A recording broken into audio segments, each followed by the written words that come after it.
Welcome to the tournament broadcast of the K6 GM Invitational. I'm Silverfuse, and obviously you know that because you're on my channel, or maybe you don't.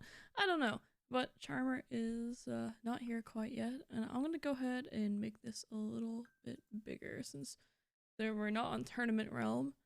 So I think that the best way to do it is to just go through Discord like we are.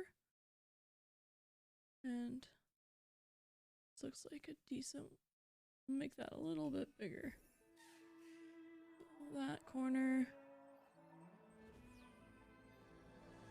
should be good. Oops. I didn't mean to move that.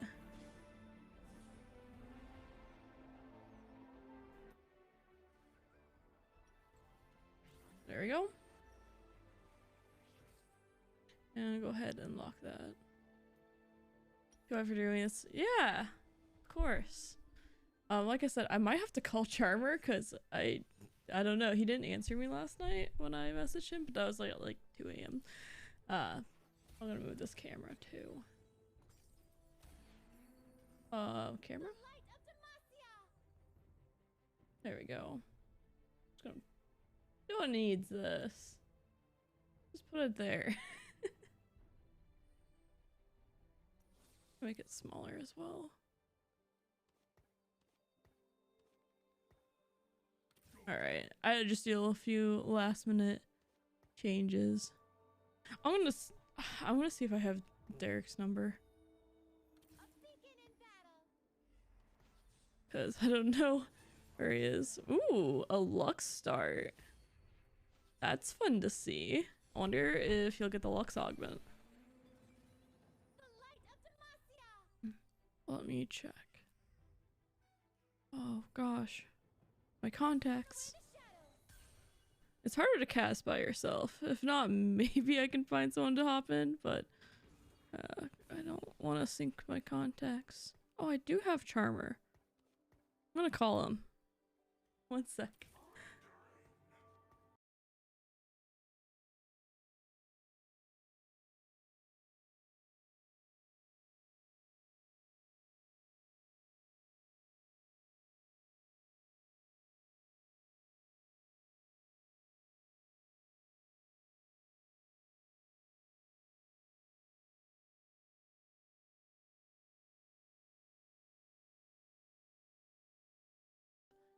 One other option.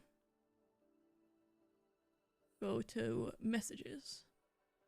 Edgelord, Guardian Spirit, and get paid. Gonna go for the ramp. Well, gold ramp. But going to go for the gangplank, gain some gold over time. And it looks like some maybe supers here with gangplank. Got the Infinity Edge on Lux potential or Guard Breaker.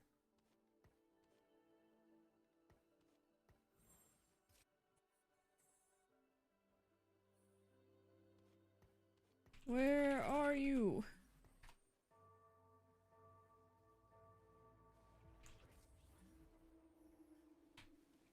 Is Michigan? I'm pretty sure Michigan's CST. Oh, it's Eastern. Yeah, it should be 10 for him. He should be up. Well, I can't really go on Discord here. Oh. No. 9 a.m. Central. He thought it was 10 Central. Alright, well, he'll probably be here soon. Miscom.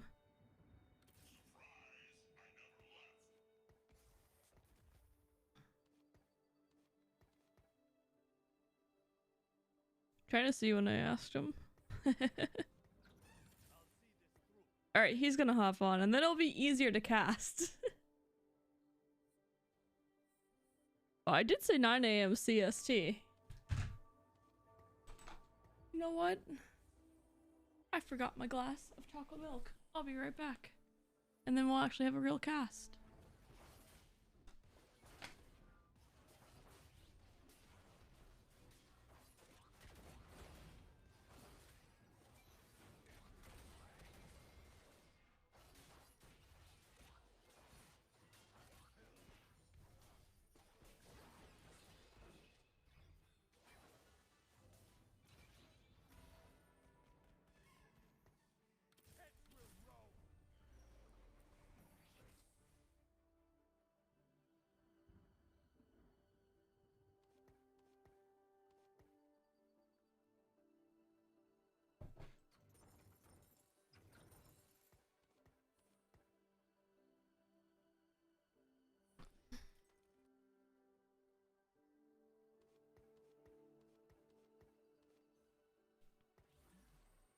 So no longer in the supers here.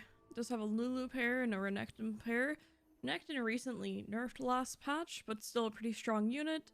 Lulu, of course, a Gadgettine, which has been a favorite of a lot of players. Go ahead and take a look at some other ones as well.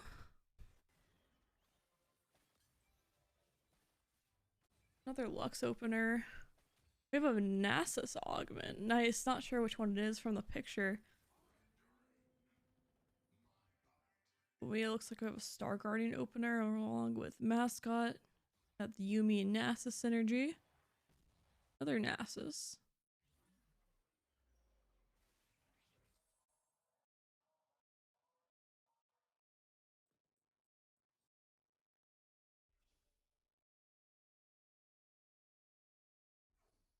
I'm gonna go ahead and just take a look at every board while we're waiting for the draft here. I mean, kind of can, depending on what people are looking at. They're scouting each other's boards, so a bit hard to see. Okay. So we have Renegade with an Animal Squad dip. Kingslayer Silas. So going to be an Animal Squad Renegade for there with that Silas augment. This one we have a Yasuo. Looks like we're gonna see Laser Core that way. Could see Duelist as well, but likely Laser Core. We have Gadgettine, we have Blitzcrank. And we have a Sojourn and a Jewel Gauntlet Slam, so going to be going the AP route.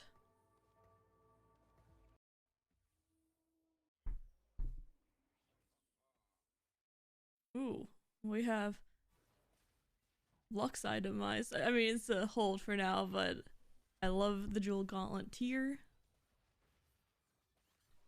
So this was the Nasus we saw earlier. So I don't know the augments for everyone, but... And we have two Nasus augments, which is interesting. I wonder if they're the same or different.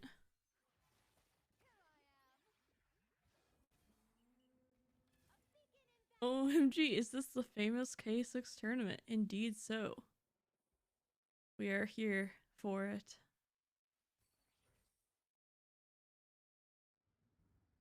And pretty soon, my friend Charm3r will be joining. Oh, the way that we talk to each other. They had themselves muted, but for Charm3r and I to talk, I'm gonna have to ask them to deafen themselves. Oh yeah. This is fine. Also only just seeing this, which means my phone isn't getting Discord messages for some reason. Weird. I could also check these on my phone. Boosted Raz. Alright, well, yeah, his phone wasn't getting Discord. It's a good thing I messaged him on Twitter. I was gonna say, it's 10 o'clock for him. He's always awake at this time. Didn't get the server ping either.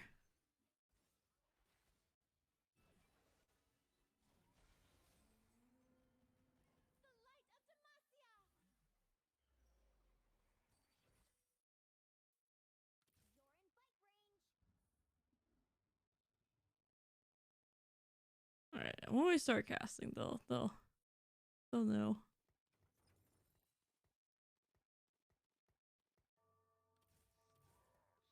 I can force people, deafen people on channels. Yeah, that might be a good idea for this, because right now I can mute myself, but when Charm3r comes, then I won't be able to anymore. I heard the K6 harassment kit is pretty good. Man, you all. I haven't been part of the server for long, but long enough to know about the famous Raz shit talking. Ooh, Archangel? I finally got that Nasus too. Can't wait to see the second augment. Yeah, fan. Blue buff, okay, and a spark? Or... Yeah, looks like we got a spark.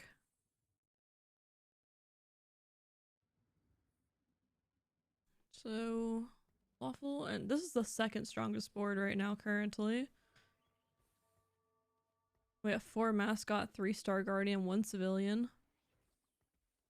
With Lux being our mid-game carry. She's pretty good at that now, especially since she got a slight buff to her. See another Lux, this one with IE.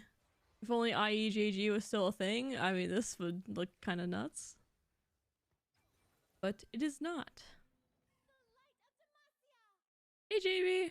Yes, it's a Silverfuse stream. Reminder payment due for invoice. Wait, you have an unpaid invoice. They're supposed to pay me. I'm not supposed to pay them. Excuse me? It just says you would like me to pay yourself. Huh? Okay, well, I'll have to look at that later. Is Charm3r in here yet?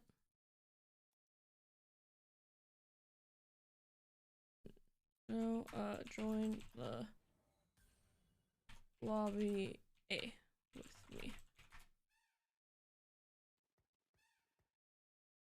Okay. Yeah. Just join lobby A. We're the only ones. Oh, hey, Charm3r. Oh, hey. There you go. Hey, I looked and I said CST. No, you did. The problem is all mine. I did the mental math and then was like, okay, it means 10 my time. But then when I put it on my calendar, it put it in as 10 Central time because you had said Central, even though I'd already done the mental math. And then Google was like, okay, well, 10 Central is 11 your time. Yeah, Google so when you automatically messaged does me, it. I was just downstairs like eating breakfast, like, all right, I'll hop on like a half hour before, see what's going on. And then you messaged me. Also, Discord wasn't sending to my phone for whatever reason. I have no idea. I'll have to figure that out later. But I've been having issues with it too. I don't know why, but Discord keeps having like connecting. I don't know. Yeah. It's only just with my phone. Well, I turned on my PC and I had, I don't know, like 7 or 8 notifications on Discord on PC, and I had none on my phone. So no idea there. But yeah, you messaged me. You're like, where are you? I'm like, I'm eating breakfast. I don't know what's going on. At least I had a shirt on. You're mostly ready to go. Mostly ready to go. Well, we are in the middle of game 1, stage 3-3. I'm currently taking a look at Sauces right now. They're in the lead with the strongest board. Flux a blue buff. He didn't move the filth. You know, have you cast a TFT before? Not TFT, actually. This is the only auto battler I haven't casted. I've played, obviously, quite a bunch, but I have not actually casted Teamfight Tactics yet. But that's okay. I'm just getting caught up on the Chat board said, state. Charm3r not wearing a shirt to attract more people. Sus agreed. I actually don't have that one. I'll have to add that. Yeah, but there's this thing called the terms of service, and we're trying not to violate that. It's gone back and forth for men being able to wear shirts. Because a guy that I knew when I first started streaming, his whole shtick was to just like not wear a shirt, essentially. Because he was like muscular. Like, you know, it'd be like, yeah. So like that's what he would do. And then that TOS changed. But yeah, he used to do some questionable things TOS wise. He never got banned, but he got on Reddit for shake weight. And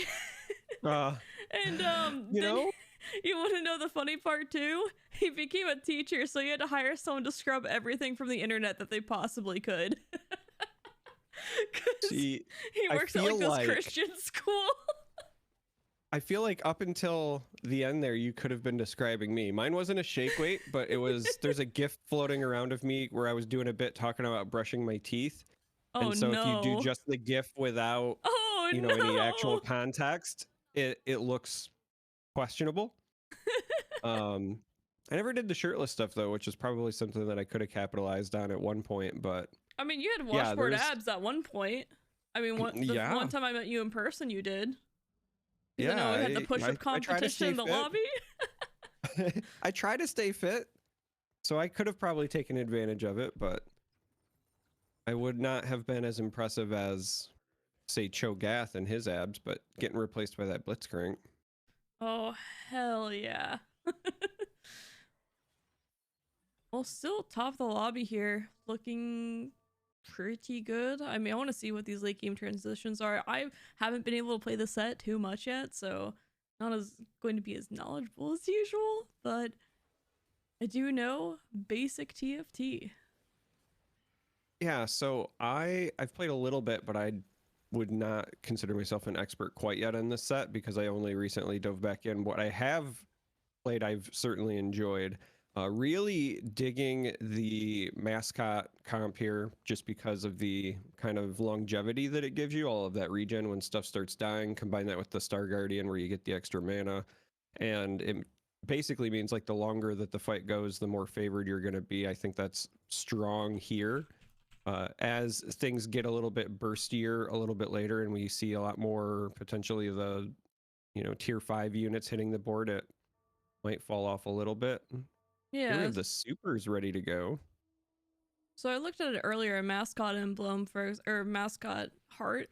Early game, really bad. Like average of 5th place just because you lose so much health early. Not as good, but in this mid game when you actually have units to benefit from it, for mascot, I mean, we're seeing it's pretty powerful in the mid game. Ooh. Yeah, I'm a little sad that I'm not seeing more of the trickster stuff just because I've been really enjoying that personally. Prankster?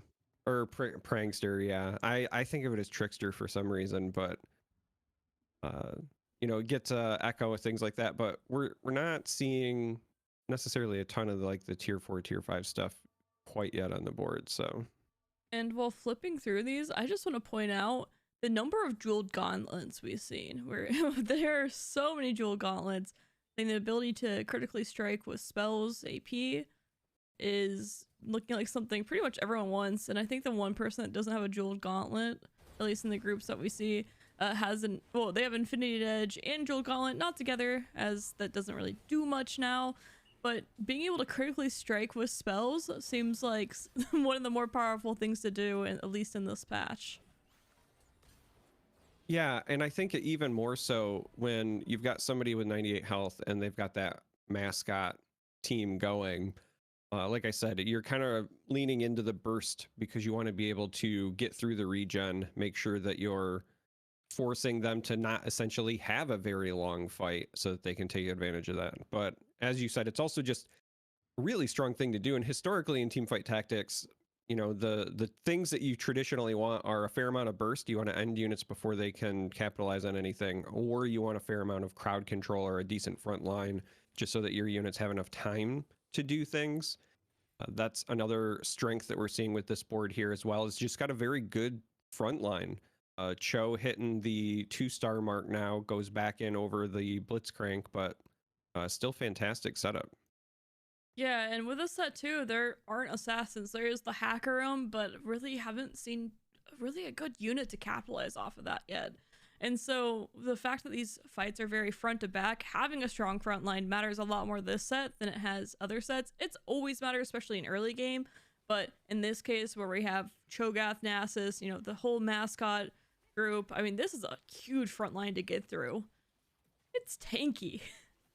It's very tanky, and so again, the jeweled gauntlets and the burstiness, hopefully for any of the units that have big beams, things like that, that will kind of get through the front line in some respects as the game progresses. Another thing that we'll look for, and that was one of the reasons that I mentioned Prankster, I'm going to say it properly, even though my brain still says Trickster. Look at this Yasuo. Is like Echo with the dive in and taunt, right? But Yasuo there just doing the dream, soloing a team essentially. I wish I could get some of those in my League of Legends lobbies. Yeah, that healing was ridiculous on him. I want to go ahead and take a look at the other augments we have. We have a scoped weapons with Nasus 3 carry. That's pretty sick. I would assume that this is the one where you get AD per kill. Still looking for that last item. And then Mug has Exiles too. Not super powerful here at the end of the game, typically. I mean, it's really strong in the... I mean, it's a fine augment, but it tends to be really strong in the early game. But all units are benefiting from it. We have a Duelist augment here. We have Vayne with Chalice and Static Shock. It'll be interesting to see what that is, if that's holding for something, or if... I haven't checked to see if what Vayne is typically building right now. Excuse my throat. What the heck? And then we see, oh gosh, Botrex has some item components, just getting some extra items onto units, always good. Has the Silas 3 with the carry. And we still are in that Renegade Anima squad. Probably topping off with some 5 costs. And it looks like that was a Talon 3 there as well. So a little bit of Ox Force. Then we have 6 Brawler, 2 Admin from Bone Chris here. Yeah, Botrex might be one to watch. Obviously, we see the streak glaring at us with the little on fire thing over there, but also just looking at the comp hitting, you know, the Anima squad first tier, but that Renegade potentially really paying off, and we've got 3-star 3-item unit, tanky as all get up on that front line. Botrex could be in a really good spot going forward. Yeah, I could definitely see that. Sorry, I am adjusting the screen one more time. How dare you? Trying to make it where you can see all the little dudes, but also the top. Okay, that should be good. It's slightly cut off, but...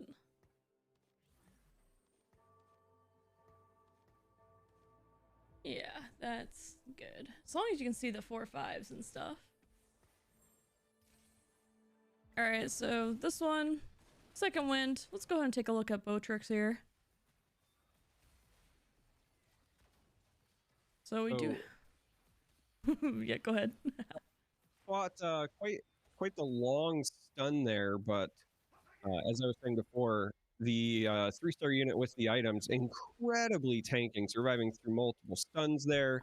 Not going to be enough to take down the Yasuo just because of the healing. So the Yasuo carry in full effect, especially, you know, with the glove there assisting with the healing, could be a real issue going forward if we don't find more burst to take that down. But outside of the solo Yasuo, like I said, Botrex was on a streak, and I think against most of the other comps we've seen in the lobby will still be in a really good position.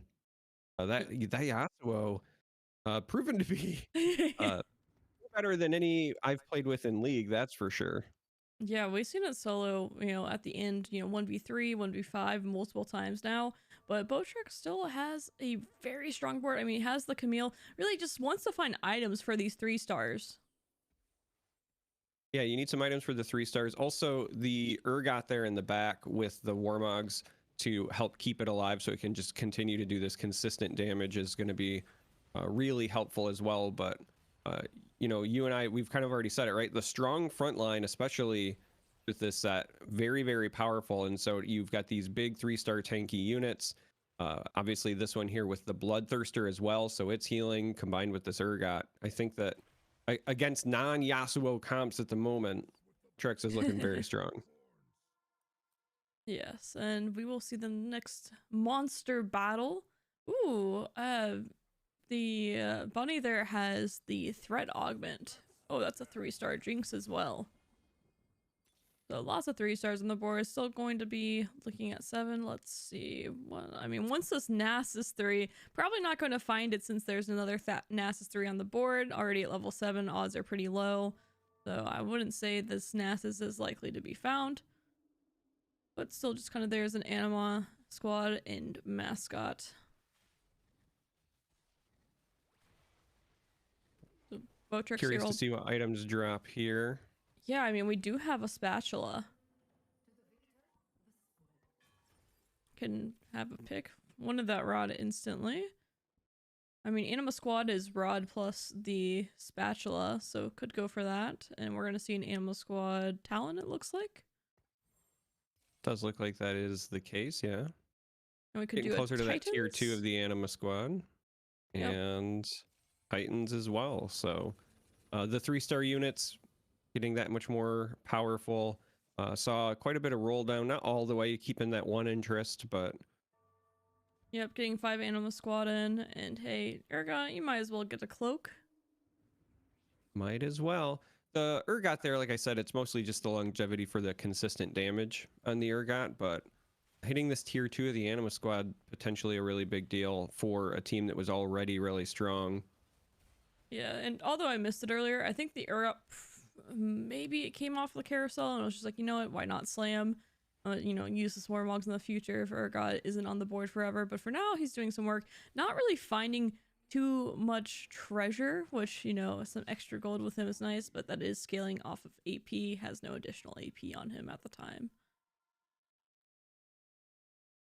Let's go ahead and take a look at Zasu. Curious to see how this mascot team is doing. As the Soraka too, and carry items, is finally able to get rid of that Lux.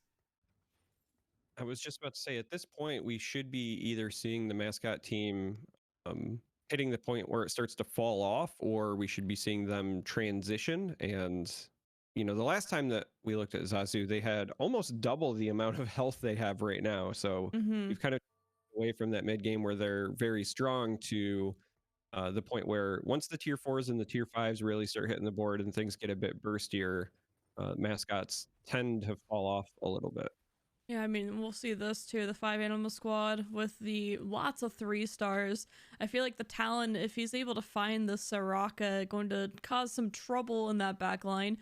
Although no assassins, Talon is one of the closer ones to it, being able to fly to the corner and target a unit like that. And there's that Soraka, but some disruption comes in and Soraka still falls down. So after this, there's not a ton of damage here for Sasu, but lots of tanks still. Yeah, lots of tanks, and the mascot's doing their job in that regard. I was just about to say when you were done, the big thing that could make the mascot team worth keeping that number of mascots would be some sort of hyper carry, right? Like that's a missing component there. You're going to have your front line stay up forever, but you need something that can do enough damage on its own to capitalize on it, because that front line staying up forever doesn't mean anything if you're also just tickling the opponent, and that was the case there. Yep, and it looks like we do get in the 4 heart, being able to capitalize off the blue buff Soraka, just adding more stacks to it. The other day I saw blue buff Zoe with heart. She gets a lot of stacks very quickly, a ton of AP. But Soraka delayed here a little bit, but she'll start being able to stack some AP through the heart. And Mordekaiser crashes down. I love that ultimate. Yeah, it's very visually appealing, and this time around it's looking like the mascots might hold up here. We are actually getting enough damage, it looks like, from the backline, struggling to kill some of the tankier units, but just overall whittled away enough to potentially get that victory, and there it is. Yeah, and it looks like that might have been a ghost as well. So, I mean, slightly weaker. So it'll be interesting to see if it's able to hold up in the future. This is a really important carousel for Zellerex because we can see them on the mini win streak, but also 1 health. So gonna end up going with the Thief Gloves. Perhaps this is just a value saying like, hey, I'm on the cusp.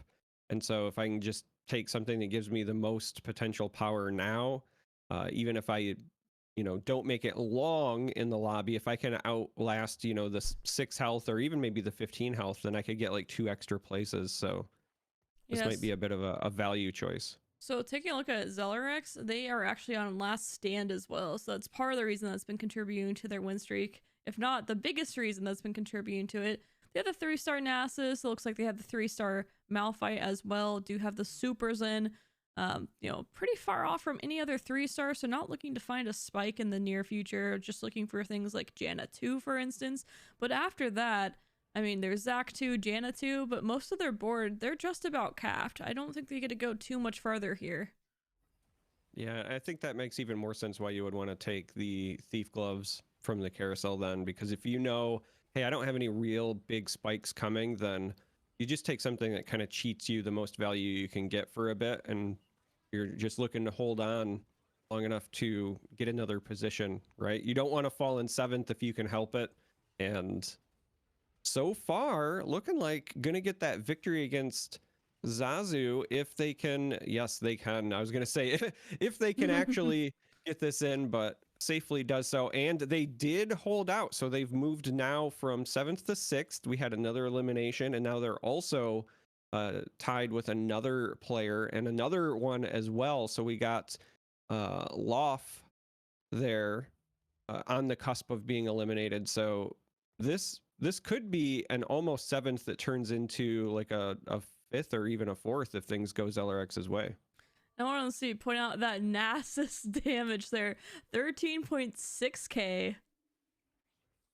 So likely the stack Nasus augment here. I mean, has the AD on there, has the scoped weapons as well. So he's just able to just hit people from the back. It's such a fun combination. Yeah, you were just playing for late game. That's what Nasus does, right? You're just building those stacks. And as you said, hitting from really far away here. We've got the Hurricane as well. You got the Rage Blade. You've got the Bloodthirster. Like, this is the ideal Nasus carry setup. So ZellerX finding exactly the right amount of success when you need it. It does jump up to that 4th place. So still holding on. Yep, that last stand doing exactly what it's intended to do, and does even find a Janna upgrade here too. So between the supers versus a Leona 2, I mean the supers, they're hitting 2 units, but it is a lot of value here for supers. A lot of value for the supers. This is also a pretty dangerous position to be lobby-wise, because now, yes, you've held on, but it's just the strong boards, and pretty much everybody else is streaking as well, minus Zazu, who, oh, how the mighty have fallen, went from 1st on the board and had that really strong mid game to potentially the weakest of the 4. Yeah, I mean, I don't expect them to die next turn, but it could be in the near future here. Get another Thieves' Gloves here, just scaling for ZellerX here. Yeah, again, no real spikes imminent, so just take as much value as you can get, but we are going to see some moving around and going for 3 civilian build here, along with getting that Leona 2 in. I mean, Leona is a very strong unit. Whenever you can get in these 2-star 5 costs, you generally want to do it, and even takes out the Malphite here for the Nunu. And we do see 4 Mascot. I mean, we've seen 4 Mascot not do as well in this part of the game, but this Nasus is still incredibly strong, so we'll have to see if he'll be able to whittle away the health of the opponent. Yeah, this actually might be one of the rare cases where the Mascot is potentially useful, but I think you would want like a Warmogs on that Nasus if you were really trying to make use of the Mascot portion. I think this is mostly just Nasus doing Nasus things at this point. I mean, look at this dog just dominating Botrex there, and ZellerX still holding on now, guaranteed at least 3rd place. Yeah, Zazu does outlast fall. Zazu. Oh, this is fun to see. Does find a Zac too as well, just getting a little bit stronger. I love seeing this glowy board. Are we gonna see the in 7th place with 1 health verse sweep on the back of a 3-star Nasus machine? Because that would be one heck of a good boy. All right, well, a lot of it comes down to, can we beat this triple super 3-star? I mean, that is a strong board along that has cybernetic uplink too. But this Nasus is putting in so much work.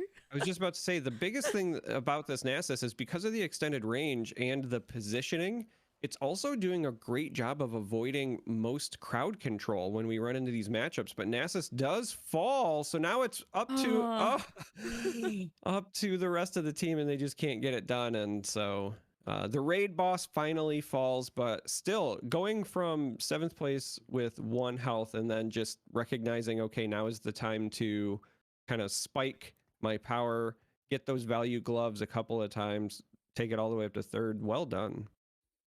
Yep, and we now are looking at Botrex here. Has still, you know, Talon 3, Jinx 3, Camille 3, and then the Silas 3, the augment usage. 5 Animal Squad, 3 Renegade, and at this point just looking for positioning to make sure that nothing's able to wrap around on this Jinx, as well as trying to get this Talon. I mean, the Galio positioning, trying to avoid this Talon ult in the future, but it does end up going on, I think that was a gangplank there. Yeah, it looked like the Pirate 4 found more than he was bargaining for, and I don't know, like, you've got your strong front line here, but I was just about to say, I don't know if it's going to be enough to hold out, but it turns out that it is, and so, you know, bullets from the back get it done, and we've got a bit of a game on our hands. I thought we might see the Shark Ace there push through, so this is going to be a very important carousel. Goes for the guard breaker there instantly. Can't exactly see Gura's board, but I mean the shield breaker was something they were both looking to get. And Borik's here looking to potentially go 9.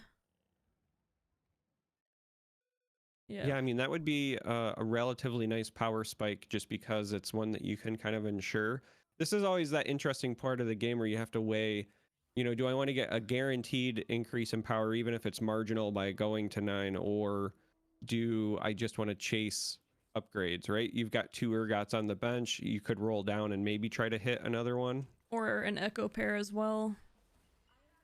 It's that question of, you know, do I think I can survive long enough to get to 9? That's the other piece, right? Yeah, you've got 39 gold, but you're still 60 XP away from hitting it, so that's the dilemma. Right now, the front line looks like it might actually fall. It's actually holding on. That Bloodthirster doing a lot of work here. Yep, and then it gets clapped. A Talon. Well, Botrek's definitely going to be able to go 9 here now. I mean, now that it's, you know, it gets to stay at 28 health, I believe if he would have lost that last round, would, you know, be looking to roll down here. But at 28 health, not going to die, might even win. And is perfect level increment, and says, you know what, I want to go for this final push. I want to be able to just win here. I don't want to have to worry about item RNG at the end, as well as, you know, I'll be able to find better shops in the future. And just puts in the threat of Zach not needing synergies, just an okay unit on his own. Yep, oh, and Zach, Talon gets nuked. He was the Talon getting nuked is a big deal because that was a good source of damage. So, unfortunately, a lot of AoE going on, but a lot of units holding on with just marginal health. However, the bullet time cleans up most of them, and so it's going to come down to whether Misfortune can solo the rest of them as well. I don't think she is tanky enough to do that, and so Botrex takes some damage now. Maybe they can find something a little bit more worthwhile.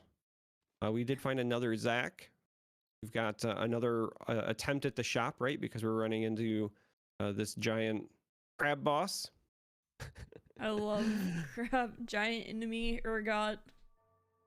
Yeah, but I just like that it's the crab.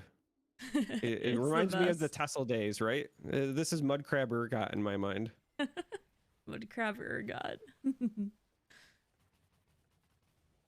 So I'll have to see what items each player gets. Don't have access to seeing Gura's Shark account.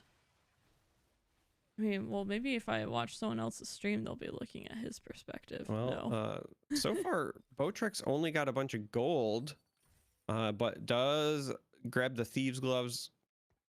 Looks like just going for raw value here. Gonna slap it on Zach and pray that we can 2-star it. And looking for Zach or Echo, just something to bump up. Looks like we put in trade Zach Leona out for the Leona. Yep, saying Aegis is, well, that's what I want. Just a little bit more resistances for my team. Different positioning here as well. Getting that front line more in the front.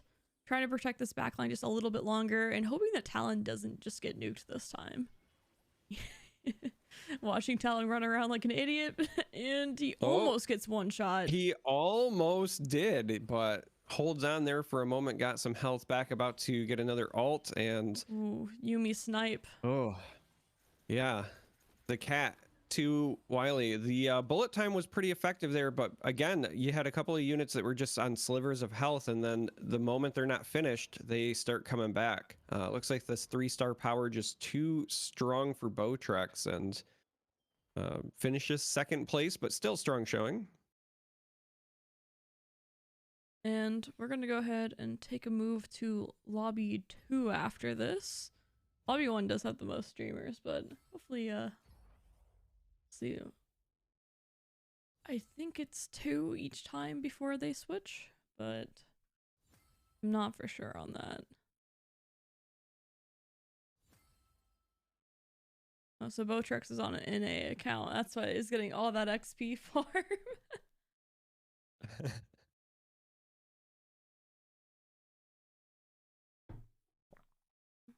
Let's go ahead and take a look at lobby 2 Charmer.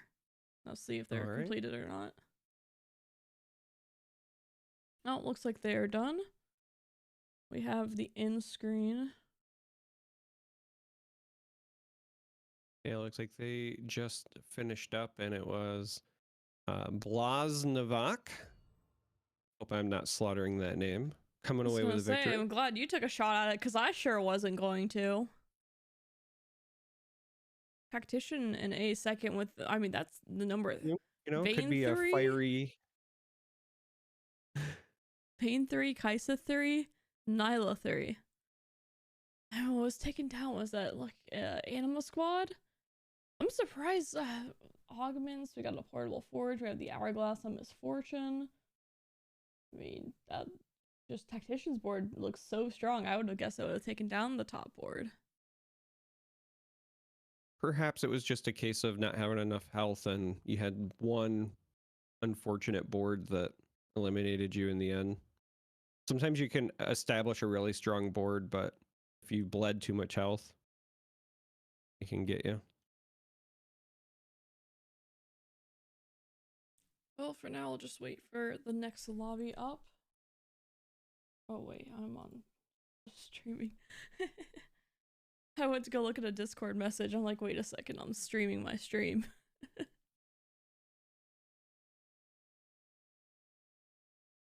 Why? So, for some reason, when I went to this perspective, it, is showing the edge again. That's why. Okay. How many games are there? There are 6 total. This is the first game it's complete. I actually need to change it to game 2 now. So they do 4 games in just regular lobbies, and then the top 8 will go to a final lobby, and they will play 2 games together essentially. And it's by total points at the end, I believe, of who wins. Based on all 6 games. One second, I gotta check the Discord message.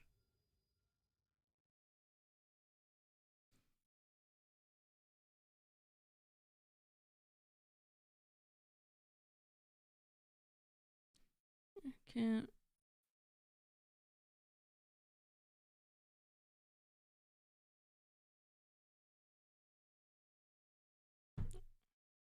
Got 6 players ready to play again. But yeah, I don't have any cool graphics for in between games, so Charmer, we just gotta fill. Oh no. Oh no. Casters being able to talk and fill. No, can't do it.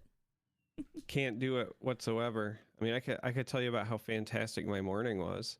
Oh yeah? Tell me. Yeah, I woke up early. How early? It was like 6 something.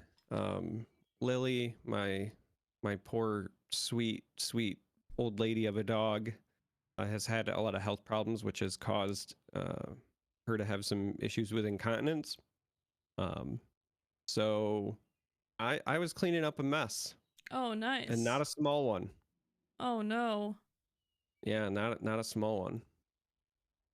Sounds like a great morning. Yeah, I had to steam clean my rug. What time was this again? The initial cleanup was at 6, so I did all the spot treatment stuff, and then we had to let it sit for a bit. But part of the reason I was up that early was because my kids are both early risers. I don't know what I did to deserve What's that. wrong with them? I have no idea. We even told them last night, we were like, you need to sleep in. And they were like, okay, I guess that means 6 a.m. is when I'm going to get up and start running around the house screaming. So On Christmas, they get up at like 4 a.m. yeah, sometimes they not wait. They wake up when it's dark outside. I don't get it. Yeah, that's. I mean, maybe in a few years, you know, once they hit those teenage years, maybe they'll start sleeping more. Man, I hope so. Cause that sounds not fun. Well, would you like to hear about my morning? It was I fantastic. would love to hear about your morning. I woke up. First alarm was at 8, and then I went back to sleep. Kind of 8:28. Woke up, and I was like, my alarm's at 8:30. I might as well just wake up now, you know. And then I went to the bathroom and I did my makeup, and then I got some chocolate milk. And then my bad part of the morning was, so we had taken out this trash, but we hadn't put it into the trash can outside yet. Apparently, I'm just gonna blame my husband here, didn't empty one of the milk jugs or something before putting it in the trash, because there's just this line of milk going through my entire kitchen. But the good news is the kitchen has tile on it. So for now, I just took some paper towels and just, you know, put them on top. And yeah, and then I was like, you know what? He can deal with the rest of it. I have to go cast. And pour myself a glass of chocolate milk and came here. My whole morning. Great morning. I also cleaned up a mess, just not fully and not as bad as you. Well, apparently it's just spring cleaning Saturday, but not at all in the spring. Snow cleaning Saturday, is that what we're going to call it when it's in Saturday? Fresh and sparkly, December? just like snow. Hey, Tactician Yeah. TFT. Well, maybe we'll get this next lobby started here. I'm going to attempt to adjust the screen again, because it does cut things off a little bit on the side, someone commented. But it's really hard to get it where it shows everything without it having random, you know, the viewer bubbles or the bubbles at the bottom. I might actually be able to and then alt cut it. I don't know. It's hard to do. Well, all right. Yeah, I'm not sure. Not sure what the best option would be for doing it via Discord like this. Yeah, I'm just streaming my screen perception, and like it's slightly off because I don't know how to. I don't think you can. Plus, I need them to jump around anyway. The bottom parts. Everything looks okay right now. Yeah, it's just that when it goes in, the tacticians get slightly cut off and the traits get slightly cut off. Like, you can still see everything, but if I make it too much, if I make it too much smaller, then the like below the words here, if I go like this, you can see it. Like the you know, the screens, the boxes at the bottom show from people's streams, and I'd rather not have that there. Lobby 3 has like no one streaming in it. Oh, let me. I keep wanting to click Discord notifications, but then I'm like, oh yeah, I'm streaming. I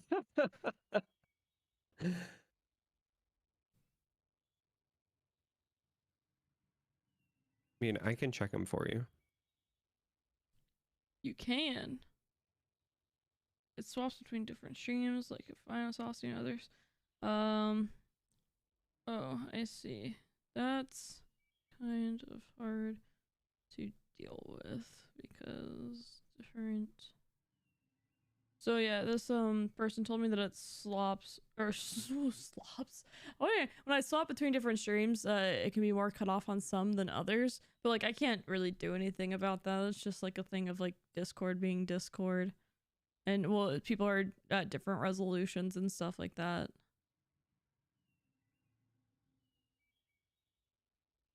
Like I can't just change it over and over again on the fly unless we just watch a single person, which I like to kind of stay in the area of a single person, but at the same time wanting to look and see, like, you know, how the mascot board on the mid game's doing, or how this game late game is going, or the final two. Or there's just the simple fact of you don't want to cast or curse somebody. Oh, but I love caster cursing people. Hey, Seasons.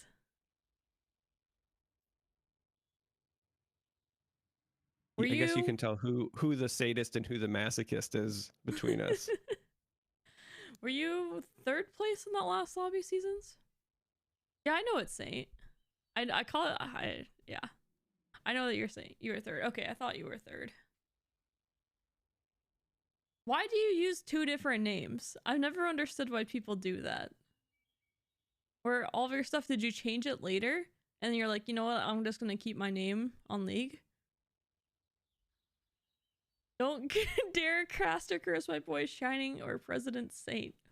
I would never curse Saint. Saint's the best. I would cast or curse K6 Seasons though, not Saint. Oh no! But there's only seasons in the tournament though. There's K6 Seasons in the Twitch chat.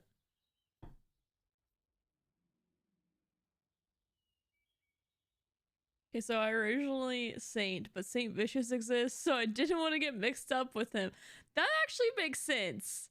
So I rebranded after like 5 seasons of being Saint, and then now Saint Vicious, like, you know, he's still known, but he's not like League of Legends pro known. So now Saint kind of works again, but at the same time, it's just like people that know who I am can still say Saint. Yeah, that makes sense. Charm3r was nicer without a shirt on.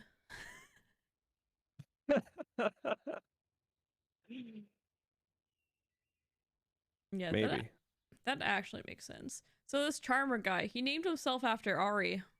What do y'all think about that? I did, yeah.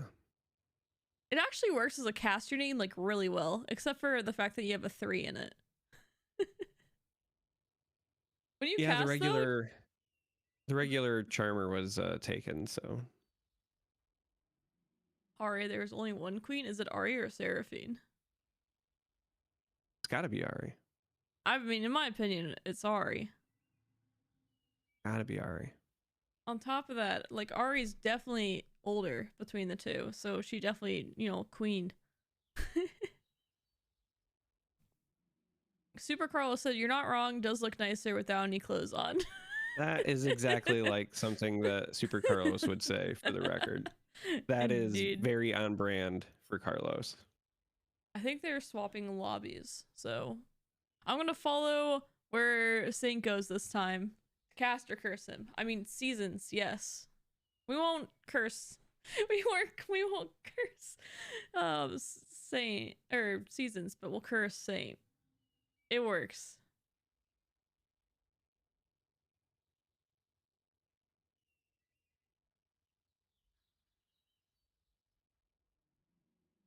Oh, wait, who is Emma? I don't know people super well in the server. I know like a handful of people.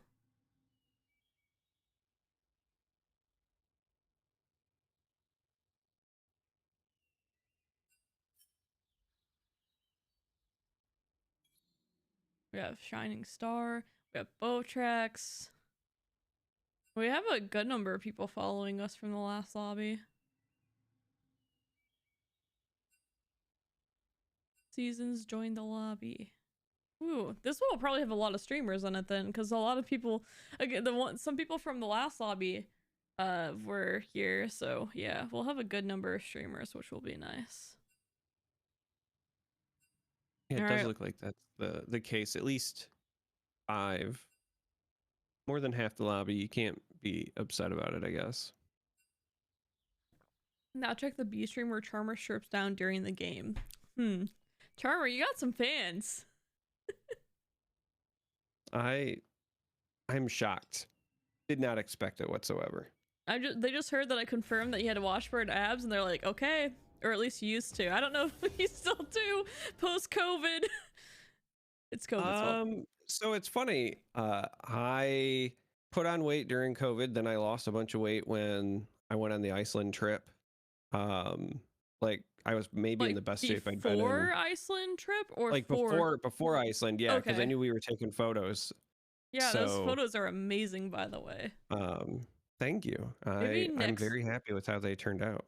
I was gonna say maybe next in between games we'll look at some Charm3r photos for And Iceland. then after Iceland, I have been on a bit of a dietary hiatus. So they're there, but they're not washboard. I'll put it that way. After Christmas, we'll get back to it, though. You know, it's fine to take a break. Yeah, it's my holiday treat.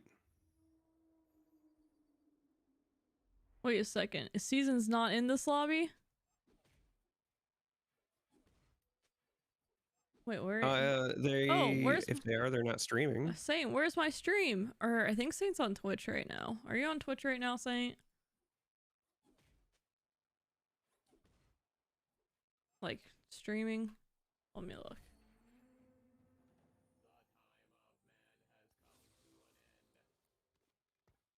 No. So Blitzcrank there telling us that the time of man has come to an end. And then gets relegated to the bench. But we do at least see a pair of them, so maybe we'll start and keep him around a little bit longer to see the time of man come to an end. Alright, I asked for my Saint stream.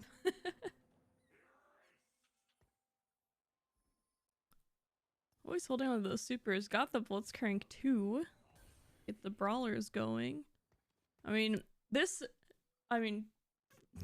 game has been about frontline for the longest time.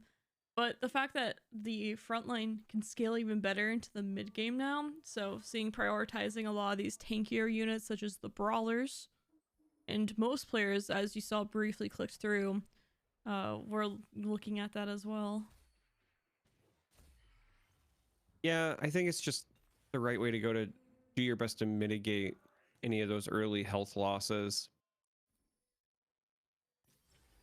Ooh, and we get our first augment choices. More hero augments. So, I mean, these will definitely shape the way that people go. Has the option between Annie, Camille, and that far left one, which I've already don't remember who it was.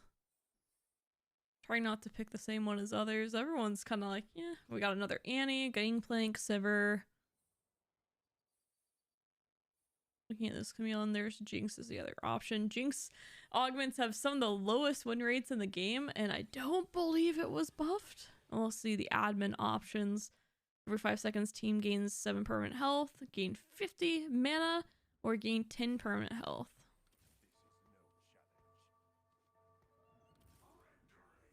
I believe they went with the every 5 seconds choice there. Was that mana gain, I believe? Because if you're going a carry Camille, like just being able to gain, mana to ult more often, help her a lot. And with Soraka too in the future, if we're looking to go into this admin Camille plus, All right, so Emma taking some damage to the early 4. Emma stayed 3, somebody went 4, and did pretty well there because they had 3 units stay up, so.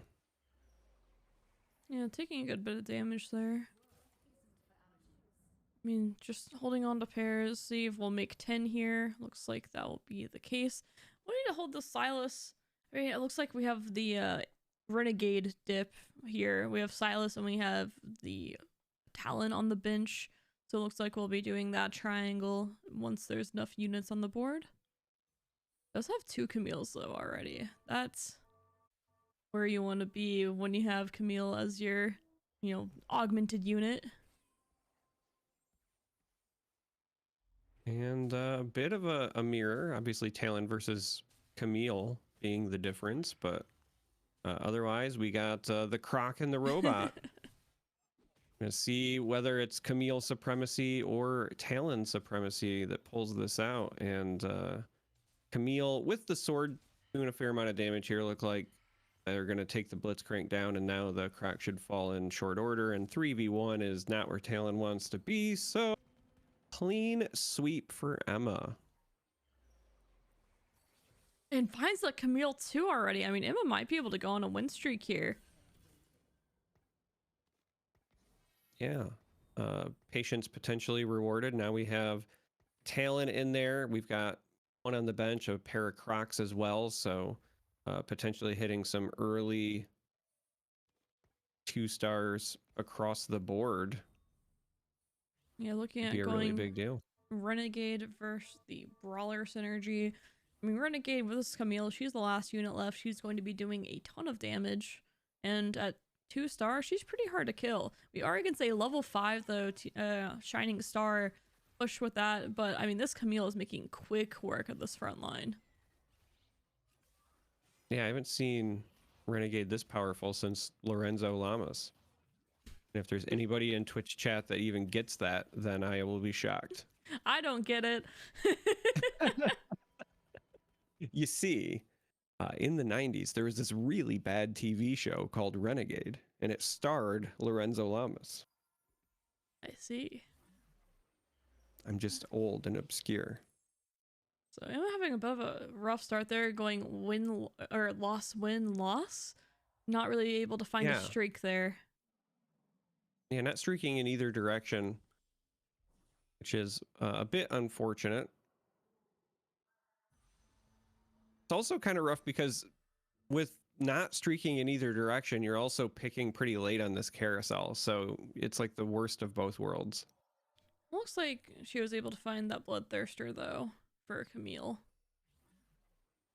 And likely what she was looking for.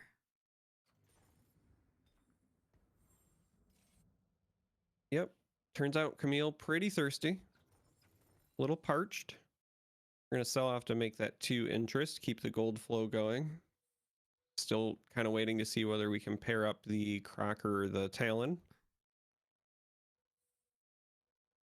Yeah, one of the two. I mean, what's the level 5 with a 2-star Croc? We're still very strong. I mean, even now, still very strong. Had the unfortunate thing of running into Shining Star that had gone to level 5 at 2-3. But we'll have to see. Shining Star is able to continue a win streak there. You know, pretty strong board. I mean, Annie's still incredibly strong unit. Yeah, Annie likes to get that work done, but right now Camille holding on, getting that damage in. The big issue here I was going to say is that Yumi in the back, but it looks like Talon's finally going to clean that up. She'd been uncontested for a bit, but the power of the Camille with the Bloodthirster, especially with those shields every time she gets her ability off, means you hold out. And now we hit the Talon. Couple more Talons too. Are you maybe gonna pick those up and try to probably going for the Camille theory here? Although yeah, I mean, I would imagine so, but that's a lot of Talons. Would consider holding them. I mean, in my spot, but in my spot I would, just because, you know, if you hit, you hit. But if he's not itemized, he might not be worth even 3-starring there. I mean, if he lost me any interest, I'd probably be selling him off. I'll be interested to see what Emma decides to do with that, just because that shop looks it looks like something I'd want to take. But she could also make 30 here if she wins and keep the Silas up still. Yeah, I think that's exactly what they're waiting on, is to see how the flow of this goes. And if it looks like you're gonna get a victory, then I think you sell off and take it. But unfortunately, unless Camille can 1v4, including a couple of 2-stars there, and that's not going to be the case. So and still having a rough time with the loss win. Snags the units. Have another Galio popping up, so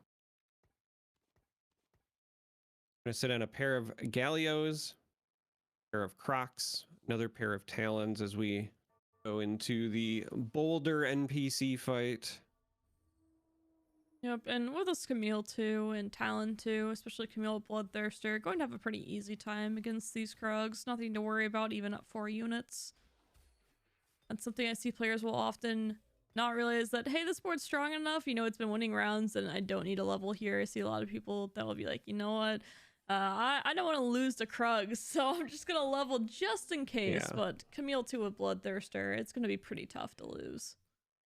Yeah, you also have a fair number of 2-stars there, so as long as you position stack them, and they did the right thing, right? They had all of their 2-stars over on the single Krug, then that's no problem as well. Here we hit the Galio 2-star, but looks like we're going to be patient and just wait till we naturally hit 5 so that we can set on this 40 gold for the 4 interest. And I like this play. At this point, you're not protecting a streak really in either direction, and if you do take a loss, then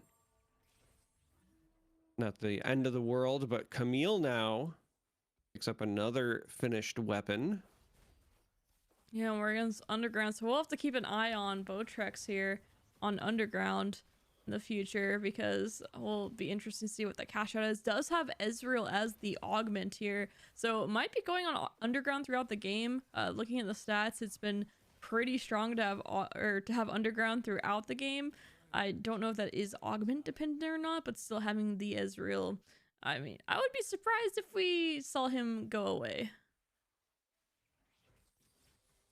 Oh, we have a prismatic Underground lobby. Oh, so this is always fun when we have the prismatic lobby, and know who you will fight next and gain a Radiant Zephyr. Celestial Blessing 3 or item, and then we take a reroll here. I was going to say I didn't know if I liked any of those a ton. Here we could potentially get a Renegade Crown and another Camille if we were trying to stack that. But since we already have a Camille and a Bloodthirster, I'm going to go in the other direction, and I don't blame him. Yeah, I was gonna say I like CB3, but when your Camille already does have the Bloodthirster, you're not really getting that value there. And since likely they'll be looking to reroll this Camille, you'll be able to get the stacks on her pretty easily. So I think this gives your board some instant power, but also allows you to scale into the future as well. We have a lot of damage done there early on, but these are also some underpowered units. So this is going to be a spot where, you know, your opponent is a level above you, but your unit quality is going to outshine. We've got, you know, significantly more 2-stars on the side of Emma, and as a result, they're just not dying. Yes, Camille she is strong. And of course, as I said, some instant power from just that single stack of preparation. I mean, not anything too much, but better than no stacks at all for sure. And we do find that Silas and a Camille to start getting those stacks going. Pretty nice shot for Emma here.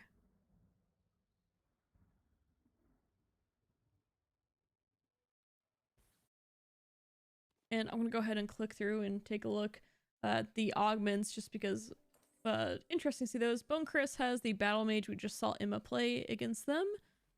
We took a Windfall on Botrex's side. Lawful has preparation as well. It looks like going for the Yasuo carry, going to 3-star that. And then we have Civilian Crown.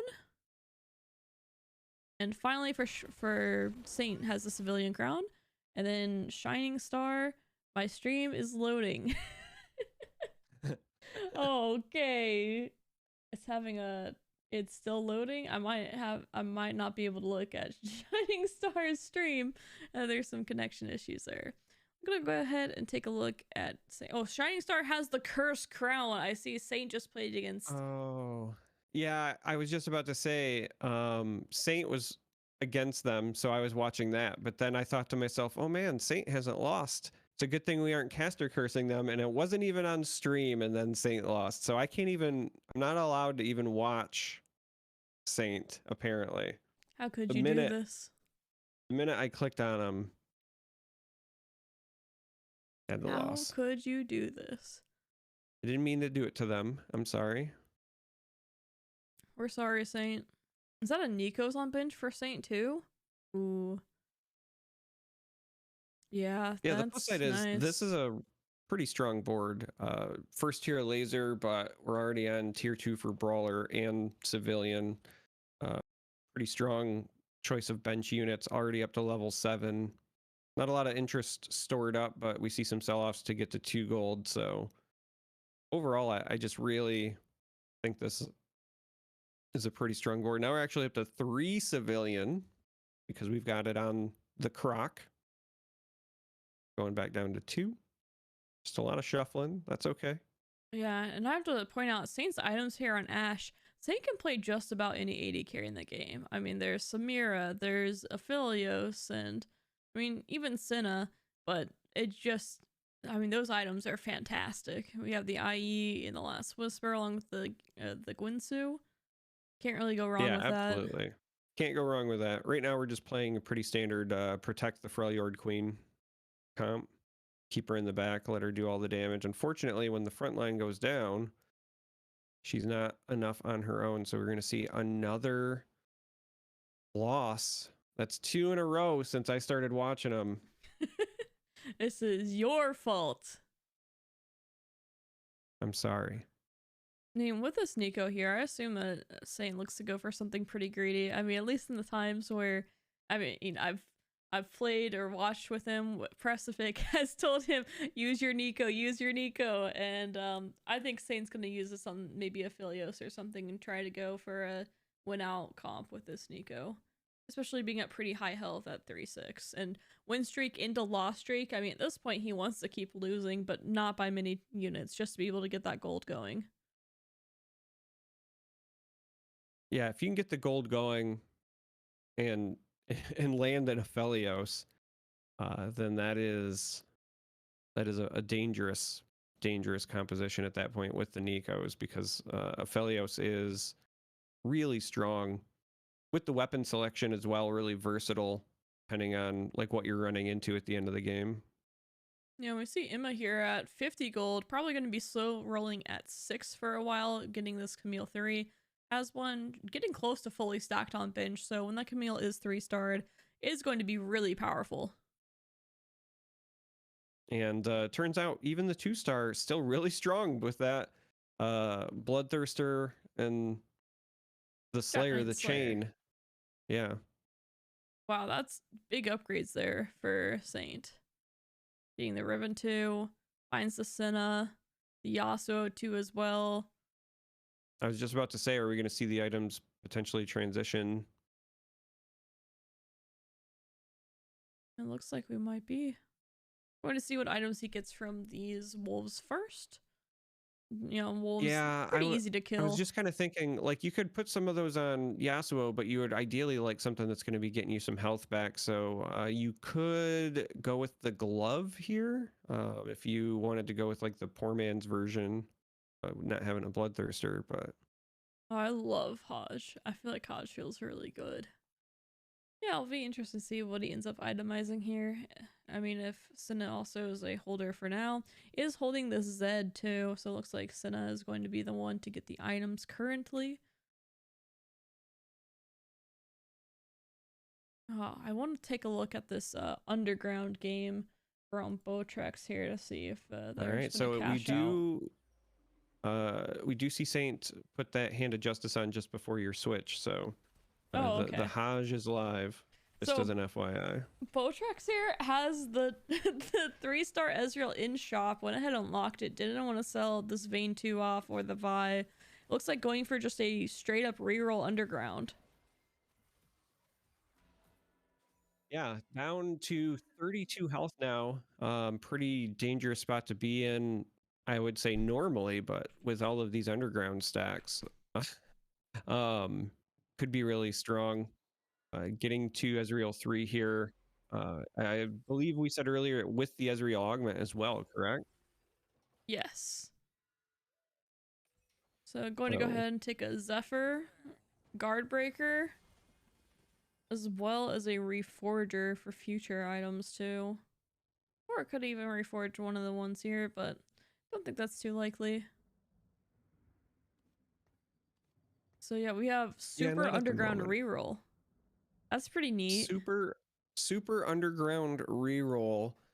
Gonna take your health, use it as the ultimate resource, taking you down to 32. But right now you've got 3-star Ezreal. The rest of your board is all 2 stars. We've got Gangplank and Vi also kind of stacking on the bench. This could be one of those situations where you hit quite the power spike here in the mid game if you get lucky with the shop. And going to be going up against Seasons here. Botex again only level 6, so down a unit. But as we look at Seasons here, a lot of 1-star units still. The Senna that we just saw the items go on in the back, still 1 star, but with those items doing a lot of work, unfortunately drew the attention. And so Botex gonna get a win here, which also means that Seasons, aka Saint, continuing to lose on the other end of things. But still have plenty of gold, looking to go to level 8 and probably find the Aphelios and maybe 2 Aphelios and be able to Nikos that. So I think he's still in a pretty okay spot at 71 HP. And Botrax here is still saying, you know, my power is getting these 3-star units. I want to find this Gangplank 3. I want to find this Vi 3. Because without those, leveling to 7 doesn't do much for him. So there's no point of going to 7 to, you know, just add in an extra slot. I want to say the underground, since the cash out is no longer there, so we don't have underground and, you know, no Kale or anything. But wanting to find this Gangplank 3 and this Vi 3 to get that power spike on the board and make this Ezreal stronger.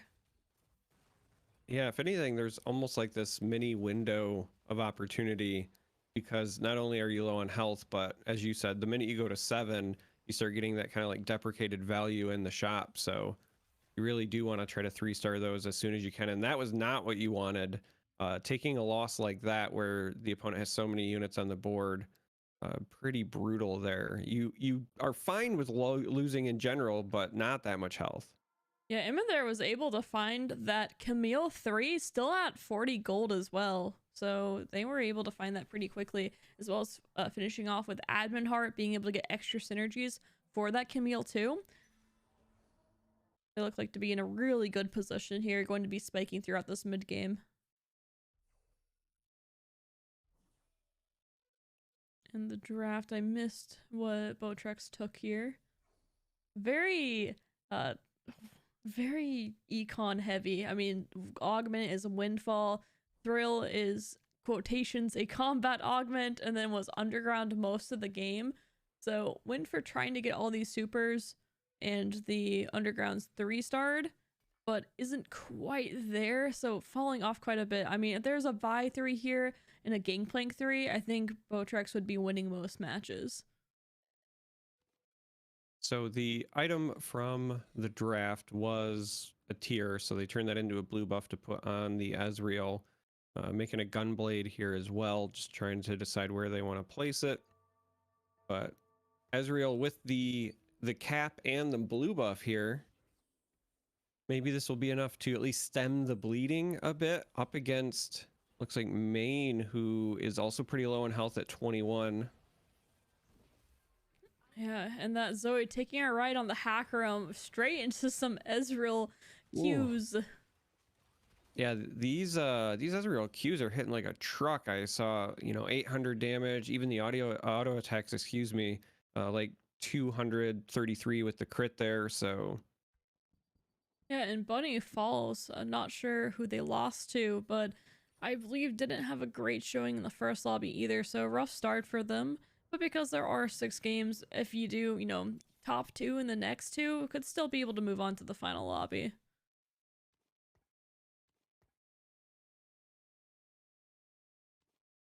and still not finding the visor, the Gangplanks, unfortunately. Yeah. Could really use them here. I was gonna say, looking like we're gonna hold for the moment. Might see a sell-off if we're gonna take a victory so that we get that 1 interest, or maybe a late roll down here. A couple of 3-star units for the opponent. They managed to take down 1, but not enough, and that is, I have to imagine that's going to be a very dangerous Yasuo going forward. You can see the gauntlet on it. It's 3-star. And also it has full prep stacks And on top of that, that was a ghost. So ghost being typically weaker, Botrex, I mean, might be losing out in this next round depending on who they play against.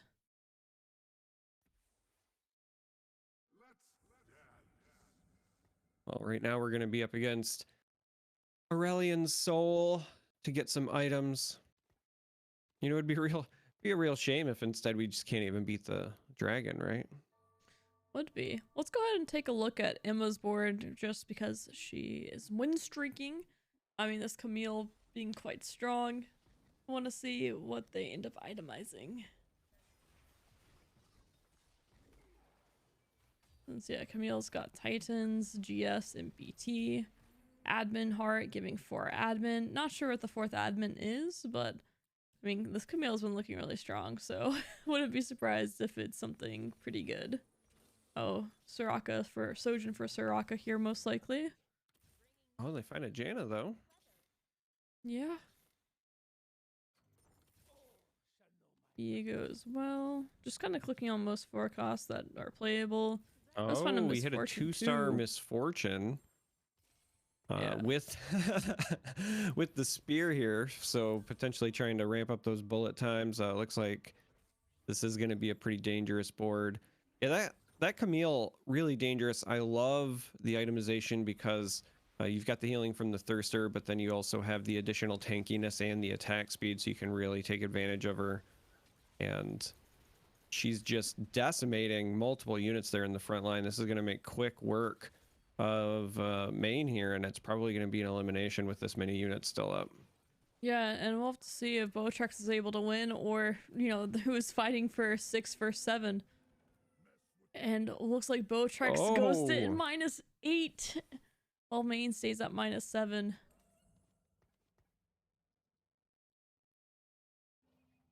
And then there were 5.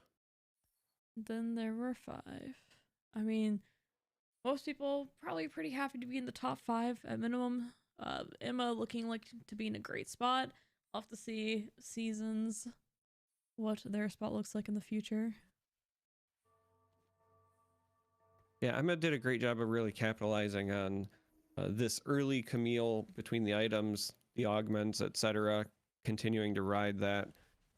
Still have 20 gold, so you're getting some of that interest as you're working here on level 8. So you've got enough health and you're streaking that if you continue to win, you can probably at least consider going to 9. This is looking kind of dangerous. So there was a lot of units that were low, but they all held on. And suddenly they've got their health back. Can they take down the raid boss, though? Yes, they can. Camille does finally fall, and that's not only going to ruin the win streak, but deal a decent amount of damage because there were so many units up. We saw, I don't know, there was like 5 or 6 that were at 10% health or less there, but they held on. Yeah, Charm3r making some good work of that Cursed Crown. Hasn't, I mean, maybe lost a couple rounds with it, but overall is putting on the pressure on the lobby.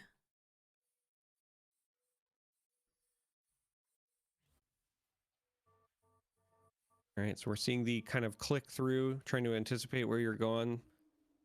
Last minute shuffle of where the Camille is, and we're going to see the Camille versus Yasuo showdown. Again, this Yasuo has been very dangerous as well. Yeah, raid boss versus raid boss. Camille looking like she might just take down the Yasuo easily. Yeah. That was an really insane positioning. Good positioning, but also just, again, I really want to compliment the itemization here because it makes the Camille so tanky.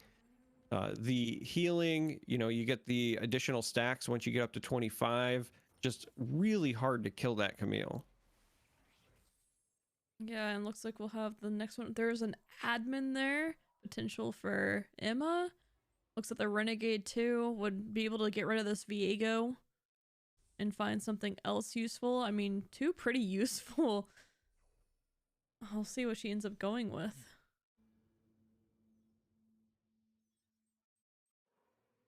And says, you know what, I'm fine with the Viego. Want to go ahead and get him a decap here. I mean, Viego's been pretty strong recently, been nerfed a couple times, but still good. Oh, sorry. Decap on the Misfortune that's actually doing the work. Viego's just a spark holder. Yeah, I was going to say, Viego's always strong, but I was just going to point out that I would be shocked if it's not the Misfortune, because she's already 2-star, but also with the spear, if you're going to be getting multiple bullet times off, now they're going to hit like a truck on top of it. We did see that one loss as well where you had a bunch of units that were at like 10% or less health, and so you add like a decap on and suddenly a bunch of those units fall, and maybe that goes a different route. So this is just kind of shoring up your inconsistencies here. We're going to see how impactful this bullet time is here as it goes off, and I think that one was just kind of aimed in the wrong direction. Look at this Urgot farming. I mean, that's... We did not cast our Curse Seasons after seeing that Urgot farm 3 chests with no additional AP. Still, Emma looking fantastic here. Is going to be able to go to 9 pretty easily. Yeah, still sitting on 58 gold. We're at 10 of 80 as far as the count up goes, so you could either take a couple of rolls here at 8 if you wanted to, or if you wanted to just kind of start spending some of that interest on XP and then riding it and then taking that like kind of fast track to 9, that's also a potential option. Meanwhile, I was going to say there's a bit of a stall there. I don't know if that was like lag or... Gonna go take a look at Saint as he's fighting for his life right now. As the Samira, you know, those are the AD items that we were talking about earlier, as well as the Aphelios. Did use Nico's, I assume, on the Samira earlier, and looks like Seasons will fall. You know what? Not 3rd, but 4th, still fine. Sorry for cursing you, Saint. It's our fault. But, you know, you still got top 4. It is, in fact, our fault. You're still top 4. Yeah, still top 4. Blaznovac was holding on there, but also fell and went to the -16 at that point. So now we just have Emma, who's been strong, Shining Star as well. Yeah, unfortunately, my stream still isn't loading for Shining Star, so just gonna take a look at Emma here, since assume that they'll be in the finals. Yeah, I was just trying to see if I could see it as well, but it's the same thing. If the screen is paused when trying to view Shining Star, so perhaps something technical on their end, but you can see Emma picking up another Giant Slayer here. So gonna help out Misfortune. Already has the spear and the death cap as well. Good backline unit. So if they get things going their way, they kind of get the best of both worlds, right? You have an incredibly tanky Camille, who's also capable of a good chunk of damage on the front line, combined with Misfortune in the back with the bullet time to kind of clean things up. This is a really good spot. Yeah, and I mean, Shining Star here with a very strong, just a spell slinger board. I mean, with all the Star Guardians as well. That looks like a tough board to deal with that number of units. We'll have to see if Misfortunes is able to eat through, as well as Camille, but having a hard time getting through this front line. It's a hard time with the front line, but the other thing you'll notice here is the positioning of Shining Star is very, very solid. By splitting up the board the way they are, none of these bullet times are connecting with a large number of units. Now, it kind of doesn't matter if Misfortune still gets to cast 3 or 4 per round. You're still getting tons of value. Also, that Camille, really tough to kill, but early on, when there were so many units on the board for Shining Star, the bullet times were only hitting, 2 or 3 units instead of a big cone's worth. So Shining doing their best to try to counter, just not really working against this incredibly strong board by Emma. Yeah, and it's to point out that Lawful did lose to a ghost as well, so probably going to be going down here. Yeah, we're going to see if the Yasuo can hold up. The last time we saw Yasuo versus Camille, Camille made short work of the Yasuo. So Yasuo seeks out Camille on the board, walked all the way over there, says, I want a rematch, but unfortunately, even with the crowd control, the Yasuo falls. This Camille just doesn't want to die. No, she does not. Then bullet time finally will take falls, care of it too. But bullet time likely doing enough work here to get the lawful elimination. And the cursed crown falls as well to Lawful's ghost. Wow. Wow. Congratulations, Emma. Well played. Yeah, absolutely dominated there. Despite having, or did get that 2-star Camille nice and early, as well as the stacks on a Camille 2, and was able to find Camille 3 without having, you know, too much gold spin. She was still at 30 gold, it looked like.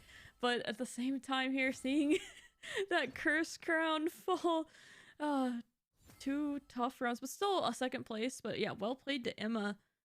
Like I said, despite having that win-loss early, not really able to find a streak, was able to find that Camille 3 with the prep. After looking at 6 different prismatics, saw the one that would help benefit her Camille the most. And, you know, well played. And now we will be swapping up lobbies, I believe. So we will just, you know, see how many streamers are in each lobby. And it's time for us to stall again, Charm3r, our favorite thing. I don't know about favorite thing, but we can do it.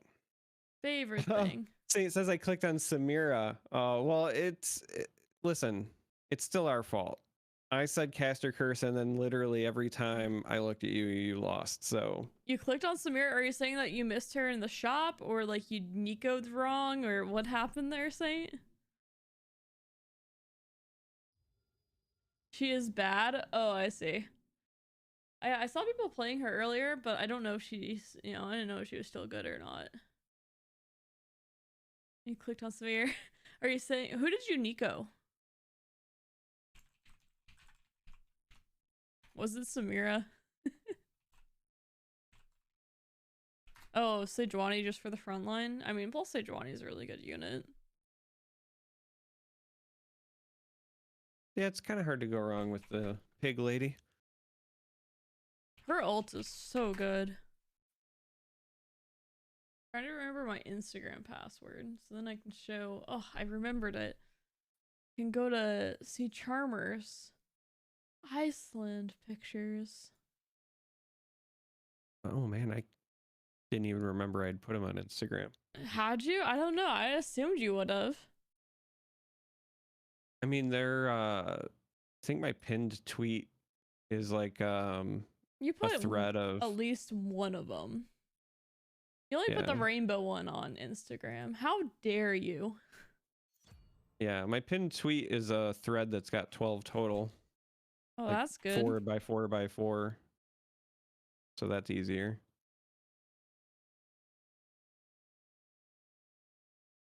Oh, there it is. Charm3r's Iceland photos. I didn't even like them. What the heck? I was I was probably so just mesmerized looking at them that I forgot to like it. Uh-huh. It's so pretty. Now, I remember thinking these were gorgeous. I probably actually was distracted. Yeah, it was a good time. What is this black background? Is this a volcano?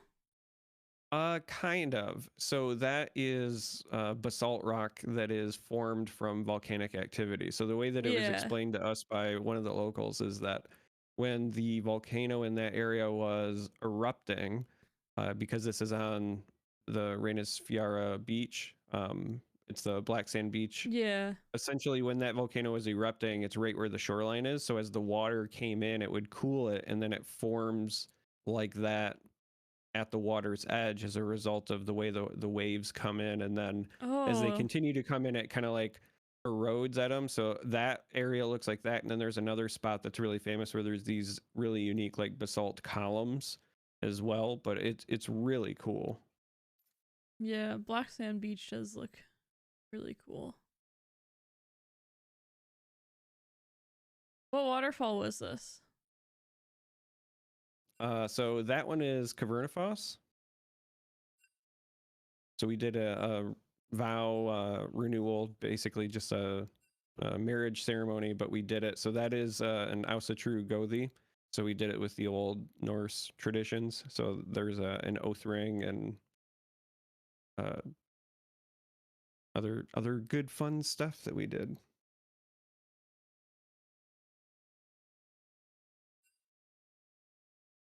Oh, where's this? That's so pretty with the rainbow too.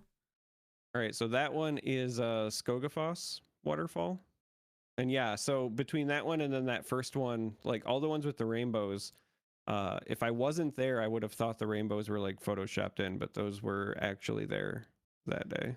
So, are there just no other people around, or did you all wait a turn to take a picture? So in some cases they have been removed, but in most cases, we were blessed enough to have a photographer that she lives in Iceland, but she's originally from Italy, and so she's very vocal, and she had no problem with telling people to just get out of her way. That sounds hilarious. Yeah, no, she was great. Like I love Lisa, but she had no problem with like, get out of the way. Our turn now.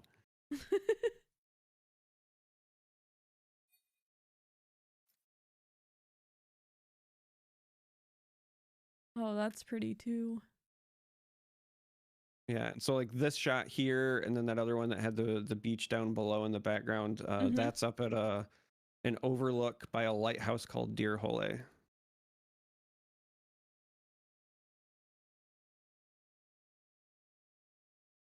Moved all these people, but where are they now? Concerned. Oh man. Do I really not have concern either? Concern. Oh, there we go. Wait, it says that I have it, but it's not showing for me right now. Weird. Yeah, it didn't show for me either. That's weird. 7TV messed up right now? I was gonna say, how do I not have concern? Oh wait, it's concerned, not concerned. That's why. That's what I have. Is there just regular concern? Yeah, it's concerned. That's why. Got baited.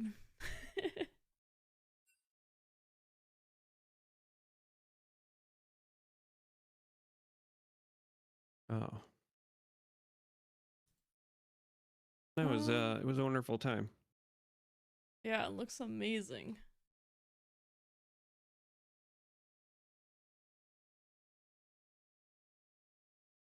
Just because I don't know that we can do shirtless Charm3r photos though, because I think that's TOS, right?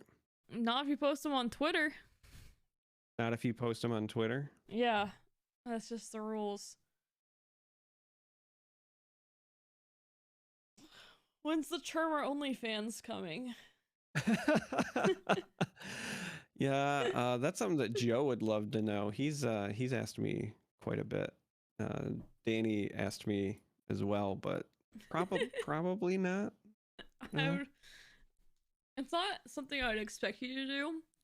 It'd be funny in a few years when your kids would understand.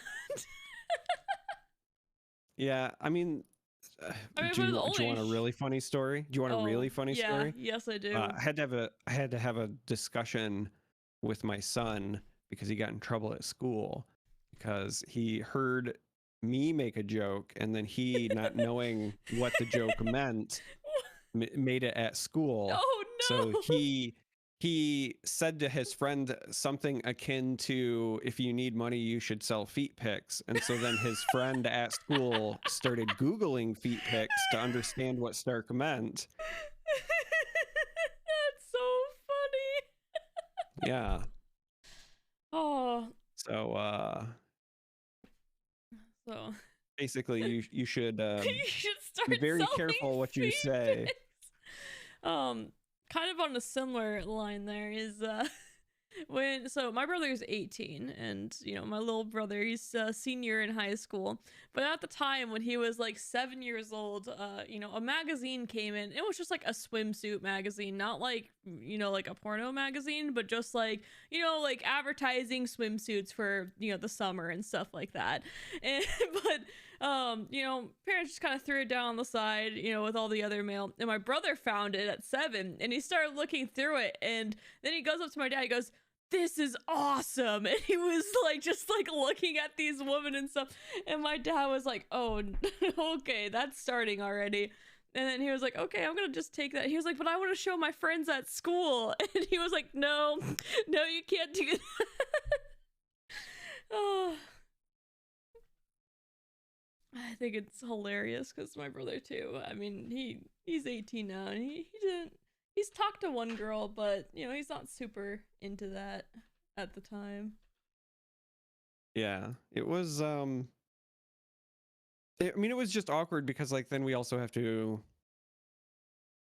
have that conversation with, you know, his friends' parents as well, and Oh.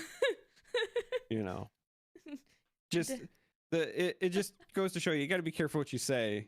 Even if the kids don't understand, I doesn't mean they was won't gonna say, repeat because it. like a good number of parents probably wouldn't even get that joke either.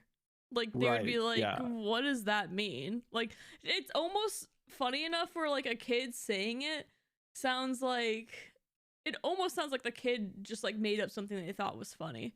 It's close to that. Yeah. Not Well, quite and so there, that's but why it's close. the innocence of it that, you know, he says it, but then his friend's like, well, I want to look up what this is all about, you know, like, because it doesn't sound, you know, it doesn't sound that bad. Yeah, Doesn't they're, sound, I guess I should say it doesn't sound as bad as it actually because you is, could right? each Within the like, context. yeah, I was gonna say if you Google that, like you could easily get to a very different thing from just feed pics. Yes. And that was probably more of the issue, is the fact that now kids have access to Google in that way. Yeah. And you know, that's a very Well, innocent thing in that regards, where it's like feet pics, like, you know, it's just pictures of people's feet, not understanding that it goes further than that or that it's a fetish. well, That and then you is. go even a step further. It's compounded by the fact that Sophie works at the kid's school now. Like she's the attendance secretary. And your So son people is know telling her. people to sell feet pics for money. Yep. And then it goes even further that like when they first approached her about it, because you know she's married to me, so obviously she laughs about it. Like she not like laughs, but like she chuckled, right? She's fighting the Yeah. laugh. Yeah, So because people don't know what it means, and she's like, "Oh no, that is something that Derek would say." yep. Did you make it to Sophie, or like how did it happen where you heard it? I probably said something to Sophie. I don't even remember the context. Like that's the best part, you know, like Gotta start selling feet pics and tell his friend that. That is just so funny. I know at least one of the times it was because she had sent me a photo where they had ducks at school, like little tiny ducklings, because they were doing the thing where you hatch eggs and whatever. And so when my wife sent me a photo of it, she like had the duck crawling around on the floor, and I Oh. made the joke about something like, you know, hey, you're giving away those feet pics for free or whatever, because like her feet were down there. And I know he heard that one, for example, but You're giving away those feet for free. Oh, that's so great. yeah. I'm not gonna go through the terminology, but I do remember also the one time where my brother just started asking my parents like all the terms that he heard at school in like 7th and 8th grade, because he was pretty sheltered overall. So he was just going through and like, well, hey, what's this mean? My dad was like, oh, please, how do you not know it? Like, just context clues. You should All right. understand it.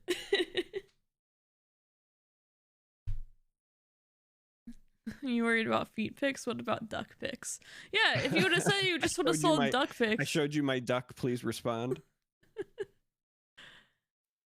All right, so here I don't know if it is a TOS or not, but here for your chat, here's But I you sent don't it to you know on if Discord. it's TOS and you're sending it to me? For I just it's on Twitter, right? Like those are the rules. So No, I don't know if I trust. Oh no. oh, I'm it's looking on my it's the phone old like first. before and after. Oh, that shouldn't be TOS. If that's TOS, this website is garbage. Well, I was just saying it's the old before and after stuff. I knew that I had posted it on Twitter at least one time, so I had to go find it. All right, y'all want to see how much? Wait a second, it didn't link. You want to see how much? Y'all want to see how much of a Chad Charmer is? There's, I forgot what you called your previous The old self. me is just Fat Charmer. Just Fat Charmer. It's just Fat Charmer. Yeah. How old were you in each of these pics, if I may ask? I don't remember exactly how old I was in the before, but I would have been like late 20s. And then the after photos would have been like 32, 33 was when I first lost all the weight. Yeah, but isn't like 33? Aren't you supposed to just like shrivel up and die according to Twitch chat? Or Yeah, maybe not in something like strategy that. games, but like. But yeah, that's quite a transformation. Chat says Giga Chad. Next round starting up now. All right, let's go. Oh, yes. Oh, we're just gonna stay here because it has a lot of streams. I was just going to say, we are still in the one that has the most. Oh, Actually, it looks like they did a great job of kind of splitting them up this time. yeah. I mean, I'll go Curse Saint later. We'll let them have, because the Shining's stream wasn't working earlier, so this one, we have watched all these people already, but most of the people at this point we've seen, just the way that it's broken up. This one has the most streams, so we'll stay on this one. All right, game starting up.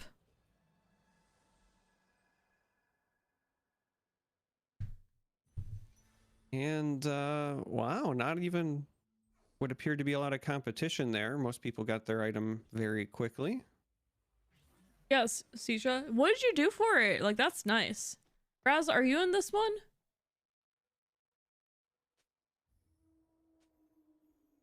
I don't even know what your TFT name is.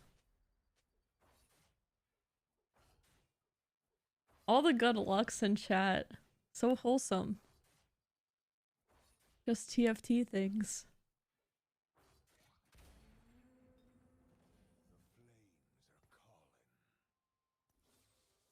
I watched all 3 lobbies live and pre-prepped lobbies. Nice. So we swap based on placement. Yeah, where you could actually just be like, all right, these are my bottom 2. These are my top 2. Pretty quickly. That's nice. So it looks like maybe a laser core here for Emma starting off. If they are able to find maybe Yasuo. We'll see. We've seen in our 2 lobbies so far, hero augments, the first 2 augments. So we'll have to see if it's a hero augment that kind of locks you into a certain comp, or if we'll see just regular augment where you're able to play a little bit more flexibly. Yeah, I mean, I will say Emma did a fantastic job of just going all in on the hero augment when that presented itself the last time. Yeah, But Camille's maybe hero we're getting augment's a been little bit more really flexible. strong. Yeah, I mean, the Camille one was very impressive. As we wrap up 1-4 here, we're going to see what choices we have. Raz, what's your in-game name? Looks like heroes again, so... 3 for 3 for the ones that we spectated. So, Get Paid got recently buffed. It was a 33% chance on kill, and it got raised to 50% chance. But you do have to have a pretty strong board to do that. Ideally, a Gangplank 2 and some 2-star front lines. So I would be a bit surprised if Emma went in that direction. I mean, the other options... Yeah, I think they were also kind of peeking at what other people were taking before they make their choice. I think that's where we're seeing the cycle. Another Camille? Camille? We're going to go with the adaptive defense again. So I mean, it might just be run it back. It worked out. Yeah. Yeah, it run worked it back. Out. You already had the sword, so if you can get a bloodthirster going, find a cloak early, you'll be right back to where you were, and that was very successful the last time.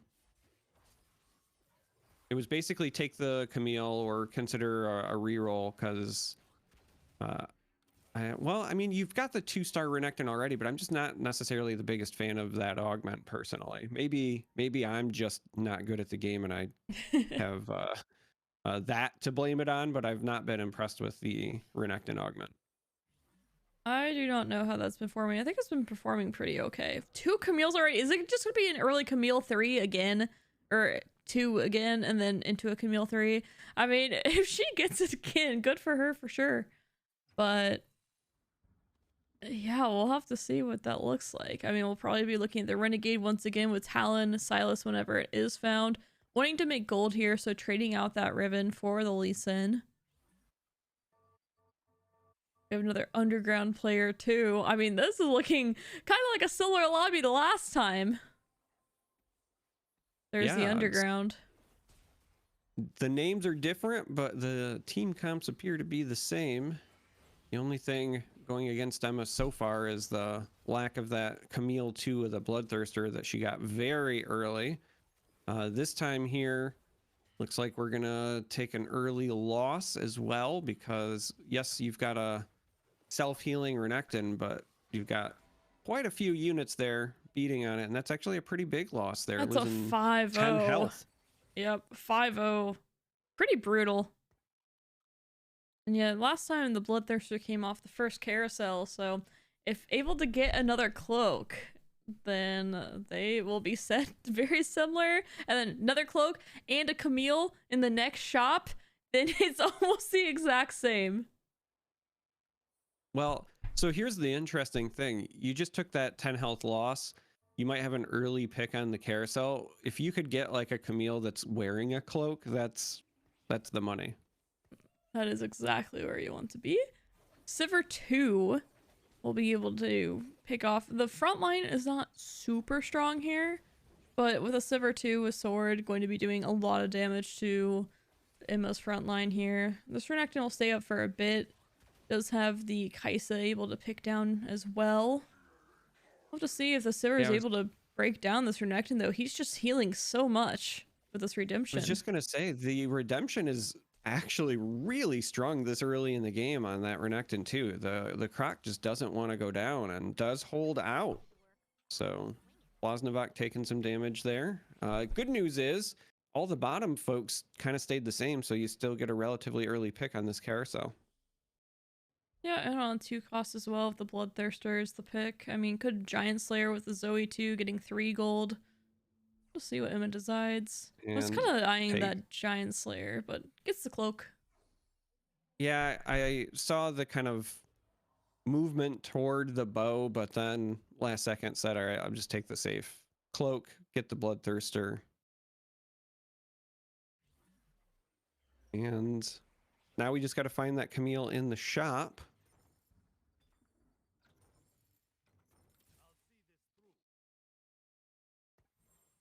Bloodthirster on the Camille for sure, locking that in. Don't think we're going to see any rolls to find the Camille just because we're at that neat 20 as far as the interest in the gold goes, but that's the next step, the next missing piece here for Emma. Yep, hasn't been able to find a Silas yet for that Renegade either. Let's go ahead and take a look at Zasu's board, just because I'm curious. See how that starts going. Oh, my stream. It's moving. It's moving. I don't know if it's... I think it's on their side, but a little bit laggy here. It has... Looks like a Yumi Supers. What's great on mine, but it's going fast. I'm seeing on your stream. Yeah. Yours is a slideshow. Yeah, it did not like me moving. I think it's okay now, please. Though. Oh, it went away. Alright, I'm gonna go check out Lawful stream.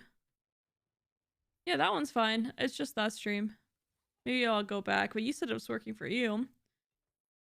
So we have the Gadgettine, the Lux 2, Defender, Spellslinger. I mean, has the Annie 2 as well. Like, all upgrade units except for the Zoe. So Lawful's board, no surprise that that's one streaking here. Thinking about slamming a Morello. Oh, and also does have the Lux Augment. Not sure if it's the one. There's one that increases damage on every second cast, but there's also one. Oh, I think that was the... That might have been the barrier. I saw what it said. I'm gonna go look real quick and see if it's the barrier one or the damage one. It looks like it's the barrier one. So yes, illumination is the damage and then lucent barrier. So this one is more of a support augment rather than a damage augment. She's just there to give her team shield. And also she's an alright Morello holder too. Yeah. Sometimes it's good enough. And looks like she's probably from Carousel is why she has that rod on her, but also pretty good for that mid-game carry as well. Alright, we're gonna go into the Krugs. So a little repositioning here since we're still only at 5. Yeah, with a board as strong as this, could probably have most positions into Krugs as long as you had your frontliners in the front and be able to take it down. Even without that, I think even if you just threw Lux to the left, still would be fine. I mean, this board is really strong, would be almost impossible to lose to Krugs. You know, you say that, but I would find a way. You would? I would. And Every time I I've don't thought think you like, oh, I'm can. totally fine. I know You you're don't. not supposed to admit those sorts of things, but there are times when I've been very lazy and just like, all right, I'm not going to move. And then, or, you know, I'll go get a drink and I'll come back and I'm like, where did I lose health? And it turns out it was Krugs. It's the only ones. It's a rapid fire cannon from that Gadgetine. We'll see what ends up going on. Looking at slamming this jeweled gauntlets, the rapid fire as well.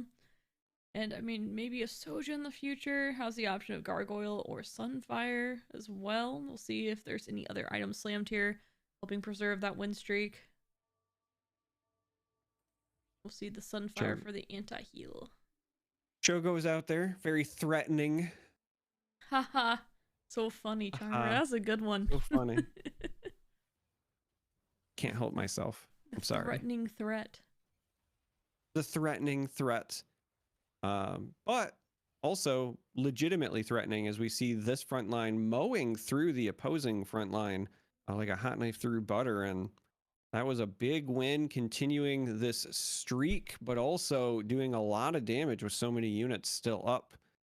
This is where if things don't turn around for some of these players, we could see some early eliminations. Zazu already down to 55 and we're only on 3-2. And goes ahead and gets the battle mage there. Love to see it. Previous set, late game specialist was one of the favorites just because you could go to 9 and then cap out your board with dragons. But now you don't have quite the same spike, you know, in Asol 2 versus an Aphelios 2, although an Aphelios 2 very strong, just not the same degree as an Aurelion Soul 2 was. So late game specialist, I assume, will be falling out of favor in general. I'd be surprised if that augment is seen too much, depending on the meta, if there is, you know, some kind of a stronger comp that's not too hard to hit at the end. But overall, because of the way that the game is right now, back to like the basics of playing more flexibly, slamming items, and then, you know, making a late game based off of that, rather than just forcing a dragon comp at the end of each game. We'll see. I don't expect to see late game specials as much, especially like Lawful is like the point where you would think like, oh, this is the person that would go late game specialist. They're win streaking. But rolling it quite the back and forth there, but then there was quite the explosion with only the Lux holding on at the end. Yeah, and Lawful's able to preserve that win streak. One more round to make it to the carousel. Double Sunfire doesn't stack, so I'll have to put that on something else. Thanks, Gadgetines. Yeah, it's a shame that it doesn't stack. I gotta be honest, but could be quite fiery. That's just me. I mean, a Sunfire on an Annie just feels right. Why can I not put 2 Sunfires on her? We're gonna, looked like, put it on the Cho to make him extra threatening. So it's also here, although low, looks like it's going for the reroll supers. So after these wolves will be spiking pretty high. Yeah, you just gotta try to maintain as much health as you can going into that. Unfortunately, this is once again not looking good. Oh, we do actually have a couple of units fall. Is this gonna be another Lux at the very end? Yeah, this Yuumi just not taking damage. Oh, until Lux one-shots with the crit from the glove. One-shot. It was just a matter of time. The good news is win streak still maintained going into the 3-4 carousel here. So steady 100, but also the good news on the other end was Zazu only took a little bit of damage going into where they should be hitting their spike with the reroll supers. Yeah, we'll see what Lawful goes for here. How's the cloak to work with? Probably wanting the tier for a Sojin, I would assume. Can stick that on Lux for carry for now. You know, I'm really surprised they didn't take the belt and try to make another Sunfire. Just another one for fun. Get the spark this time a lot more useful. So Charmer, what do you think about the Sojin art change? I like the old one better. I was gonna say, I don't know if I like it, but it also it's early, right? I think it's gonna take a bit for me to Oh, I hate change. because I really liked the old one. I like the old one too. I feel like it's just got a little bit too much going on color wise. Like it has extra stuff going on where like Jeweled Gauntlet, it's like 3 colors, kind of. I don't know, just the way that it's pictured, where I feel like there's too much gradient change in the background of the Sojin. Where everything else is pretty solid, or it goes white into color. Where the Sojin goes green into black, which is different than all the other ones. And I don't like it. Double Echo Shop. Wow. Okay. Also, another LeBlanc there as well in the shop. Yeah, looking like going for the Spell Slingers potentially, but would lose Defender if you put this LeBlanc in. Yeah. They had the LeBlanc in the last time, so I think it's probably going to stay. It's just mostly a matter of, you know, do you pick the one up from the shop? They do. So trying to hit that 2-star for it. I mean, this is going to be... I was going to say, this is going to be really interesting if we do decide to go with the Spell Slinger build, just because I don't think we've seen that much so far today. Granted, it's been very early, but yeah, nothing that's been heavy Spell Slinger. Oh, I was gonna say, we had a 4 Spell Slinger with Curse Crown. I think it was a Shining Star that ran that earlier. Had the Talia, the Lux, the Syndra, Janna. It was a 5-star Guardian 4 Spell Slinger build that got 2nd place behind Emma, I believe. And rat item for no one. Yep. For no one. For no one. Is it really a rat item if you don't have to actually rat? Yeah, I don't. If it hits nothing, is it really ratting? Yeah, I don't know. Nonetheless, we it's a lot of some swords. Options. I was gonna say, it's a lot of swords.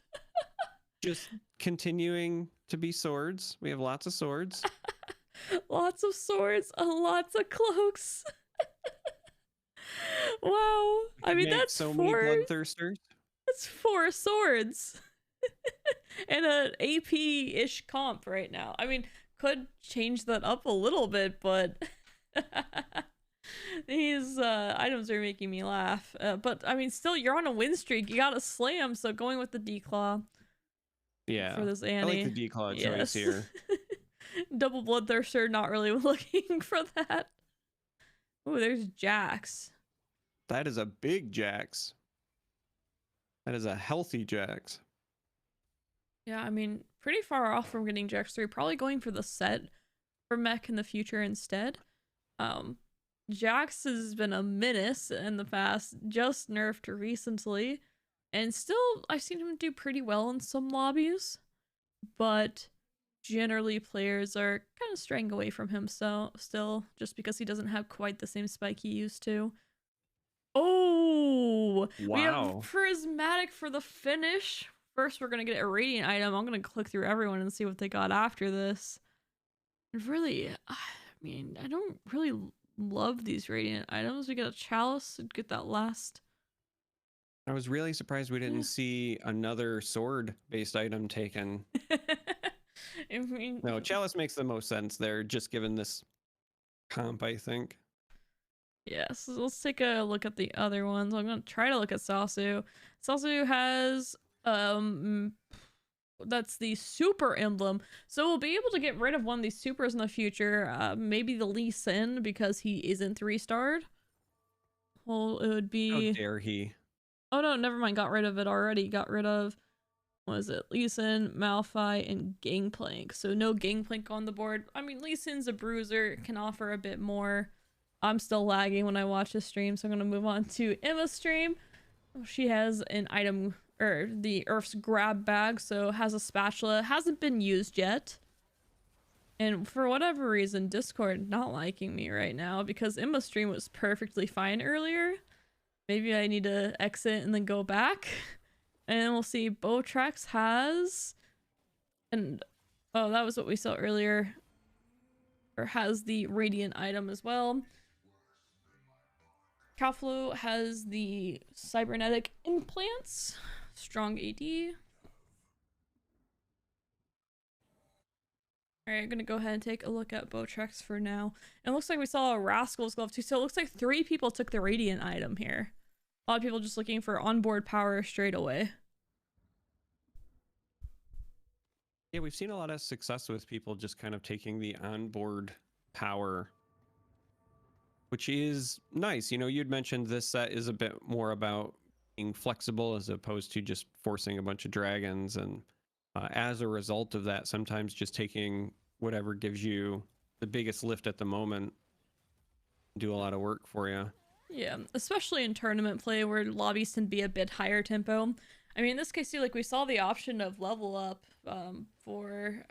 Who were we watching earlier? Lawful at the time. For Lawful. I mean, that doesn't give onboard power when you're already win streaking there. You're already making a good amount of gold. But if you were Dragons, I mean, in this position as Lawful, you would be taking it and you would be going straight to your, you know, your giant dragon board at level 9. And Lawful did end up falling there, so the win streak comes to an end. Still up there in first place. Didn't lose enough health to fall below Blaznovac, but it is worth noting Lawful took their first loss of this lobby. Bowtrex will get that Janna with the bow. Be interesting if the bow stays or if it's just... I mean, there's ZZ Rod option here or potentially an AD option. Is at 4 Animal Squad, probably looking to fill it out with a 5th or potentially taking out one of the Animal Squad. I mean, still, I want to point out, level 8 still has Nasus 1 on the board when that is the augment. I mean, finds Misfortune before Nasus 2. Oh, there's the Nasus 2. There we go. Hey, Caster Blessing there. Go. That's a Caster Blessing. So get some really solid upgrades here. Finds the Misfortune. I mean, the Nasus isn't that big. Leona adding Aegis to the board. I mean, big upgrades there. Yeah, the overall tankiness of this board went up significantly, both between the unit upgrades and getting the Aegis there, but crowd control proving to be a bit of a menace there. The front line falling. Yes, you've got Misfortune still working here in the back, but too many units up. Well, I spoke too soon. That bullet time hit the almost perfect cone and cleaned it up. I thought for sure, okay, they're going to hit that last unit and then they're going to turn, but yeah, Misfortune really just mowed it down. Only the one that's keeping the win streak too. Oh, there was a Think Fast there too, and losing after Think Fast doesn't feel the greatest. And yeah, hey, Kamadina, sorry if I said your name wrong, but yeah, I will be making more videos on TFT. I'm really glad that you loved it, the first one. I think I'm gonna do another basic guide, but like even more, but then also just regular gameplay. I've gone GM last set, and I want to try to get Challenger this set. So I'm kind of just gonna, well, make games over games that I play in ranked and such too, and stream them too. But also try to do some basic guides too, since a lot of players that watch me are from Legends of Runeterra and haven't played TFT. So it'll be a mix of new player content and also just like grinding ladder and cool games content. Ooh, Sasu dead. Ooh, that's looking really rough there. Yeah, this is a potential elimination here because this is a lot of units up. A lot of units up, and that is Oh, it. Oh, unfortunately, Zazu falling in 8th place, not where you want to be, and a couple of other players as well already kind of on the bubble as far as elimination goes. Certainly 2 healthier on the bubble, but you could lose as much as 15 if you have a really bad board. So really looking for some spikes as we go into this dragon round here. Botrip's looking at a good spot. 6 win streak, level 8, 20 gold. We'll have plenty to work with here. Might even be going, well, most likely we'll be going 9 this game. Maybe find a few upgrades first. I don't know, most of the board is pretty upgraded, so...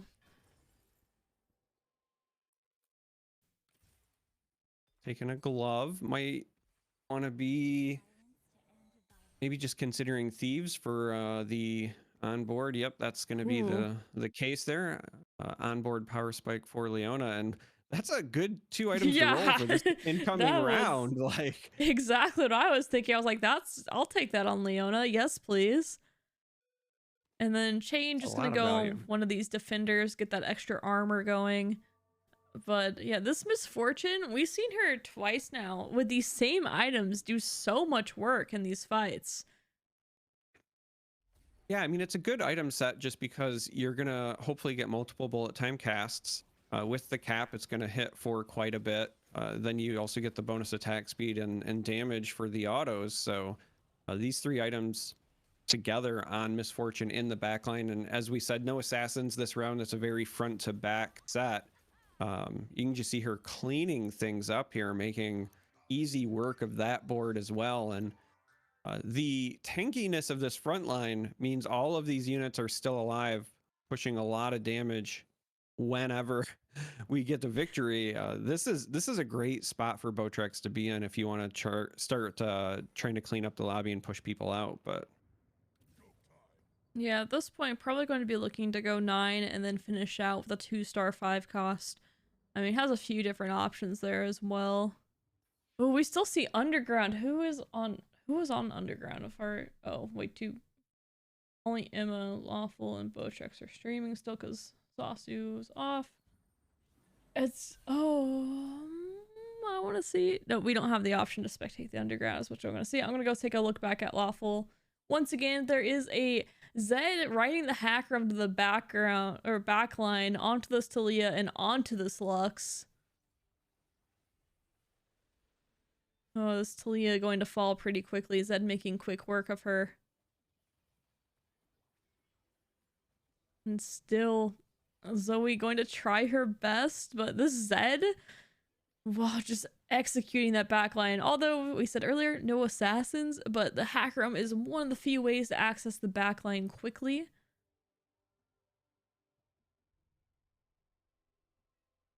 Poor Spellslinger, 3 Gadgetine and Star Guardian, along with just other useful traits. Has the Echo too.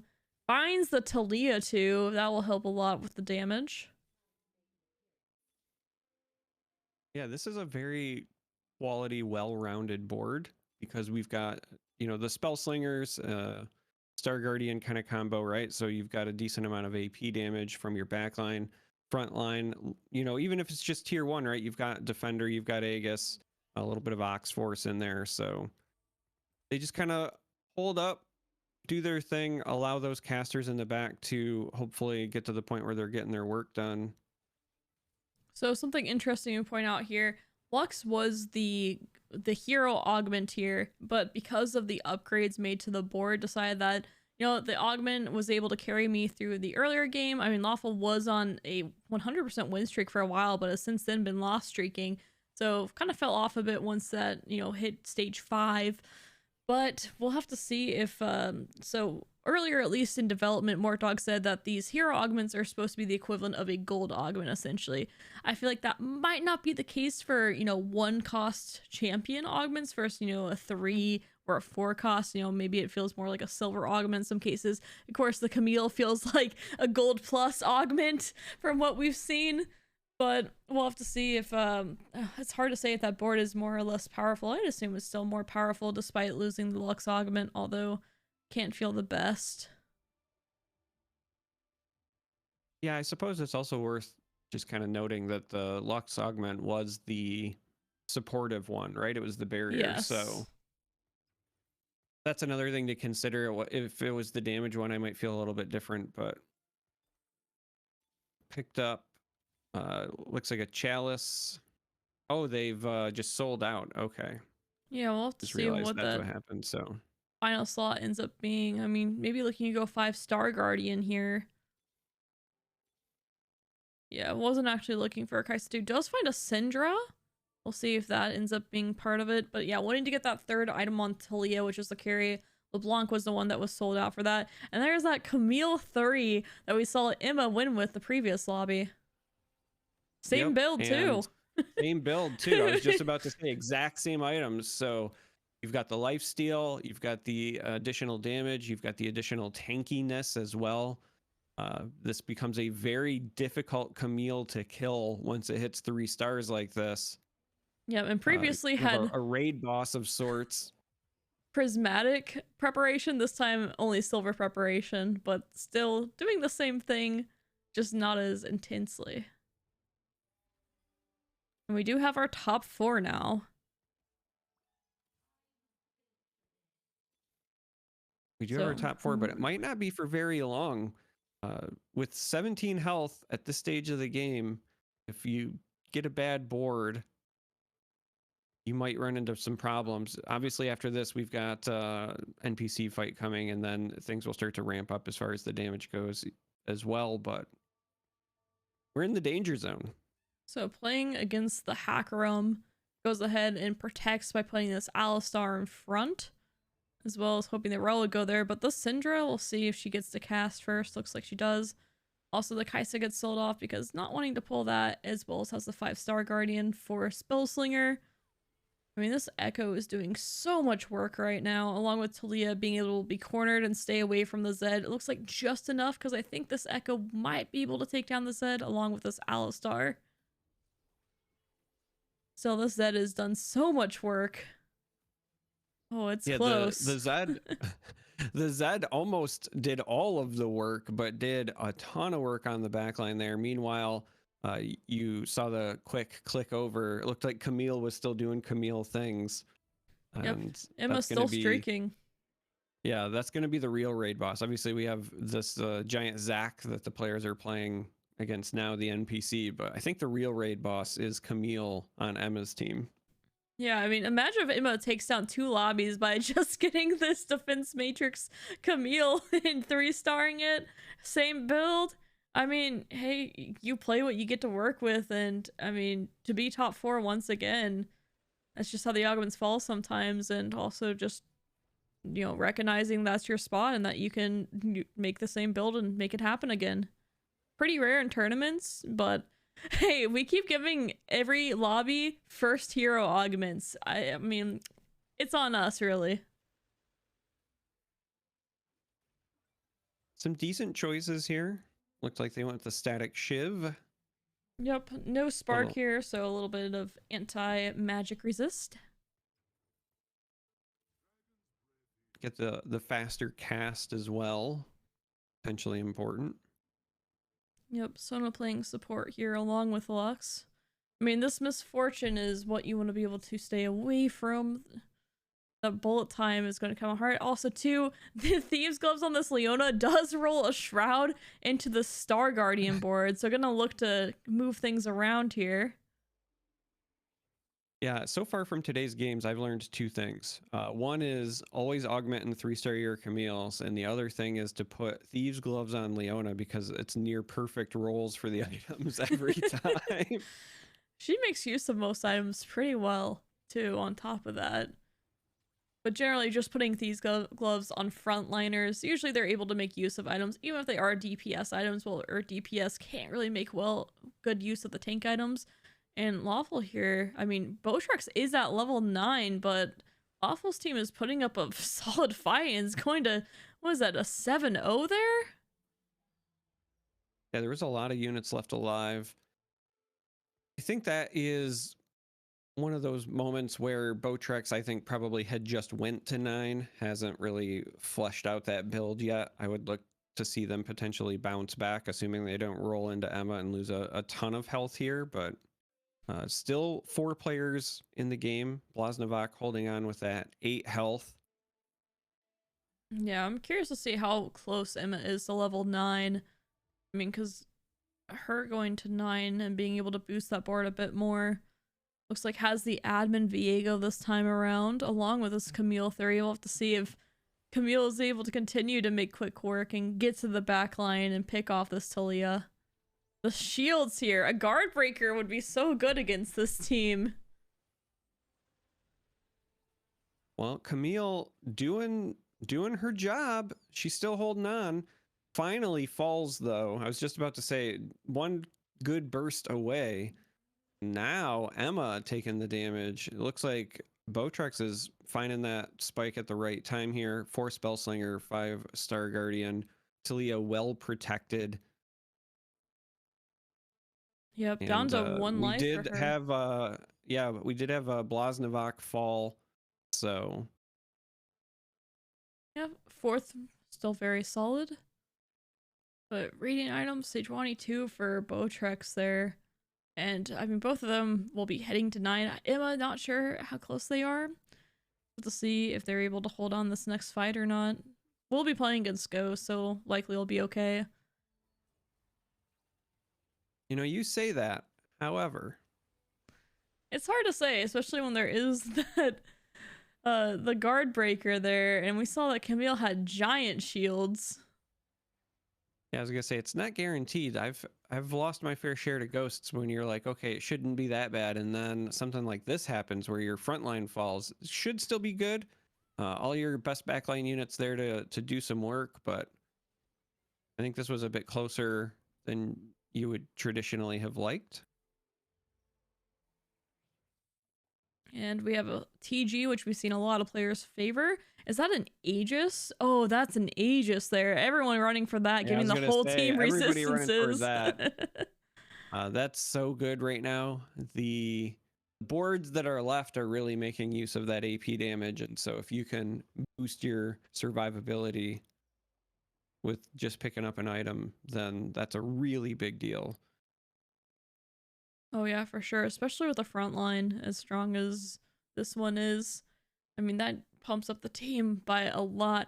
And also too, this Lux, it's been funny seeing her shield her team and then the guard breaker just kind of annihilating the shields that she's been putting out with the support augment.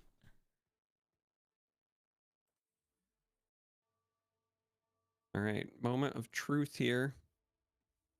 You can survive a couple more rounds, you get another item spike, but that's tough. All the players sub 20 health. You have to have some really tight games for that to happen. Here we've got Emma looking like she's gonna fall. This is not going well for Emma. The front line getting basically annihilated. Yes, you've got raid boss Camille up, but if she doesn't start killing something and get into that backline soon, the same thing that happened last time will happen again. She's gonna take a big burst and get nuked, and that's exactly what happens. And plethora of units here means Emma will finally be knocked out, and looks like it's going to be in the 3rd place, but still respectable. You win one lobby and you get 3rd in another, all on the back of, you know, early augment Camille. Yep, and Lawful is able to go to level 9 here and put in a Zoe too. So adding that Prankster, getting the extra target dummies to take a little bit more damage, giving that Talia a little bit more time. We'll have to see how this Misfortune is able to just grind through this. And I like putting the Zoe in the front because she's not really, you know, doing that much in the backline. Your damage is all there. Her just essentially acting as a little health tank, a little meat shield. Be able to give this Talia more time. Of that, you know, because of the Prankster thing as well, if you put her up on the front line, that's just gonna buy you even more time while she repositions. So you can see her, she just repositions to the back there now, and yep. And on top of that, it can also mess up Misfortune's cast. I mean, there she goes over and misses almost the entire team. I mean, this might just be enough for. Ooh, this Fiddlesticks came in though and took out a good number of units, where it was kind of looking like it was going to be a crush there, but still. It was Fiddlesticks! Oh, it's not. It's not a crush at all. It is a Wow. surprise fiddlesticks. He just pops off with a couple of casts, and the crows chewing up Oh, so I the needed opposing this. squad there. Bowtrex coming in hot off the back of that fiddlesticks. Yeah, that was a surprise party fiddlesticks without the skin. Because it was looking really good for Lawful there, and then Fiddlesticks was able to clean up. Yeah, he comes in with the crow storm and reminds you that a group of crows is a murder, murdering the opposing squad. But now we're taking on Mudcrab Urgots, looking for some final power spikes. And you can't imagine that this game is going to go on that much longer, right? We're looking at, One, maybe maybe two two rounds. rounds. Yeah.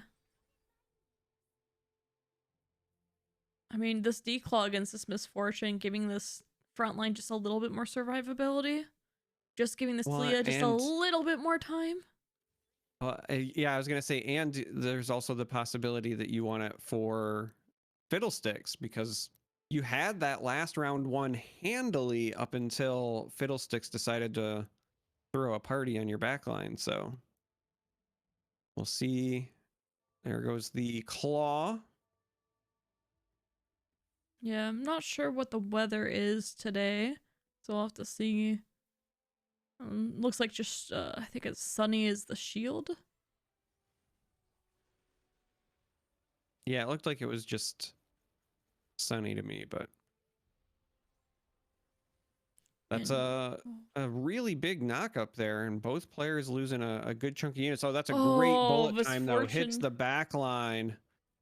Yeah, I mean, without that Talia, there's no damage here for Lawful, so Misfortune finding that corner where the Talia was, I mean, going to take it down here. Bowtrex is having a really good game. Yeah.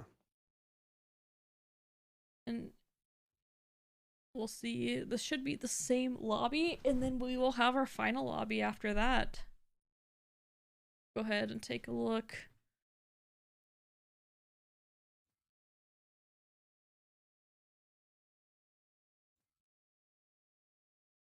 Earlier, Saint was in this bottom lobby. I'm gonna head down to lobby 3.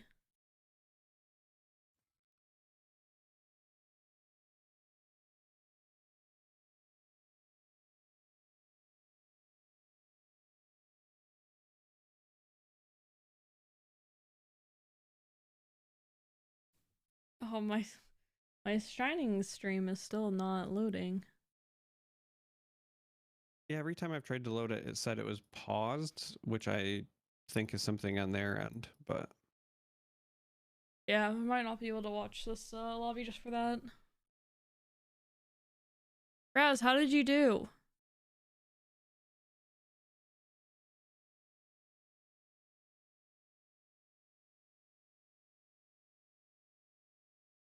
Oh, just went to look at my phone and it's just covered in cat hair. Yeah, that's been happening a lot to me lately, especially during the work days when I'm working remote. Because you got cats. Yeah, we've got the new kitten as well as Jupiter, who is settled in, and she's continuing to grow. She's quite the fat cat now, so. But part of that's just because she keeps getting into the kitten's food, and so she's putting on extra weight because she's being greedy. I mean, it tastes better, I'm sure. It has to.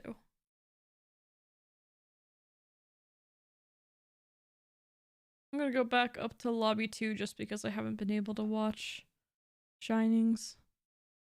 Yeah.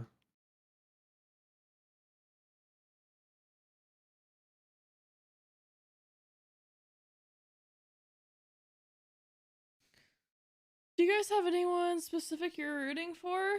I mean, I only know a few people, so like Saint, and you know, gotta hand it to Raz too.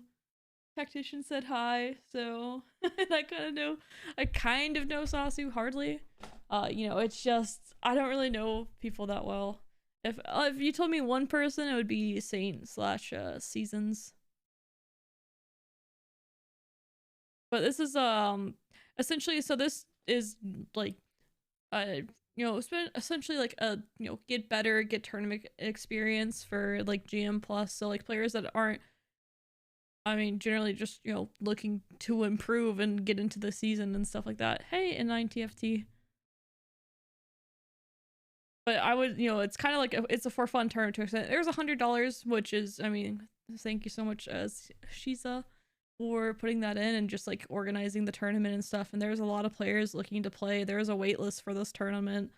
So, and I was like, you know what? I'll cast it. I'll try to get a friend on. So I got Charm3r on, and you know, just cast because I don't really have TFT casting experience, and I wanted to get that. Seasons is famous Pog. True. And I know Charm3r is always up to, you know, do a little cast together. Yeah, I'll help you cast paint dry. Oh, you see that Vlasnavok has 8 Sejuanis on that board, was going for that Sejuani 3 from the Think Fast. I didn't even realize that. I had Zed earlier, I thought. Might have sold out trying to find that Sejuani 3. Because I'm sure she probably stuns for like 8 seconds or something crazy.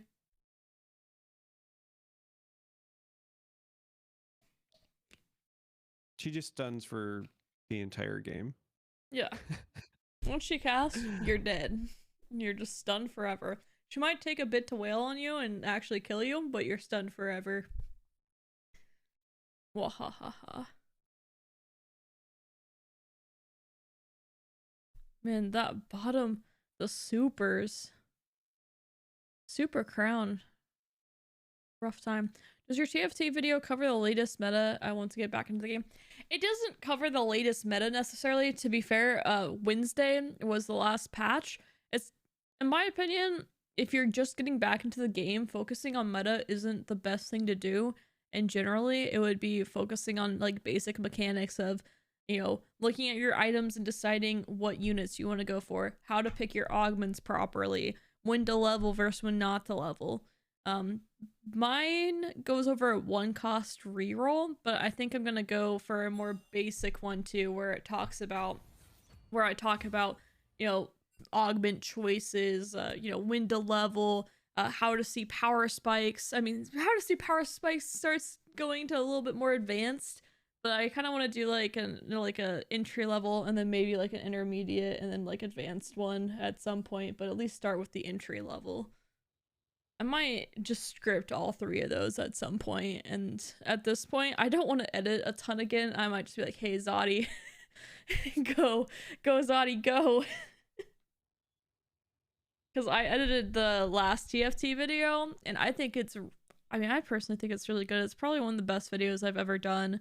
But because it was TFT when I'm primarily a LOR streamer, it still did fine. It didn't do insane, but it did pretty good on search. It didn't do great for my audience, which is kind of, it's not a death sentence as far as YouTube goes, but it makes it much harder for the video to do well, essentially. So hopefully I can get, if Bowtrex, actually, let's go to lobby 1, because that has 3 people streaming. And we just did this lobby. Sound good, Charm3r? I'm just here to cast whatever you tell me to cast. So all right, lobby 1 whatever time. lobby you want to be in. All right, and let me update to game 3.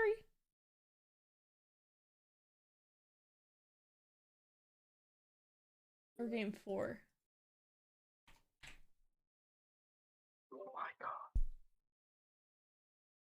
god. Raz.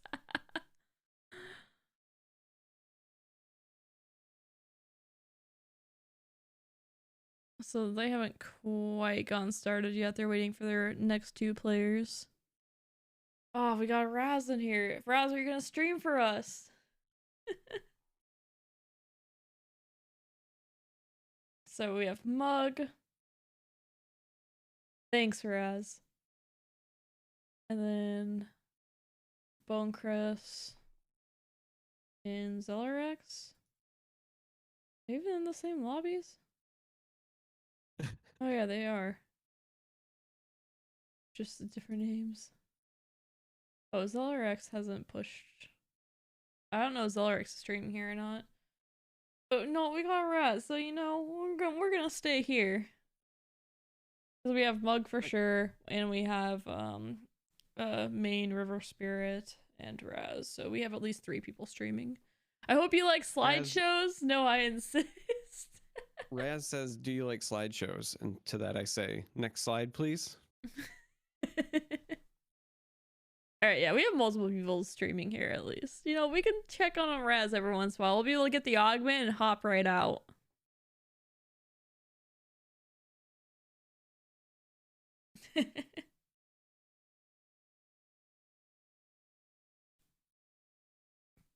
All right. There's a bunch of people saying they're ready, but I'm not ready because my coffee cup is empty.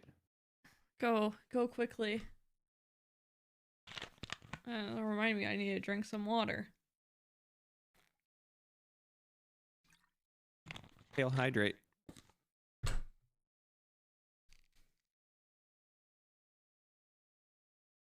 Mom, get the camera on Silverfuse stream. Hey, Nate! TFT? Have you been playing TFT? I'm planning to stream more TFT. I might stream some Overwatch at some time too. Maybe I'll even get this Charm3r guy to play Overwatch with me. But I've been playing Overwatch a lot recently. But I also wanted to stream a lot of TFT. But man, I got the Overwatch bug again. Getting my fix of it after streams and stuff. I've been trying TFT, but I'm bad. Well, you'll be able to watch my streams in the future. Well, as in like literally this week, I'm planning to stream some TFT. And I'll be able to help you get better. Because I'm okay at this game. Like Masters GM player. Woo. No, that's pretty okay. I still have a lot to learn, don't get me wrong. But I still am decent at the game. But yeah, that'll be fun. No, we do have the next lobby. Game 4. This is an important one because it's deciding who's going to the final lobby. The top points from all the different lobbies, all 4 games. It will be going from the top 24. Instead of having 24, it will be going to top 8. You'll make it, Raz? Is there a spreadsheet or standing somewhere? I would like to know that. I don't know how she's doing it.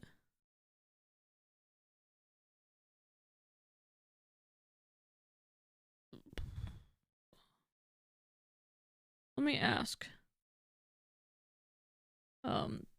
Do you have any type of standings for us to see who are contenders? I mean, obviously, from what we see, Emma's got to be a contender for top 8 with a first and a third. I don't know what the other placement was, but a first and a third has to be pretty decent. Don't look, don't look. Oh. Oh, you're gonna make it, is what you're telling me. That I'll be so shocked that I might faint. I might just pass out if I see how good you've been doing.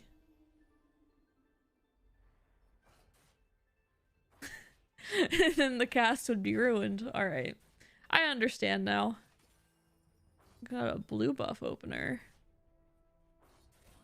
Do you think... Alright, Charm3r, yes or no? First hero augment. There's no way it's a 4th time. There's no way. Oh, you probably... I'm back. Okay. Have we hit the first hero augment yet? I was just asking you if yes or no for this one. I was wondering if I was the X factor and if maybe we'd had the augments come while I was gone. All right, I think we won't get it this time. You don't think we'll go 3 for 3? You mean 4 for 4? We're already 3 for 3. Oh, well, you missed the first part of the last. Right. I was gonna say I missed. Maybe I'm the X factor. Maybe I should leave. No, absolutely not.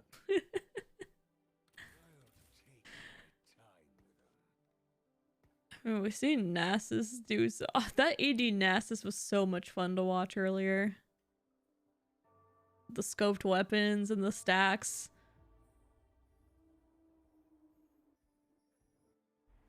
Oh, real quick. Bye. Thanks for hanging out. I'm going to go take a look at the standings real quick. Don't worry, Raz. I won't make fun of you too much. Oh wait, these are not oh wait, they're lobby scores. Oh wait, game 3 is not input quite yet. You know, Hey. Raz isn't at the very bottom at the time, so you know that could be all right. You're missing hero augments.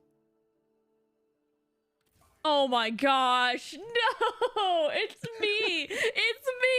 It's actually me! Why am I like this? Do you think the other two lobbies too don't have hero augments too? Like that'd be hilarious if I'm just controlling it. Me, I have the power. It's pre-recorded. Yes. As always. Saint's doing well. Yeah, Emma's up there. We'll have to see once the third game is entered. Because that's could spice things up quite a bit.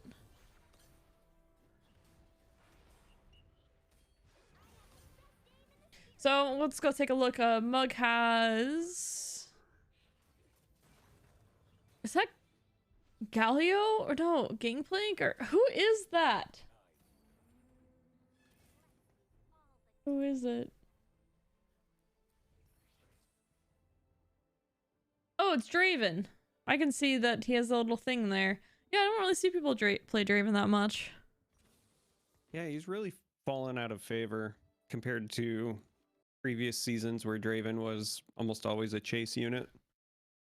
This time he's just kind of happy to be here. Let's go. We got the Razvan slide. So it's not even that bad. We've had worse streams today. He has the Yasuo opener. I'm going for the laser core. Nice. Thank you, Raz. Zellerex has the Annie. Yeah, I mean, this isn't slideshow. This is more like stop motion animation. Yeah, it is more like stop motion animation. We're seeing Lux as the mid-game carry. Very popular today since her buff. I mean, Lux is just really popular in general, right? There's a reason that she has as many skins as she does. So. Yeah, I might have got the Star Guardian Lux chibi. Of course you did. Maybe. It might have taken me a few more chalices than I would have liked, but you know, it's tax deductible. You know, it's fine. It's fine. Oh wait. Oh, so they. It looks like Tever So Much probably just out of the tournament based on their placements. When I look, they had 6 points before game 3. So to still be able to start the lobbies, since we're not in tournament realm, you do have to have all 8 people. So essentially just AFKing and out of the tournament because they can't get into the final lobby. So any player looking a loss streak here, not gonna have a good time.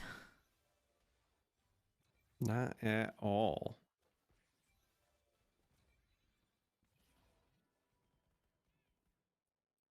Rengar bot.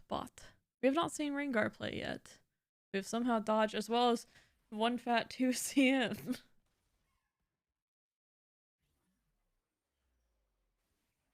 Yeah, we haven't seen a Rengar really at all.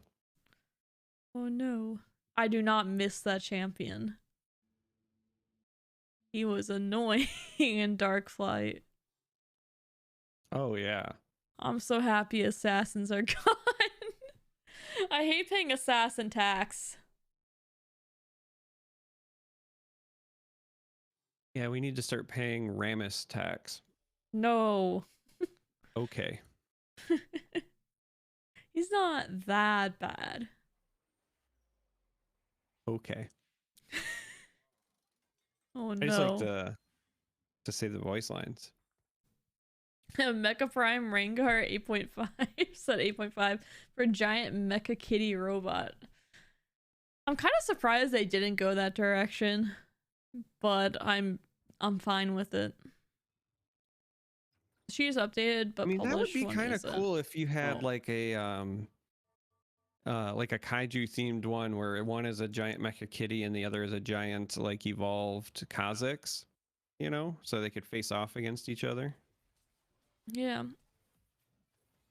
And Xelrax saying, hey, this Lulu isn't worth making. I mean, I was probably hoping to win here to be able to make 30.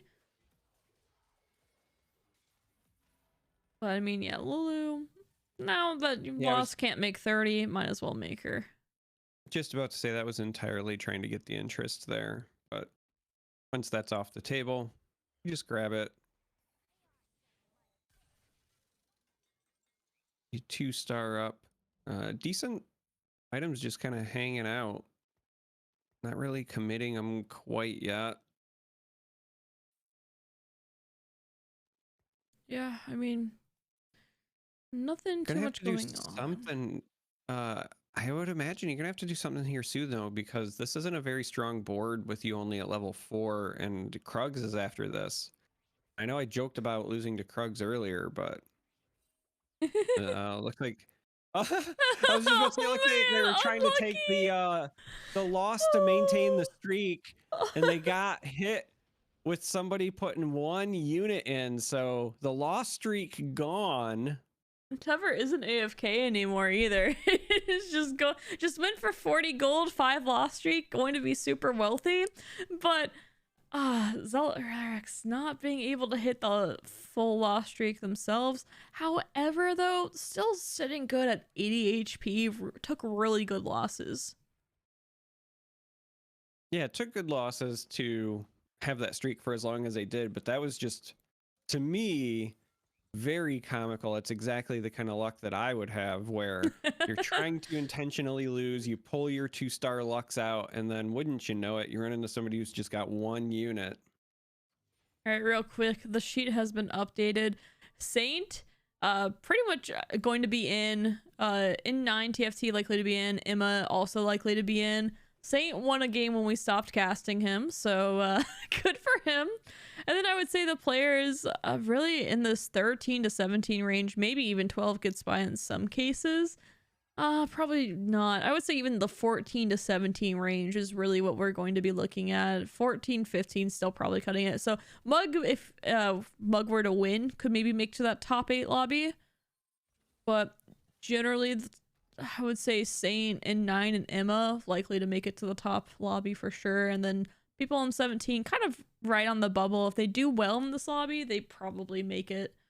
And that is Calflow, Unforgiven, Blasnavok, QTRF, Otrex. And then looks like at 16, Lawful and Mug, as well as Falter there. So Lawful needing a good game as well. And then Mug we have in this lobby, so we'll have to keep an eye on him. Or on them. Thanks for the updated sheet. So after the loss streak goes away, Xelrax gonna open with a win here. Maybe try to get the win streak going instead. Turn the corner quite well. That's a big Vi there. Sunfire Cape. Just clapping people. Love to see it. Oh, we got another prismatic. We're really good at this hero augment into prismatic lobbies, Charm3r. Yeah, that's just what we do. I wonder what the odds spicy. of this. So we get a new recruit there. I'm gonna go ahead and click through. Let's see, what did Raz get? What are Raz's options? Gets a laser core emblem. Very nice. I mean, that's a good spot when you have the Yasuo set up that way. Caster's Blessings to have more interesting games. We have indeed been doing this. We get Radiant item. Looks like has the Radiant Gwynsu for this Jax here. Going to just be Mecha Jax build. I mean, Mug, we saw right on the cusp of being able to make it. Is at an Electro Charge here. So Electro Charge, pretty safe thing to take. Leaves you to be very flexible. And has been really strong. Just recently got nerfed too. Not too terribly. Still going to be very strong, especially with a front line as big as this one. And it's no surprise that Electrocharge has been performing really well when frontline has mattered so much in this new set.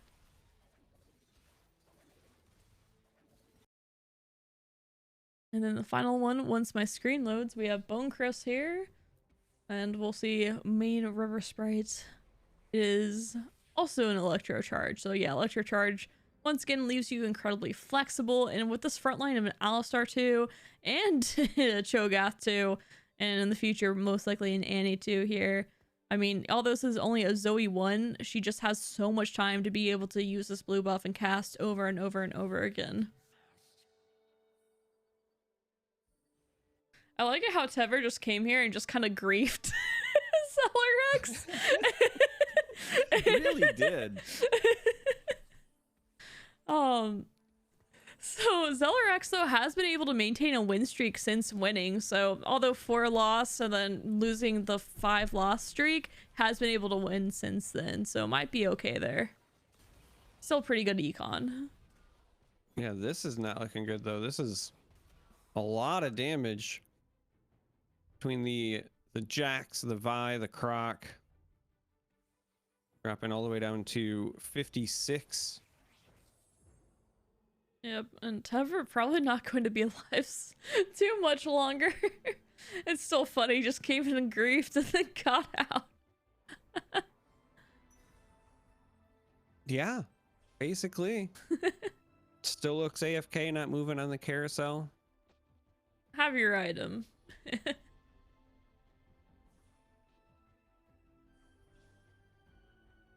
So yeah, we'll have to see if we're able to stabilize. Assume with the Zoe here, I mean, still the front line's really good. It's just the damage that's lacking. It's the morale on her. Looking, the Cho'Gath, obviously, strong unit. You got another one on the bench. If you could somehow magically ever stack Cho'Gath to get it to 3-star, that's always really beneficial. But this is a strong front line. If the Annie 2 stars as well, that'll go a long way. You just need some damage to really push it through. Yeah, no Zoe parry even. I mean, if you hit a random Vel'Koz 3, also could see that being played. You got a slight nerf to him earlier, but still multiple threats on the board has proven to be quite strong. Yeah, we really haven't seen a lot of like Vel'Koz presence today, so I think the nerf has made folks really shy away from him, unfortunately. Yeah, we'll have to see. I assume most players, because they've had a few days now to play since the nerfs have happened on Wednesday, probably got the feel for him. I mean, Vel'Koz was pretty strong, and I don't remember exactly how much he was nerfed, but I would assume pretty decently with the number of players if we're not even seeing him on the board as a temporary unit right now. No, I mean, we've essentially seen almost no Vel'Koz. I've seen him on the bench a lot. I've never seen him on the board. Oh, seeing Star Guardians again just reminds me of set 3 and set 3.5 of just playing Syndra carry, where she would just throw a ton of balls at people.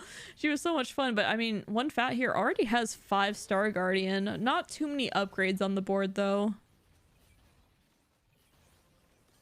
And Zoe trying her best to just get these dots going, get the Morello procs, and this front line just is proving too much, especially with this Gadgeting Warmogs giving an additional 900 health to this Alistar.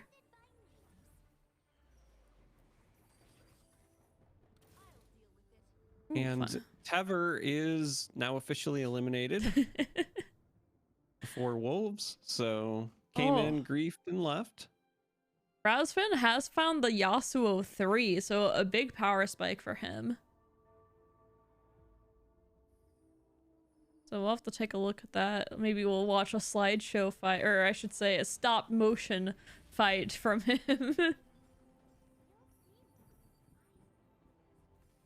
Is able to make econ here. I want to see if if there's a level and roll for a Zoe 2 here.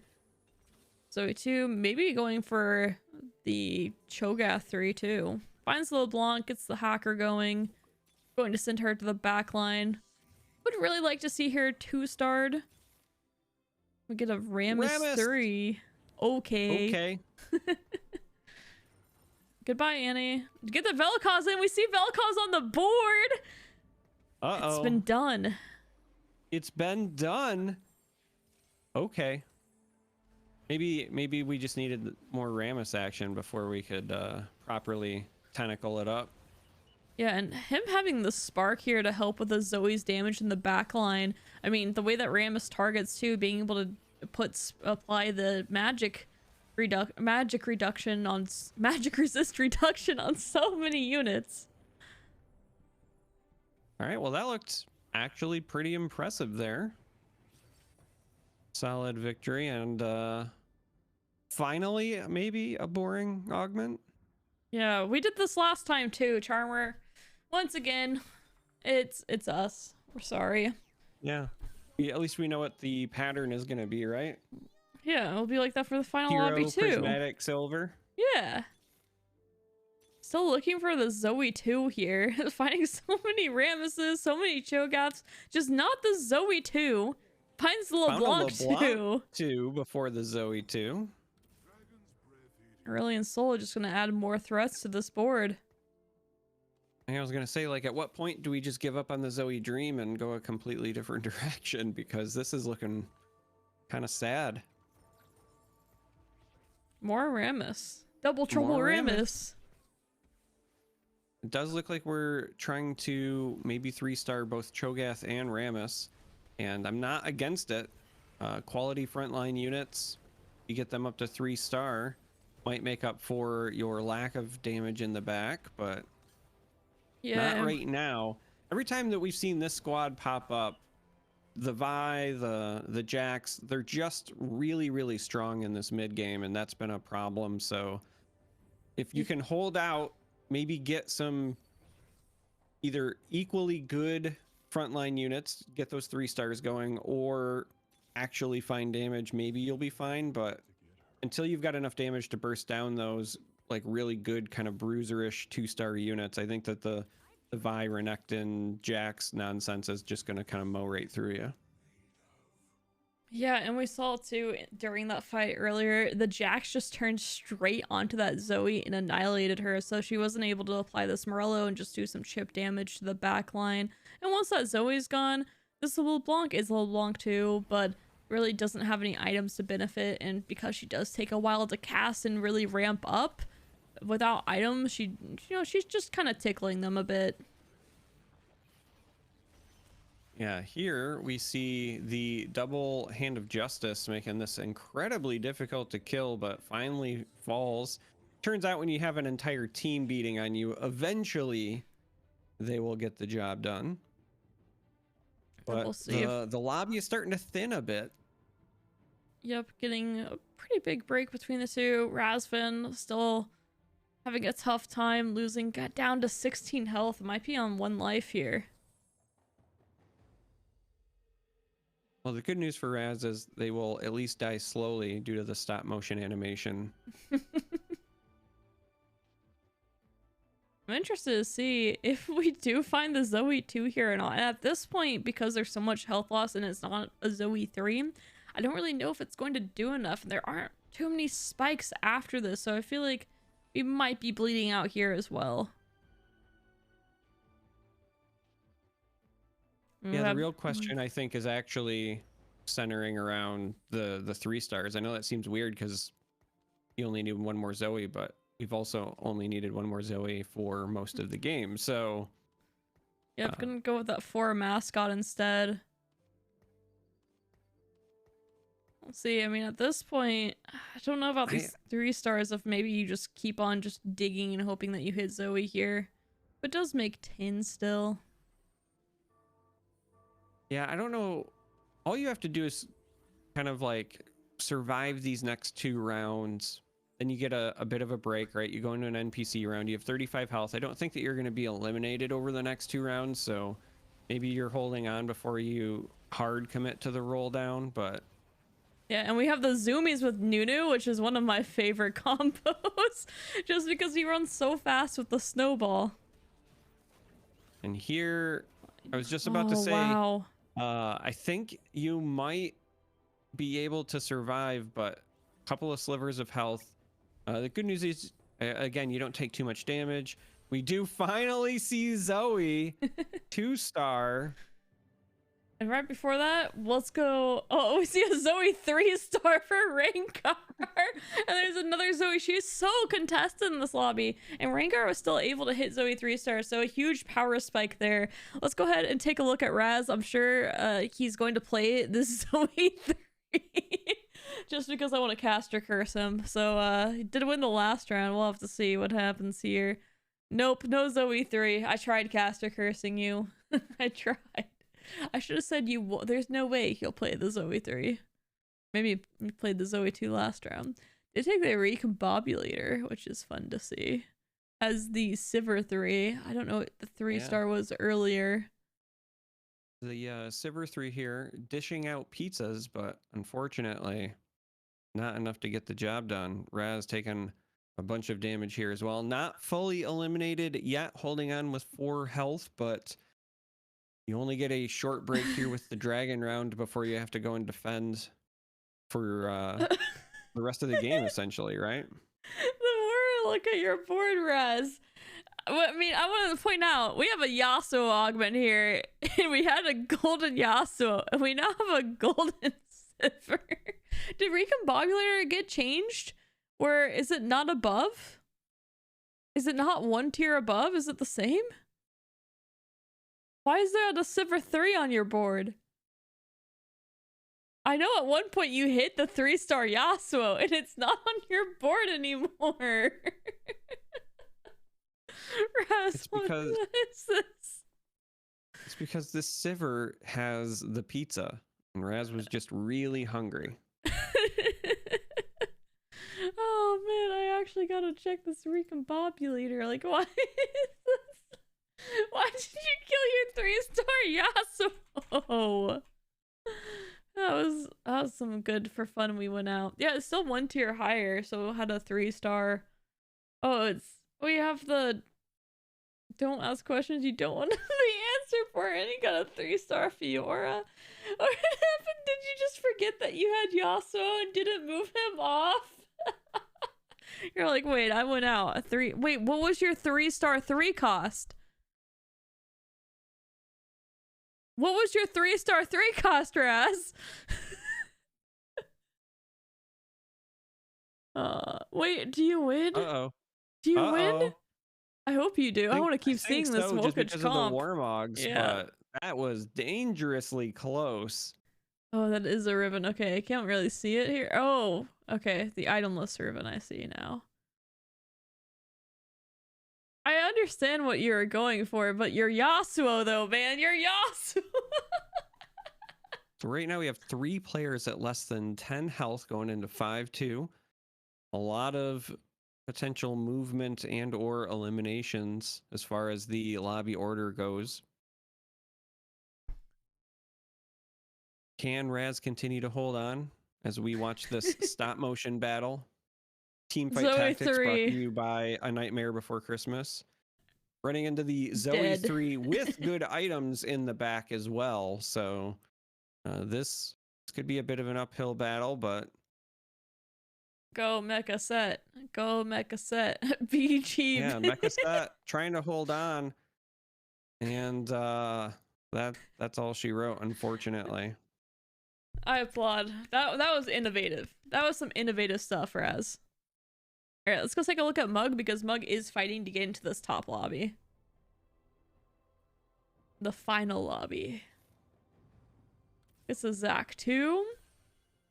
I mean, solid front line. Only a Samira 1 for carry. We do see someone else taking the Vel'Koz and saying, you know what, Nerf, not that bad. I'm going to be able to use this unit to carry me through the mid game into the late game. I need to point something out, though. Our first place player in this lobby, who still has 100 health. Also, I just saw the notification hit a 3-star Jax. All right.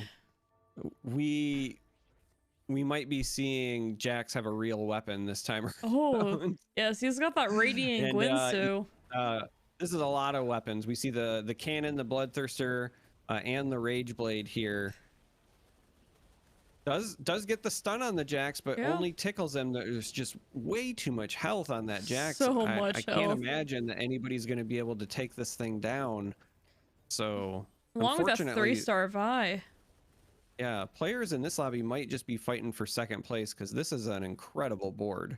I mean, and just so much gold to work with too. Easily can go 9. And we see a Warmongs take from Mug here. There's an Oxforce Fiora, there's an admin potentially even giving more value to this Jackson Vi depending on what the admin is. Finds that set too as well. Yeah, this might be a fighting for second, as you said. Unfortunately for Mug, has a spatula here but wasn't able to find anything to go with it.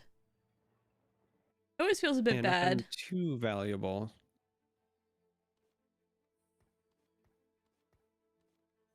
I mean, Rengar had just spiked as well with the Zoe. If there's a way that the Zoe, you know, putting the Morello onto this Jax, maybe there's a world where there's enough damage. Maybe, but maybe. I don't know. The problem is that your front line, like the Cho'Gath and the Rammus, are very solid. The Rammus in particular is going to take a long time to die. I don't know that they hold up well enough against that Vi Jax combo though. And once that falls, you're going to be in a world of hurt. So case in point here, we saw the Rammus fall, and then the rest of the team just kind of steps forward and does its job. So top 4 of the lobby, all secured right now, but still trying to fight it out, figure out how their positions are going to align. Zellerex looking to be in a really good spot just because, again, as all of these players are so far behind our first place player,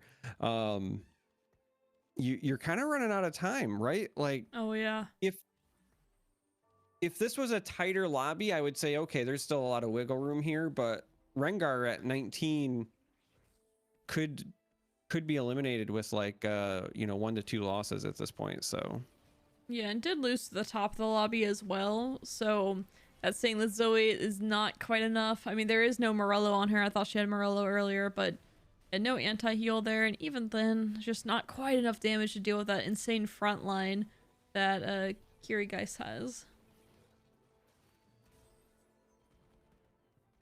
All right, Mug taking another loss here. Zellerex also took a loss, so we get the Zax boss, a little bit of a reprieve for everybody not named Kyrgyzstan. So, or Kyrgyzstai, is it pronounced? Gosai? Say? I don't know for sure. Raz, if you know, let me know. Raz all the tournaments, so I'm not sure if you're still here. The sooner I know and I can properly say it, the less likely I will say Keurig Cup Machine. Man, Mug here still stuck on this Samira 2 or Samira 1, really needing the Samira 2. On top of that, would like to beat Rengar bot just because 3rd place more likely to secure a place in the top lobby. 4th, I don't know if it'll be enough to do it. It'll depend on how the other lobbies go. We'll have to see. Yeah, you're kind of playing lobby roulette here because everybody's trying to dodge that Jax, and the last thing you want to do is be needing to beat Rengar and then never actually get to play against Rengar because you drew the short straw. So how the lobbies line up here is also going to be very relevant. Yep, and is able to find that Samira 2. No Echo 2, but the Samira is the main carry of this comp. So that is a big find there. Might actually have a chance against some of these, well, not against the top of the lobby, which unfortunately is what he is hitting, or they are hitting. So we'll have to see if this Jax, how many units it takes, and if the Samira is able to eat through any units. I mean, there it was stunned and it had a ton of damage going into it, and it just like the health meter just never even moved. Like so like right there, example, even with crowd control, even with the focus fire, you're just not going to be able to push enough damage. This Vi and this Jax, they are showing that they are a menace, but Mug holds on. Rengar bot falls. Mug with 4 health means they move forward to 3rd position. Again, unfortunately, I don't think the 4 health will hold up long enough to leapfrog Zellerex, because that would mean you'd have to start being able to kill the Jax. So Yep. likely just going to end up being 3rd place for Mug, but still, that's a really important additional place there, as you said, fighting for a spot in that final lobby. Yep, and we're gonna go ahead and move to take a look at Zellerex, just because we know that Mug's days are numbered and they'll have to hope that the other lobbies fall in favor for them to advance to the final lobby. I mean, I'm rooting for them just because anyone who's streaming makes our life easier. So final lobby, people who are streaming, they have my vote. So Zellerex still takes out Mug. And I just don't see Zellerex being able to win here, take the top one. I mean, this Jax Vi combo just way too much damage to deal with. And unfortunately, this Annie 3, although would be nice, not going to be enough here. Yeah, I'm legitimately starting to question what would be enough against this Jax at this stage, because even when it's been focus fired, even when it's been stunned, so, you know, not gaining health from being proactive, it still feels just unkillable. Yeah, I mean, some anti-heal would certainly help a little bit, but I still don't know if it'd be able to get it down all the way, because, I mean, currently this Bloodthirster, along with the Gwynsu, has done so much work. He's just always gaining HP, even if he is taking some splash damage. And, I mean, we have Urgot CC, but even then, it's just not going to do that much either. I think anti-heal would certainly help. Maybe on the carousel, it's some anti-heal is possible. I mean, a Morello on Zoe. I think the biggest issue here is that you also, even though it's only the first tier, you have that Aegis there too, right? So you're protecting yourself from, you know, some of the burst damage that's available in this current build of TFT. You're protecting yourself from crowd control just by having the massive health pool. The Jax, it's just incredibly well positioned, so yeah. And there is no anti-heal on the carousel. There was a Zephyr available, which, I mean, it just still wouldn't do that much against Jax. Even if he got delayed, the team, I feel like this Jax could almost just go against the entire team, even if somehow the rest of his team got wiped out. It's not quite there, but it's feeling really hard to be able to do any damage to this guy. Yeah, I was just gonna say, if there was a world where you could make the Jax just be unavailable and you could kill the entire rest of the team, maybe you have a shot. But the problem with that is that that's ignoring this Vi. You know, the Jax being unkillable is just kind of overshadowing the fact that this Vi has also been doing a lot of work. It's got the Sunfire, it's got the Redemption as well, so it just continues to heal. It's got its own Bloodthirster, so the Vi has been equally clapping as hard as the Jax. It's just the Jax, you know, kind of overshadowing it due to the size and I think the offensive item set with the Rage Blade. But this is just a really good build, showcasing how the front line matters so much in this current build of Teamfight Tactics. And I don't know what anyone can do to dethrone it at this point, so I guess maybe it's a time for the preemptive congratulations. Yeah, I mean, even with an extra item here, I don't really see there being much that can be done. That's assuming you get to the item. That's assuming you get to the item. That is a big if for sure. Level 9. Yeah, level 9. Lots of damage. Got that Urgot in the back now as well. Yep, CCing that back line just in case. And just in case they tickle Jax a little bit too much, be able to stop them. But yeah, this Jax just going to slice on through. I was just going to say, we're going to actually see our theory in action here. There was enough crowd control that the rest of the team has fallen minus the 2 monsters. But it's like I said, even if you run into that scenario, you still got the Vi, you still got the Jax, and those 2 alone, because they're 3 stars, are enough damage to get the elimination. So yep, and I think anti-heal, even if it was there, it's still not going to be enough. It would maybe see the Jax down to a quarter to half health instead, but I don't think it would be enough to completely eliminate him as well as the Vi. Just not enough damage there. Yeah, once I saw that Jax 3-star notification on the player that was at 100 health, I said, oh no, we're in for a world of hurt. Yeah, and still plenty of gold to work with as well. So the final lobbies will start being calculated here. It looks like people are generally in the lounge. Hey, Saint. Also, if you want to talk, hello. Okay. Yeah, I was gonna say if you want to talk, you can, just because we're just chilling. I assume you're in the final lobby. It looked like you were in a really good spot. How'd you do last game? Oh, I won. Oh, nice. So you're definitely in the Congrats. final lobby. Yeah, final lobby. Feels good, man. Yeah, and it's in the all 6 scores count, right? I'm not sure actually. I should ask if they reset. I can't remember if it reset or not. I thought all 6 counted, but I'm not 100% sure. I can ask quick.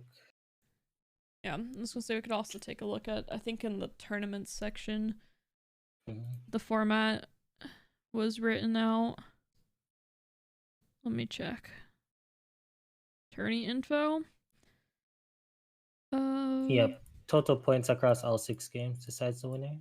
Okay, so yeah, the top 8 in the final lobby are top 8 of the tournament, and then it's really 1, 2, 3, and 4 all get prizes. So people battling out for that. I mean, you're in a really good spot though after winning the last one too. Your last 2 games are being wins.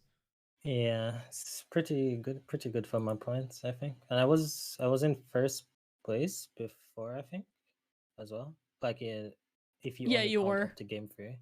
Nice. So yeah, really good spot. Yeah, N9 and Emma both had 18 points, and you had 19 points. I don't know how they did in theirs. I didn't have either of them. Yeah, and then it's interesting to see between the 16 and 17 pointers who will get in, assuming that the 18 points didn't just, fall flat on their faces. Right. There's a chance that they could not make it technically, but we'll have to see. Oh, it'd be kind of hard, but yeah, they'd have to actually go AF, I think. Because they're both 18, yeah. They're in good spots. Yeah, they would have to have pretty bad games. Zelrax, they were both in the flexing a same bit. lobby. With that challenger emblem already.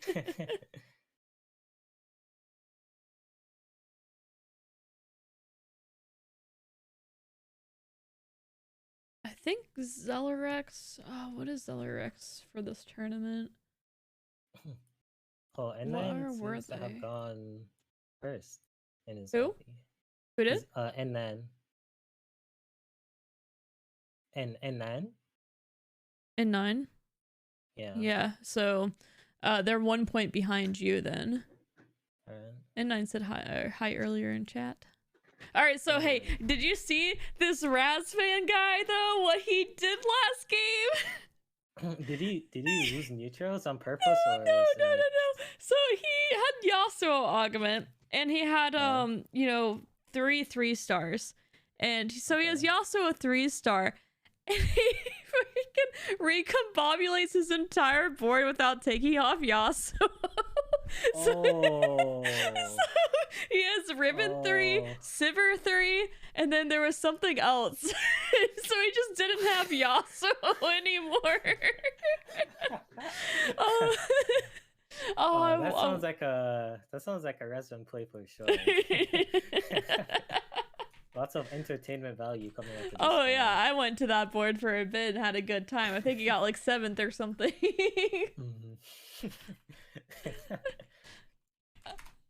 I only flamed him a little bit. A little bit. Only a little bit. I mean, come on though. That was definitely a play if I've ever seen one. It was a great play. I was like, did you? I don't know if it. The thing is with Razvan though, you don't know if not taking off the Yasuo was intentional or not. Like you just don't know. You really can't tell what's going through this guy's head at any given moment. he's definitely thinking about like 5 things at the same time, and they have nothing to do about TFT. So All right, he got a 6. I mean, that's incredible though, no? oh, that's pretty good actually. Here, To one make a play second. like that and get a 6, man. Here, I'm gonna send you what this final board looks like. There you go. Okay.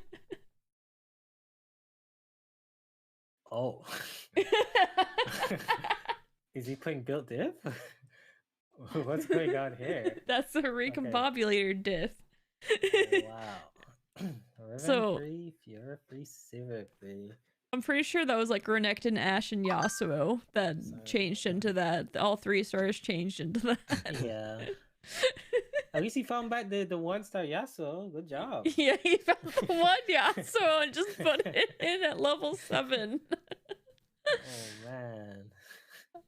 Isn't that just the best board you've ever seen, though? Oh, that is definitely a board. Tiebreakers are in process, Cisa said. There were... Let me go take a look at the tourney info. So the tiebreakers are highest number first, and then highest average in the last 2 games, followed by highest placement in the last game. So multiple ways to, you know, pretty solid tiebreakers. Once you hit 3, highest placement in the last game, technically you still could have a tie because there's 3 lobbies.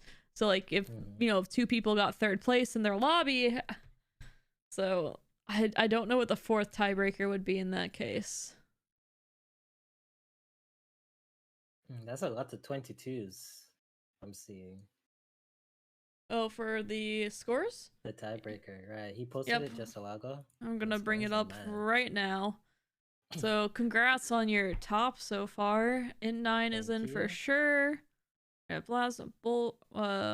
Bowtrax was having some really solid games when we watched them earlier. K-Flow, Falter. So yeah, Emma has a 1st. Unforgiven has a 1st. Shark account has 1 1st as well. Oh wow. And then Mug has 1 1st. Okay. And then Chibi Kiri has 1 1st as well. Okay, wow. so those are all gone. Like the first tiebreaker is set, and then the highest average placement in the last 2 lobbies I think was the next one. So Emma, oh, there's a 14 there. Oh wait, Mug gets that for sure. I got an 8 and the 6. Oh wait, never mind. Oh, Kiri has a 7 and an 8. So it's like Mug and Kiri there then, I think. Yeah, Let me 7, 1, 8, 2, 3, I 4, guess 5, 6. 6. Yeah, so I think it's Mug and Kiri most likely, but I'm not sure on that. Just because they're highest placements at the end. Alright. Yeah, it's looking at Mug and Kiri. I mean, we were watching Mug last game. They were very close to getting 4th place instead of 3rd. So that's huge. Barely slips through. Yeah. Because there was a Jax 3 with a Vi 3, and it was not dying because it had a Radiant Guinsu. Oh, this Jax unit is kind of scary. Every time I see it, I have trauma from like last patch. He was super duper dominant until B patch, and every time you saw like Jax 1 end up in your lobby, any time before like stage 5, you're like, oh man, I'm playing for 2nd. So I still have a little bit of trauma there, but he's considerably weaker in the fact that you can actually beat him now. Before he was kind of unbeatable. But so in this case, in this lobby, it was looking pretty unbeatable. Part of it was there was no anti-heal, and he had, you know, Bloodthirster, Radiant Guinsu, and Rapid Fire Cannon, along with a Vi 3 who also had Bloodthirster and Redemption, and so there's no anti-heal against that. It didn't go below 7/8 health. That's kind of hard to deal with. Yeah, you definitely need some anti-heal. Yeah, there was no anti-heal on the carousel either. I was talking about Nothing was coming up. Yeah, that would have helped a lot because there was so much healing on those 2 units.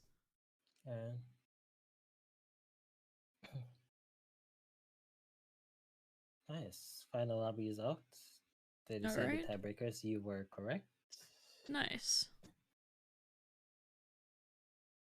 Yeah, it's different when you have to be like for sure. In my case, I was like, I'm pretty sure it's these two. Yeah, it's pretty sure, yeah. Oh, we're gonna get a Saint stream. Woo! Yeah, I will stream the finals. Let's see. I'm sorry in advance. After cursing me already? Oh man. Yeah. You're You haven't welcome. even loaded up the lobbies yet. Hey, whenever we haven't watched Jeez. your game, you've won. Oh, that's a bad sign. Maybe I shouldn't stream actually. No. You should definitely stream. Okay, I don't think we watched the first one and you didn't win that one. But, you know, Yeah. maybe you're just high rolling. Wait, Oh, what did you actually, play the last 2 rounds? Oh, I played the same comp in the last 2 games, and it's Talia. Oh, nice. Is it I 4 wanted Spell to save Slinger or it until 5-star finals, Guardian? Yes, you try and play 4 Spell Slinger as much as possible. You can drop the 3-star Guardian, but mid game or like early late game, you mostly would play 5-star Guardian. If you get Spell Slinger crest, it is 6 Spell Slinger, and it is so broken. It's so good. Do you It is play super Spell broken. Slinger Zoe, or who do you usually play? Oh, you Spell Slinger your Echo because Echo shield skills so heavy with AP, so Okay. he becomes pretty much unkillable if you have like Stone Blade on him as well. All right, that's good to know because I was playing some Spell Slinger Talia like a day or 2 ago, and it was feeling pretty good. And I did get an emblem, but I wasn't for sure who to put it on. I just put it on a Zoe because it's like, it's Zoe. But yeah, the Echo makes sense. Yeah, Spell Slinger is a lot of flat AP, so anyone who does AP damage or skills heavily with AP will definitely benefit. Can't find the Monk's IGN. Does anyone have Monk? Can invite? It's not working for me.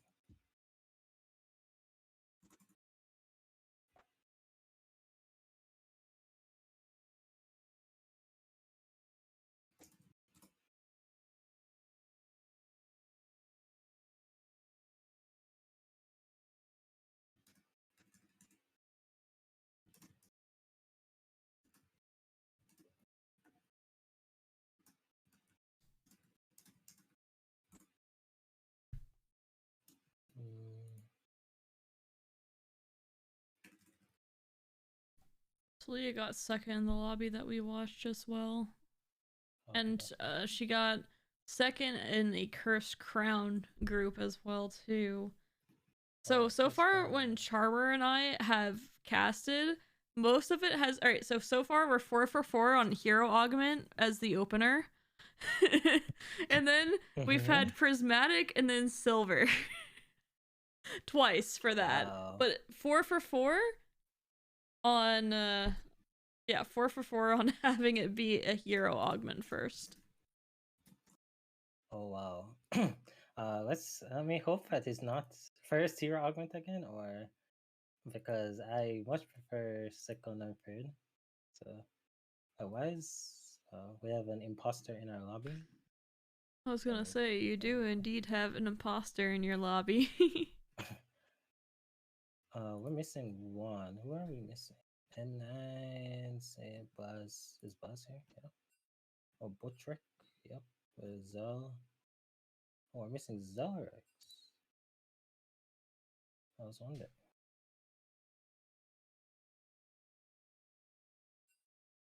I think Zelrex is accepting now. Yeah, he just accepted. Alright. Well, you'll probably have to mute yourself. Yep. See ya. Good luck.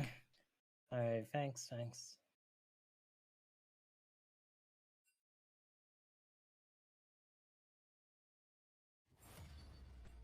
Alright, gonna get into final lobby. Number 1, I need to actually change up the game 5 now.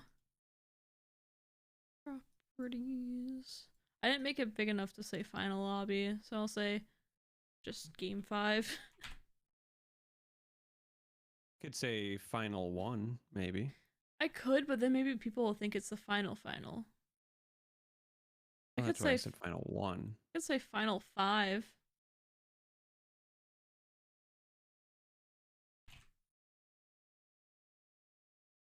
I'll say finals and then 5. I'll be fine. I mean, generally, if people play TFT, they're like, oh, finals, final lobby in most cases.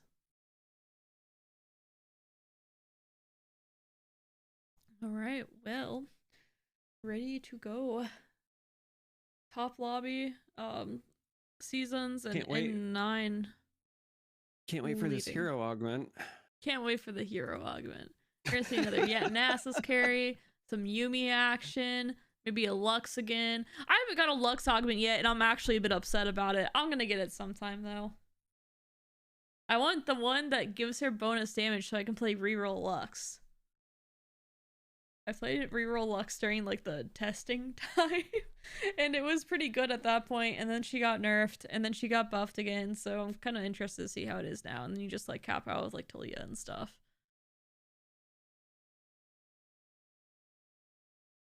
Well, loading up here.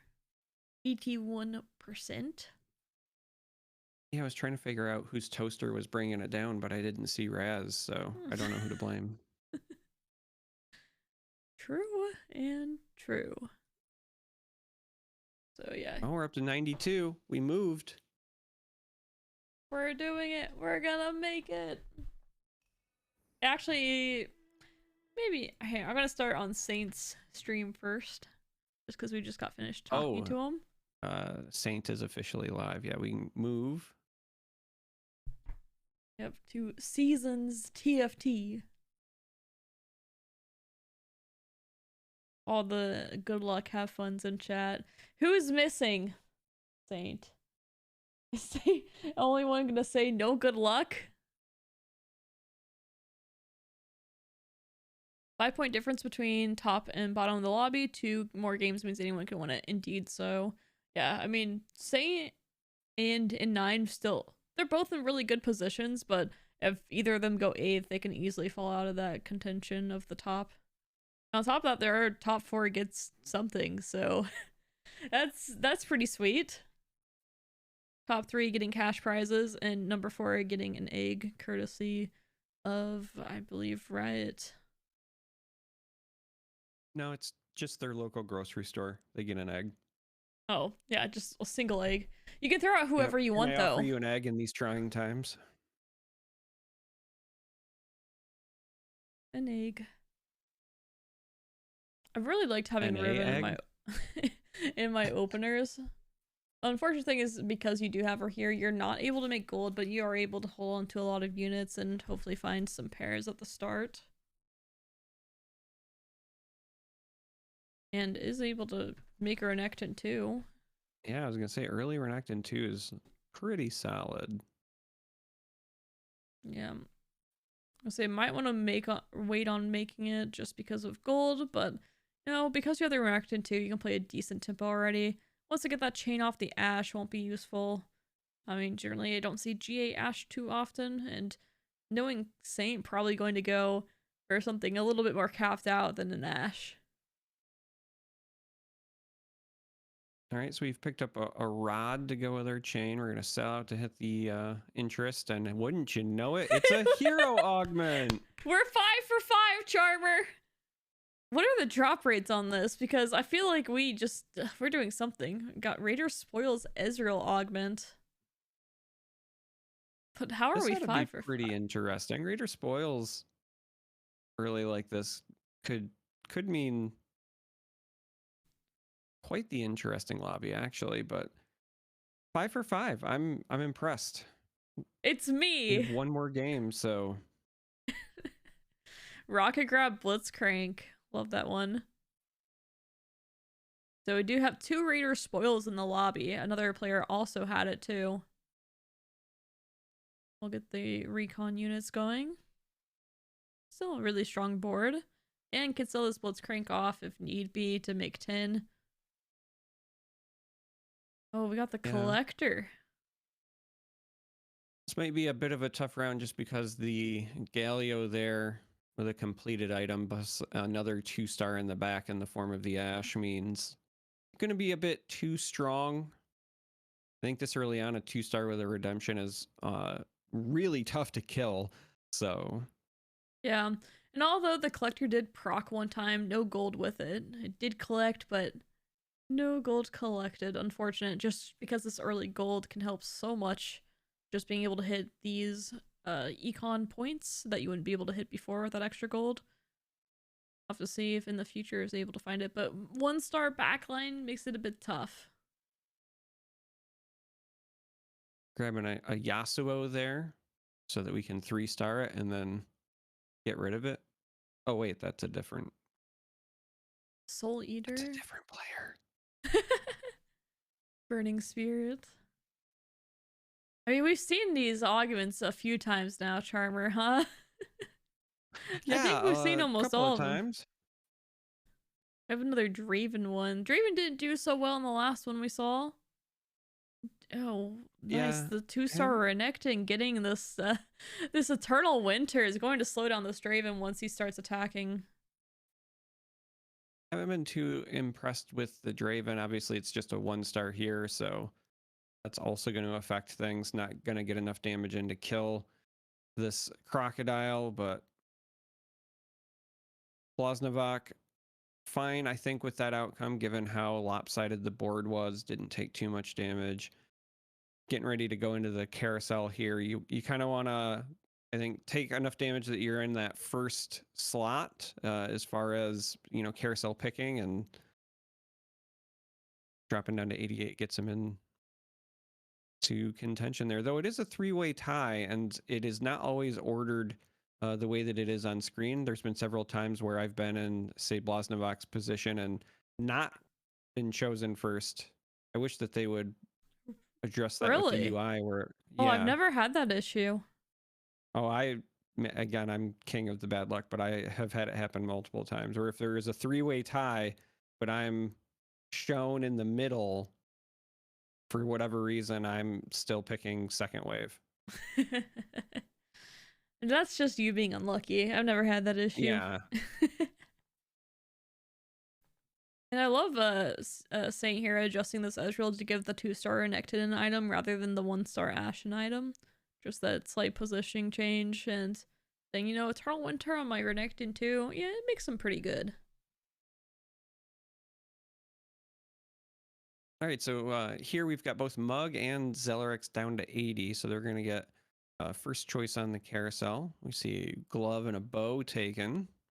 Quality offensive items. And Saint looking for the Rod here, or looks like going to get that Chain Vest with Zoe. Can make Bramble here, just making that Renekton a bit stronger, especially when he is getting items such as Eternal Winter thrown onto him. Keeps the offensive items pretty flexible too, that way. I mean, Krugs will probably, you know, push that a little bit more. Does have Ezreal, so, you know, playing around that too. Be interesting to see if we see like maybe a recon build here. Not sure exactly what to expect though. Yeah, we're still trying to find the additional Ezreals, but not quite time to panic. And we'll be pushing and a level we're gonna here. go up to 6. Yeah. Saying, hey, I'm in a good spot. I want to continue this win streak. My Renekton is now armed and ready. Still getting some gold here from the Raider spoils. And, I mean, that level is going to probably prove really important against N9 here. Yeah, I think that was a bit of a mental calculation. Again, we've talked about it in the past. You can sometimes take the guaranteed additional power by just adding the extra unit, or you can take the risk to roll. Here, I liked the guaranteed additional power because you want to protect the win streak, and it's going to pay off. You keep it going here. Well, on top of that, because he is collecting gold each time from this Raider spoils, he will be able to make 10 here if he wants to. And generally, if you're making 10 right before Krugs, you can be in an alright spot. On top of this, preserving a win streak where you'll be able to make gold from that as well. So is Econ. If he would have lost that last round, we'd be in a very different position here. But because making gold each round, you know, not a big deal, that went to 6 and put a little bit more pressure on this lobby while still maintaining a win streak. Yeah, I will say post Krugs, there might be a little bit of heat to finally start 2-starring some other units as opposed to having just the Renekton, because I think the rest of the lobby will likely have made some additional pairs by that point, but Yeah, and this right fight now, is likely looking still fine. close. It's looking close, but the Renekton is still essentially at full health here. So I think that's going to end up being enough between the Bramble, just the kind of offensive output here. It's, yeah, easy pickings there for the Renekton, just not enough damage on that board. If they had a different carry in the backline or something like that, maybe I would have felt a little more worried, but... Yeah, and great positioning from Saint there, having that Ashe be the pull victim. Saw that the Blitzcrank did have pull from that augment. Every time I see Blitzcrank, my heart drops a bit, thinking, oh no, I'm gonna get pulled. But now sometimes there's an augment that makes you pull as well. Oh, double Jax here. Giving Jax too, gonna be able to give him a Ornn item too. He's going to have a very strong mid game. Saint's in a great position here. Yeah, doesn't really have Jax items though. Yet. There's time. I have faith. You get a bow to go with that rod. Yeah, I mean, could maybe find a glove. Like I think you'd prefer the Bloodthirster, but even a hand would be potentially beneficial. I mean, there's some wiggle room here, but I think just Jax 2 in general is already a nice strong unit. I was just talking about how you need to make some pair as well. I had thought to myself, all right, maybe it's the Ezreal or something, but no, it's just Jax. We'll just find Jax in the shop, pair it up, and go from there. Yeah, and with that, I mean, this frontline, we've talked about it over and over again. Frontline means so much in this set, and this frontline is looking kind of unstoppable. Yeah, and so from the items there, Jax picks up the Cleaver. Then that Renekton mow through the opposing front line, get to the back quickly, and this is going to be an easy win streak extension for Zellerex. Mutant Seasons? For Saint. I mean Saint. Yes, Seasons. We got it again. We did it again. My brain. I was looking at the board and I was just watching the Zellerex's life total fall to 69, and my mouth and my brain were not aligned. So. And then yeah, they won the last round. So you're like, oh, they're staying at 69. Perfect. That's what I like to see. 2 players at 69 health. Yeah, I feel like for Saint, Verdant Veil. I personally not a fan of Verdant Veil. I feel like it just doesn't do what I need it to do. But I'll be interested to see what he, how it goes for him. I wonder, past sets, set 6, set 7, hasn't done much. I'm gonna go ahead and just take a quick peek at what it's looking like in this set. Because, different sets, even if the augment itself doesn't change very much, it can make a big difference just because of the units and how they benefit. And if you are going this Jax route too, Jax can definitely benefit from this QSS and, worry about late game Sejuani and stuff. I mean, not having to worry about it. That Sejuani pickup, even if it was just a 1-star, already showing its worth. Big stun there. And this is a 5-unit board, getting another win, extending the win streak, but also getting a lot of damage on Bowtrex. Yeah, so looking at Diamond Plus as well as Masters Plus for Verdant Veil, it's got pretty good. At 3.2, 4.39, at 4.2, 4.17. Now that's not too bad. I can see like you wouldn't want to use your reroll for that. And finding another upgrade here, a Riven 2 as well. I mean, Ezreal, as long as he's giving something to this Jax is doing plenty. And we have 2 3-stars there for Bowtrex. So we have the Sylas and the Nasus. They found them entity. I was just thinking to myself, you and I keep saying Bowtrex, but given that this is teamfight tactics and a lot of players that play this came from League, there's a strong chance that this is just bot Rex. Bot Rex. Like it's a bot lane wrecking crew. Yeah, exactly. That totally sounds plausible, Charmer.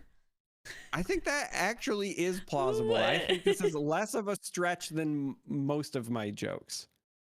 Yeah, that's true. You have a lot of jokes that are pretty big stretches. Yeah, I got jokes that are flat out doing yoga, but another big win here by Saint, by Seasons, not Zellerex, who has fallen out of favor, no longer at 69 health, so not on my mind. Oh man. I want to see how Calflow and Saint. I want to see this matchup. I want to see who gets to preserve the win streak.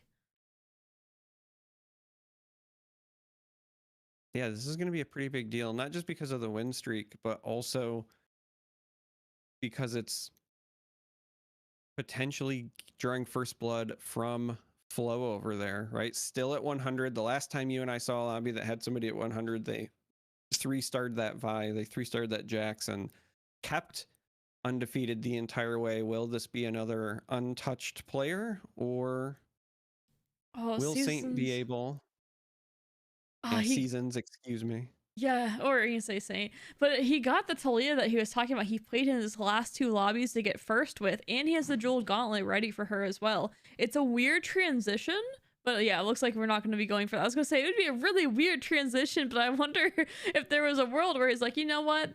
Yeah, I'm going to go ahead and just play this Talia, but the 6 Brawler, too strong to not do. Ooh. Yeah, I mean, the 6 Brawlers have been very impressive up until this point, so...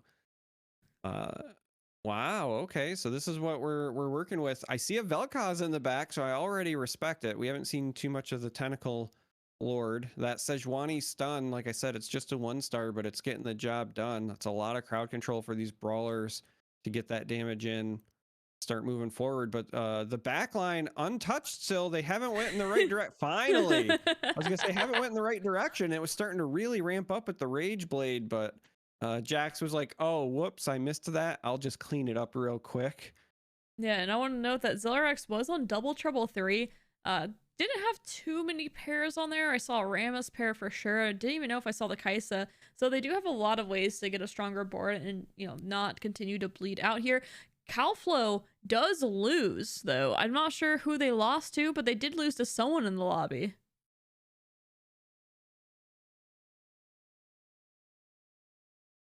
And Saint looking to reposition here. Ezreal is such a funny unit because he's not there for damage. He's there to, essentially, he's a portable forge.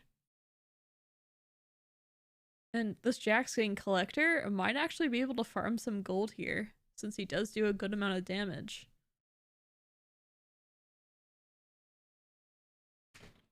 And yeah, there's one. Not as critical as it would be early in the game, but still, gold is gold. The number of times I've been 1 gold off of buying my 3-star unit that's in my shop has been way too many, so always take every piece of gold I can get. And one more. Pick up that Viego. So we're against the Wolves now. Saint still preserving his win streak. I mean, these Wolves will kind of give a bit more direction too if we're going AD or AP here. Since we just have 2 defensive items created at the time.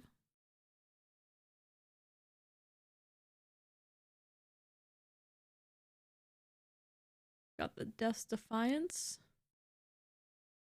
And we'll see what we get there. We get a sword, cloak, another cloak, and another cloak. What are these items? I mean, well, I assume we'll see a declaw here for this Renekton. You know, get rid of those cloaks. And then after that, a little bit awkward here. I mean, Bloodthirster is an option. Now I can hear you. Okay, I was wondering where you were, so I was like, I'm just gonna keep talking to myself. Woo. Oh, you could not hear me? So like I was talking to you and I could see you talking on your stream, but I couldn't hear you. No, I could not hear you either. So I was like, where's Charm3r? Where'd he go? I'm just gonna, like, I was thinking like maybe Sophie needed you or something. So no, I thought that you had technical problems. I would have thought that potentially maybe my internet was cutting out, but the stream kept going both in Discord and I'm watching your Twitch. So I was like, well, if that's still going, I don't think it's an internet issue, but I could see you talking, but I couldn't hear you. And I was also chatting and narrating and doing those things, but Yeah, it's I'm probably back, I just guess. Discord having issues. Yeah, just Discord doing Discord things. And at least now we can talk about this poor season's loss. Unfortunately, the win streak is gone. All right, listen here. We did it again. We did it again. I was gonna say, Snagging the brawler heart, though. We might be seeing an 8 brawler game. is it even that good is the question, though. I'm not sure. I was gonna say, don't feel too bad for Seasons. Seasons has so much gold, is able to level. We are seeing the brawlers. I was gonna say, is able to level to 8 and be able to play a brawler. Still, just gonna say, hey, giant meat shields. I don't really have damage, but I got Jax. Will we see? What will the final be? It's funny to see 2 underground units. Laser core 2 out of 3. There's so many synergies that can be added, but I'm not sure which direction he'll go. There's a couple of units that could be added. I think long term we'll probably not see 8 brawlers hold. I think this is just the best that you can utilize right now. Yeah. But you get that nice power spike by just tossing in the 1 star. I think it was Lee. Yep. It's looking like maybe Kaisa, just because she's a recon and you have a jeweled gauntlet there, but not wanting to commit when not wanting to slam when you don't need to. I mean, slamming a jeweled gauntlet on a Lee Sin here really isn't going to do much. What? Are you sure? No, I'm not actually. What if he just Hakuz? Right. What if he crits something really big, but nonetheless, doesn't matter. 8 brawlers holding out. Again, I imagine we're just looking for well, there's a couple of ways you could, I think, theoretically go. I think it would make sense to look for a real carry, like we were kind of talking, and then load your items on there. Maybe we get lucky and we roll into more Jax items, and then we try to focus on Jax instead, because we did see that 3-star Jax in the previous lobby clean up. Still incredibly strong, but with no Jaxes on the bench and us not really actively working towards them visibly at the moment, I would imagine that we're just looking for a bit of a additional carry. I was gonna say, looking at the Soraka or the Kaisa might just be which one Seasons hits first, because both could use the current items on bench. And I mean, this carousel, Satan is just left with whatever the lobby gives him. Well, that Draven looking very large. Yeah, the Radiant Last Whisper. Yeah, I was gonna say that we haven't seen a lot of Dravens utilized so far today, but when you 3-star it, tends to look pretty impressive. Yep, and Zelrex does fall to the bottom of the lobby, so it's going to be really tough to climb out of there for getting into the top 3. Still possible, but, going 8th in the final lobby makes things really rough. Yeah, I mean, there is one more. If you get a win and you get kind of like an optimal shakeout as far as the other positions go, there's a shot, but a lot of pressure going to be on Zelrex, because it's essentially a win or bust when we go into the next one. And even then, a win probably only gets you, it probably gets you 3rd or 4th, maybe. I mean, it depends on the lobby, but that's the best case scenario for sure. Especially when, I mean, N9 and Calflow and Seasons here are all looking really good going into this whole soon stage 5.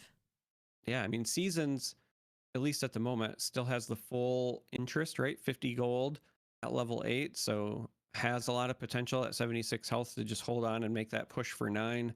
We also see another Jax make its way to the bench, so maybe we hold on and we try to get to that 3-star Jax. I've been trying to watch the opposing squads as we cycle through, I haven't seen anybody with like a Morello's, right? So as we talk about the things that would have taken down a 3-star Jax in the previous lobby, um, haven't seen much there.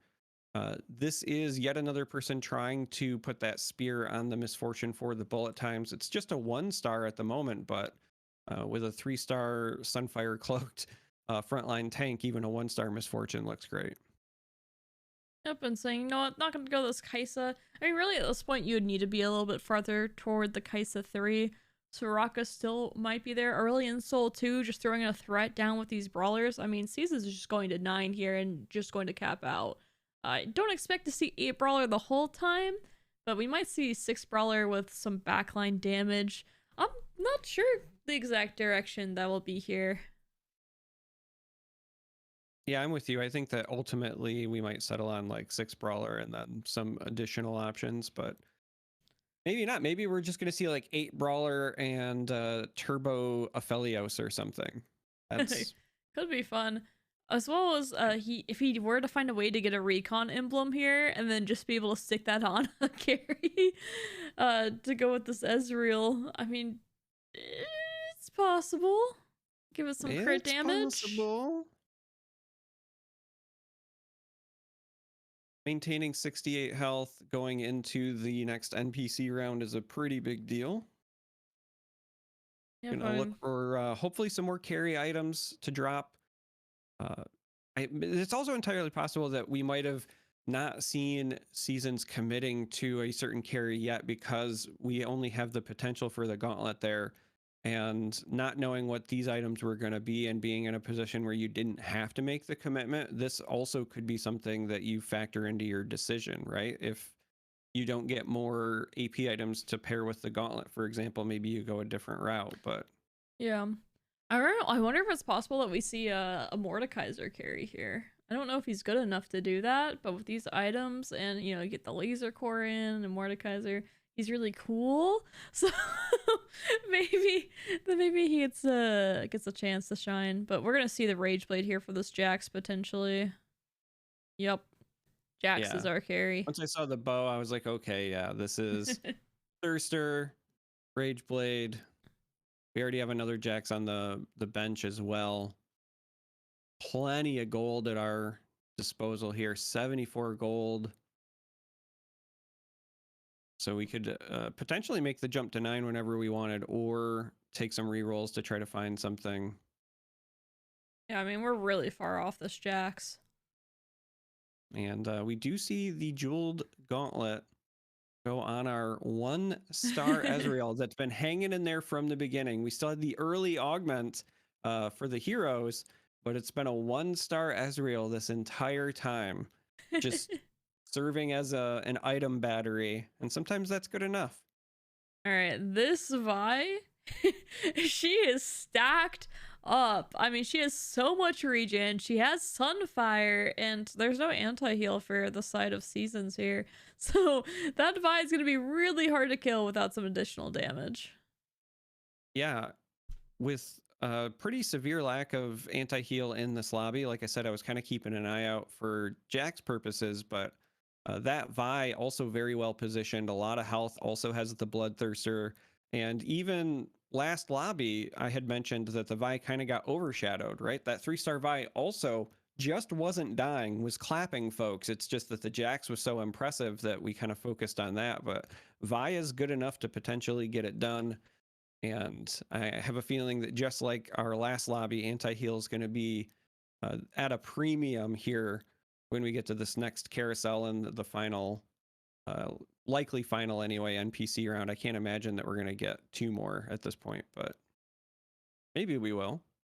And this Vayne is tumbling everywhere. Just getting away from this Jax, keeping herself pretty protected. 3 stars is doing a lot of damage, but will Jax be able to get her? Ooh, no, not quite. Ooh, not with that. That was a great reposition. So we're coming from Legends of Runeterra, where we've seen quite a bit of tumbling there. And we should see it here in Teamfight Tactics as well. Oh no, not the tumbles. Not the tumbles. Not the tumbles. That was another one seeing Vayne nerfed, and then people are like, why wasn't there another Vayne nerf? And the hotfix, I don't think she needs to be hotfixed though, but I wouldn't be surprised if she receives another nerf in the future. She's been quite strong. Yeah, and I think that's just a quality kind of carryover, right? In League, if you didn't address a Vayne, sometimes she was good enough to just carry by herself. So it turns out that's also the case in Legends of Runeterra. That's also the case in Teamfight Tactics. And here we have a relatively well loaded up Misfortune. No death cap on this one, but still has the spear for the bullet times. And just like the last time we ran into this comp, we're going to be taking a loss. Botrex has multiple 3 stars to serve as that front line for the Misfortune. And so even without a death cap, the spear and the multiple bullet times looking pretty good. Our last lobby winner has now also been eliminated. So Zelarex again falling in 8th, and Kirigasai, who I hope I'm saying that correctly. Probably not though. It probably is something closer to like Keurig K-Cups, but falls in 7th. The Infinity Edge picked up here, and we're gonna see a little bit of a roll. I mean, Saint not really having to There's go. the Aphelios. Yeah, and with the Infinity Edge too, taking the Dusk Wave, wanting to do as much damage as possible here to a area of effect. We do see the Mordekaiser pick up, which I want to see. I want to see the Mordekaiser. Double Janna. Covering this Alistar, probably looking to get out of this 8 brawler, but it's hard to say. We also see the Mud Crab Urgot pick up another Aphelios in the shop there. I mean, there's so many directions to go with this comp. There's still I was gonna say there's still so many options and also so much gold to work with. Like you hit level 9 and you have all of this gold. It's like you have late game Not gonna specialists. be enough to take out this Draven. That Draven is looking very scary, but you've got enough health that you can still take that loss, find some time. I imagine we're gonna see the rest of the roll down either here or maybe you're gonna saying see okay, a full 20... roll down. Yeah, we're Yeah, gonna see a full roll down here. Well, I was going to say maybe you're thinking I've got enough health that I can even take one more loss and not be eliminated, and I could roll down after the NPC round. Oh no, Saint at 20 health. Every time when he's at 2 lives, he's gonna roll down. He probably wishes he could have done more here. We'll have to see. He's just gonna go for full legendary board though. Yeah, I mean, it looks like he's trying to assemble the Avengers. We've got the 2-star Urgot now at this point. We still have that Aphelios in the back with 1 on the bench. There was actually a pretty solid cycle through as far as trying to pick up just good stuff, quality units. The question is, will it be good enough to take down this Rammus? Oh no. No, This is going to be a lot of damage. Hold your breath. We are down to 6. Going into the Zac round. Looking for some better items. Going to reposition some of these between Urgot and Aphelios, and I like this. Yeah, I mean, it's gonna continue to roll down. Might do a little bit during the creep round too. We'll have to see. Earlier he was saying he regretted clicking Samira, so I wonder if he'll end up playing her again. But yeah, this legendary board, I mean, with an Aphelios too, he would be in a much better spot considering Aphelios is the main carry here. Yeah, I was just about to say, if you can 2-star Aphelios, you've got that. You've got the 2-star Urgot with the Bloodthirster on him. So that's going to be a nice consistent damage, make him relatively hard to kill. We pick up the last Whisper here. Yeah, the last Whisper was like, oh, well, those 2 Urgots. Okay. There's the Aphelios. Yep. Yeah. Exactly what he was looking for there. I mean, that makes the board so much stronger and finds the Leona too as well. I mean, this board is looking fantastic now. And the last Whisper, really just the icing on the cake with, I mean, not having any shred and being able to add that. So at the last moment there, I love sold out of the Urgot 2 to put in the Aurelion but also move the Bloodthirster to the Leona that was just picked up. So Yeah, so the Aurelian Soul does give anti-heal.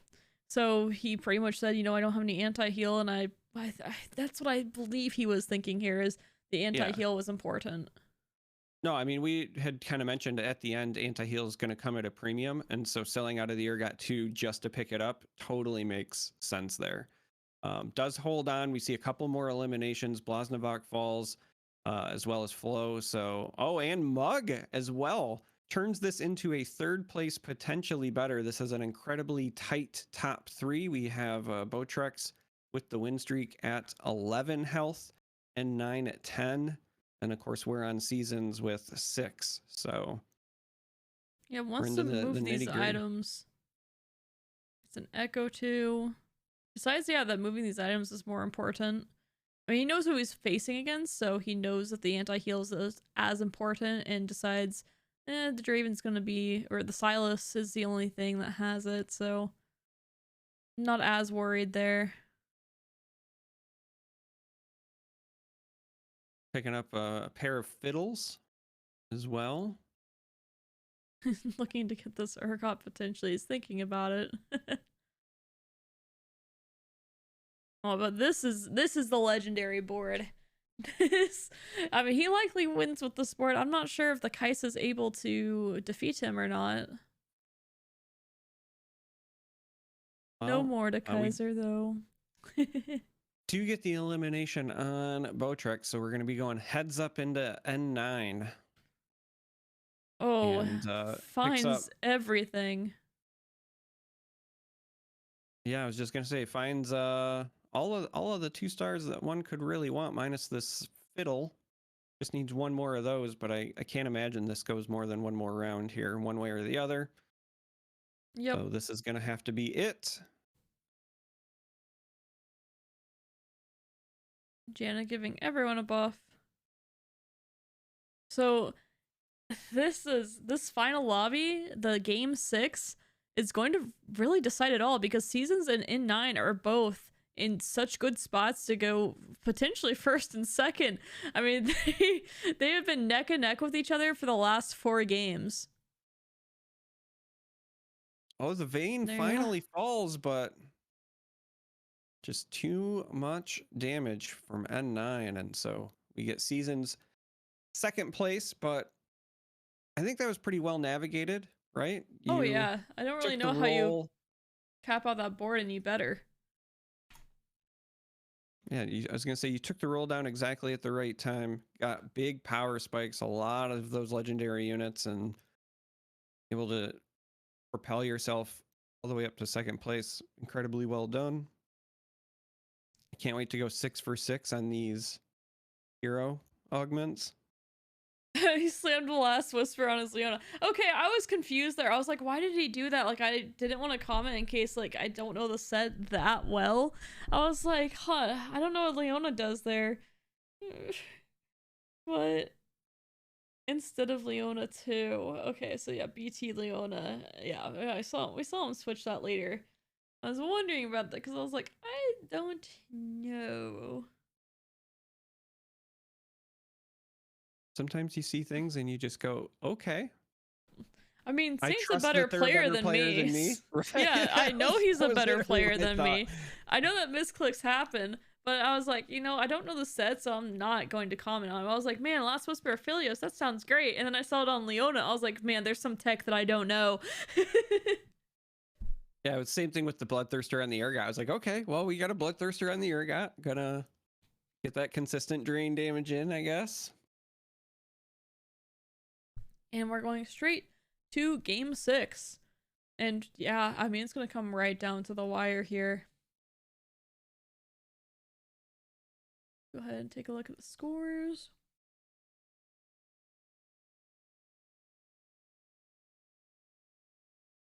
Botrex at 30 points. In Seasons, yeah, Saint and N9, definitely the, you know, top contenders here. Followed by, I think it's Mug and Calflo. But when the sheet's updated, I'll be able to look at it a little bit further.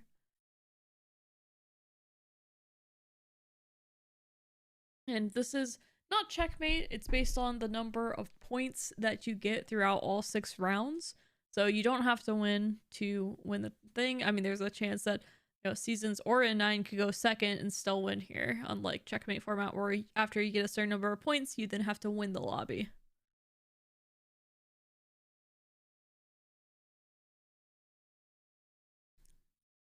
All right, here we go. Early carousel. Quite a few offensive item picks. Not really a shock there, though.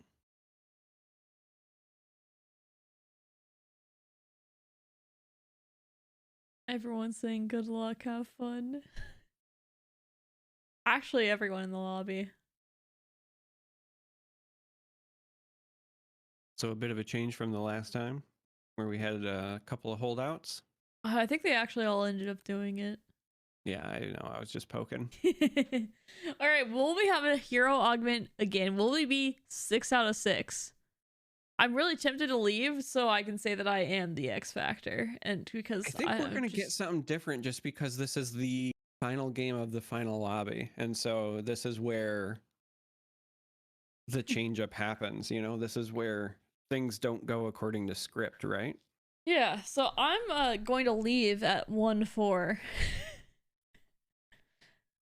I must and then say, we'll know it was you. Yes, I will reveal my true power. I mean, it makes sense that you would bring the hero augments since you're my hero. Oh wow. Hero augments on stage 2. Oh, brawlers, the brawler buddies. Got underground there, almost underground. Oh, that one has underground already. Wow. That's a very well done early underground. All right, Get I'm those gonna stacks. All right, take it away, Charm3r. I'm gonna leave for this this augment. All right, we're gonna wait and see. We're going into the augment phase. Silverfuse has left, and this means, of course, we're gonna get a silver augment. Hey, I called it silver. I knew it because when Silverfuse leaves, naturally we gain silver in the game. So no hero augment, no prismatic. This time, our first augment was in fact silver. Going to be a bit of a different game for us this time around. As a result, I can't wait for silver to come back and find out that one, we called it no hero augment, but also that I was on the ball, properly predicting. Hey, Charm3r, I got a water. You got a water? Hey, silver augment. Yeah, just before it popped up, I was like, I think this time we're going to get a silver augment because silver left. So we're going to get silver in the game. And then sure enough, we got the silver augment. So of course, you know, I told you it was me. I'll let you know. How do I even cast the game when it's not a hero augment start? I don't know. We're going to have to do our best to go off script. This is uncharted territory for us. I think here we're going to see Seasons take a loss just because Blaznovac has that 2-star Renekton. Very good this early in the game. I mean, Seasons took AFK. I think it's one of the strongest silver augments. It doesn't feel like a silver augment, assuming it's still the same amount of gold. I don't know if that has been changed since this set. I'm going to go take a look and see if it has.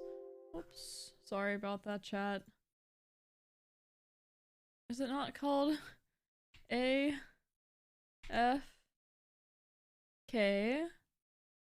4.39. Hovering 20 gold still. Yeah, it's not 15 gold, it's 20 gold. So yeah, I say it was still gonna be pretty good. See a Star Guardian heart there, so probably someone going to Leah.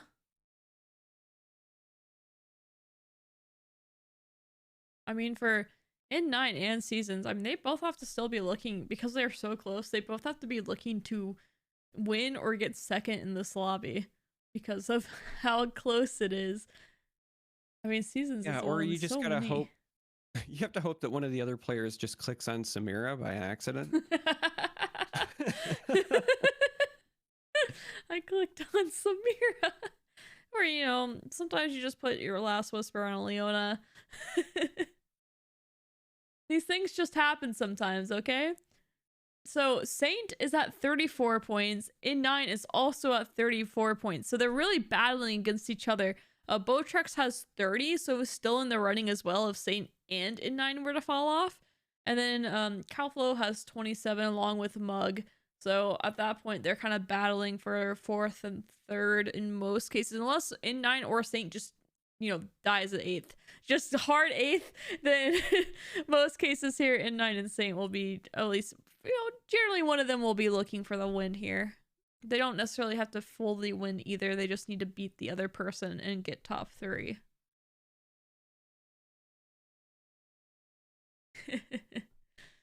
So yeah, it'll be interesting to see if that, how that goes. Double Renekton board. Yeah, I was pointing out double Renekton board here, but also I wanted to point out we are kind of on a purposeful loss streak where you want to protect your health, but keep losing. Unfortunately, with the way these other boards are aligning, we haven't really been able to protect our health that much. So Season's already down to 80. You do get a great carousel round here, but might need to start upgrading the board a little bit just to protect the health. I mean, going to have a lot of gold to work with, so I assume we'll probably still go for that loss streak, but allow himself to, maybe make a Renekton 2 or a Blitzcrank 2 and actually add a damage dealing carry onto the board as well. Yeah, that was kind of where my mind was going. I feel like even if you're taking the loss, you'd like to have some sort of damage dealing carry so that you're not taking full team losses. So we have in top 2 is out of contention for some players, but top 3 is anyone's game, and top 1 is still possible for 6 out of 8 players. Some of that does depend on, like, if Saint and Saint and In9 go 7th and 8th, just be best friends and hold hands there. It does. I mean, that opens up it for very close to anyone. That's 6 out of 8 players. But I don't expect that to happen, but anything's possible. Well, here we see the two of them facing off against one another. N9 taking on Seasons, and looks like N9 is not getting the memo. Might be making what memo? Pretty good work. I was gonna say the memo where they're supposed to hold hands and fall and make everything interesting in the lobby, but N9, another victory here, maintaining that 98 health. Seasons falling down to 74, but as you were saying, has a lot of gold to work with. Even after going up to level 5, still has 30 gold, so 3 interest in counting. 40 gold. Gonna make this Blitzcrank 2, try to stem the bleeding, put the Vi in as well. Yeah, just taking a hold of all those threats. Draven as an ace just to do a bit more damage. Just making the strongest board possible. Knows that likely to lose, but wanting to save as much health as possible. Especially with this amount of gold, too. Ooh. Does he lose this? I'm not sure if he does. Now, there is a pretty strong chance that they can pull out a win here. I think it's going to depend on what this Gangplank does. Yeah. I mean, this Renekton is still living for a while, too. I think alright, yeah, it's still going to be a loss here. It was looking like it might be close, but it was an upgrade Renekton that really didn't die with this Warmogs. The upgraded Gangplank doing a good amount of damage as well. 68 on a 5 loss. I mean, it's not the greatest health ever, but it's not terrible. It's manageable. Yeah, it's manageable. I mean, this is not the end of the world by any stretch of the imagination. It's just, I think that you would prefer to be on a loss streak and still be in at least the 70s. Like 72, 74. 76 is where I'm like, this is amazing. Anything above 76 feels like a steal.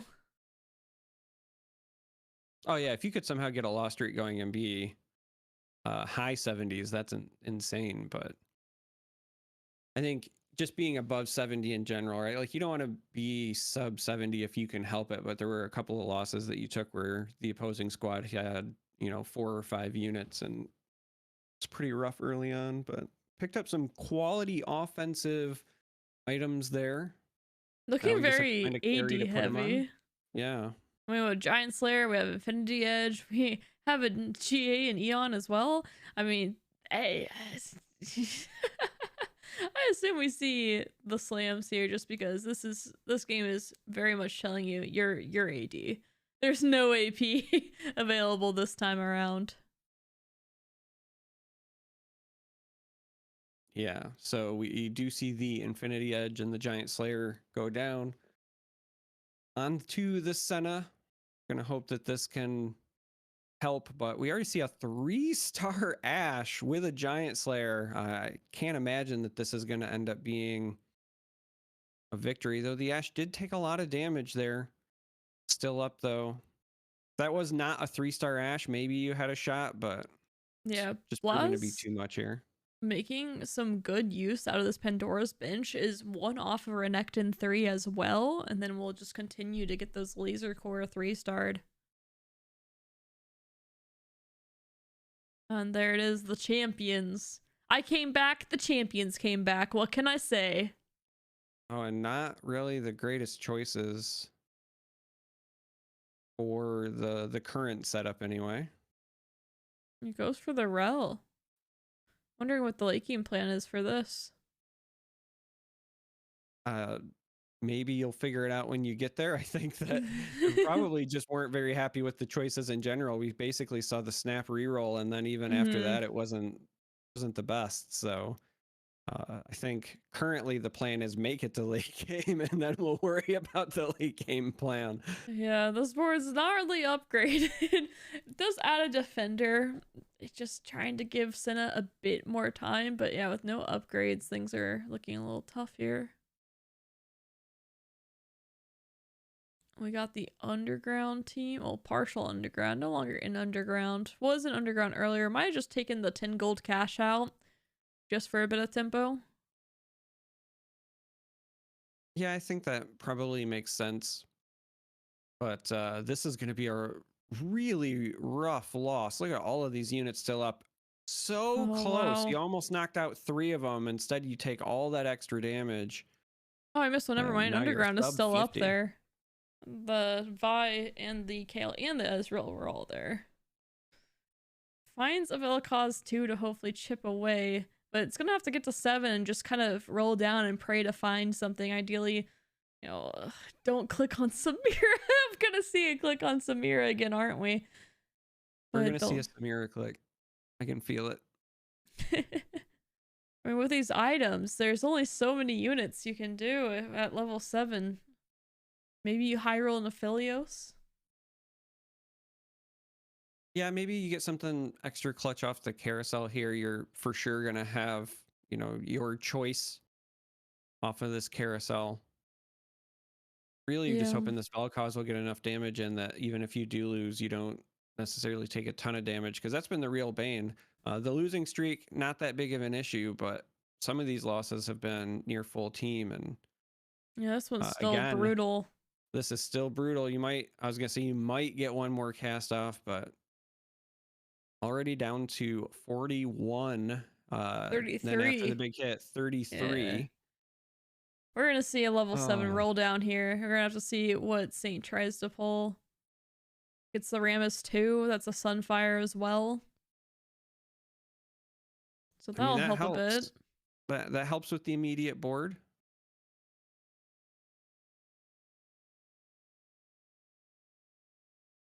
Yeah, that's. I mean, it's so tough. The raw augment does help with, you know, giving you a nice tanky front line, but I think once this Rammus kind of clicks in, you've got to find yourself a carry.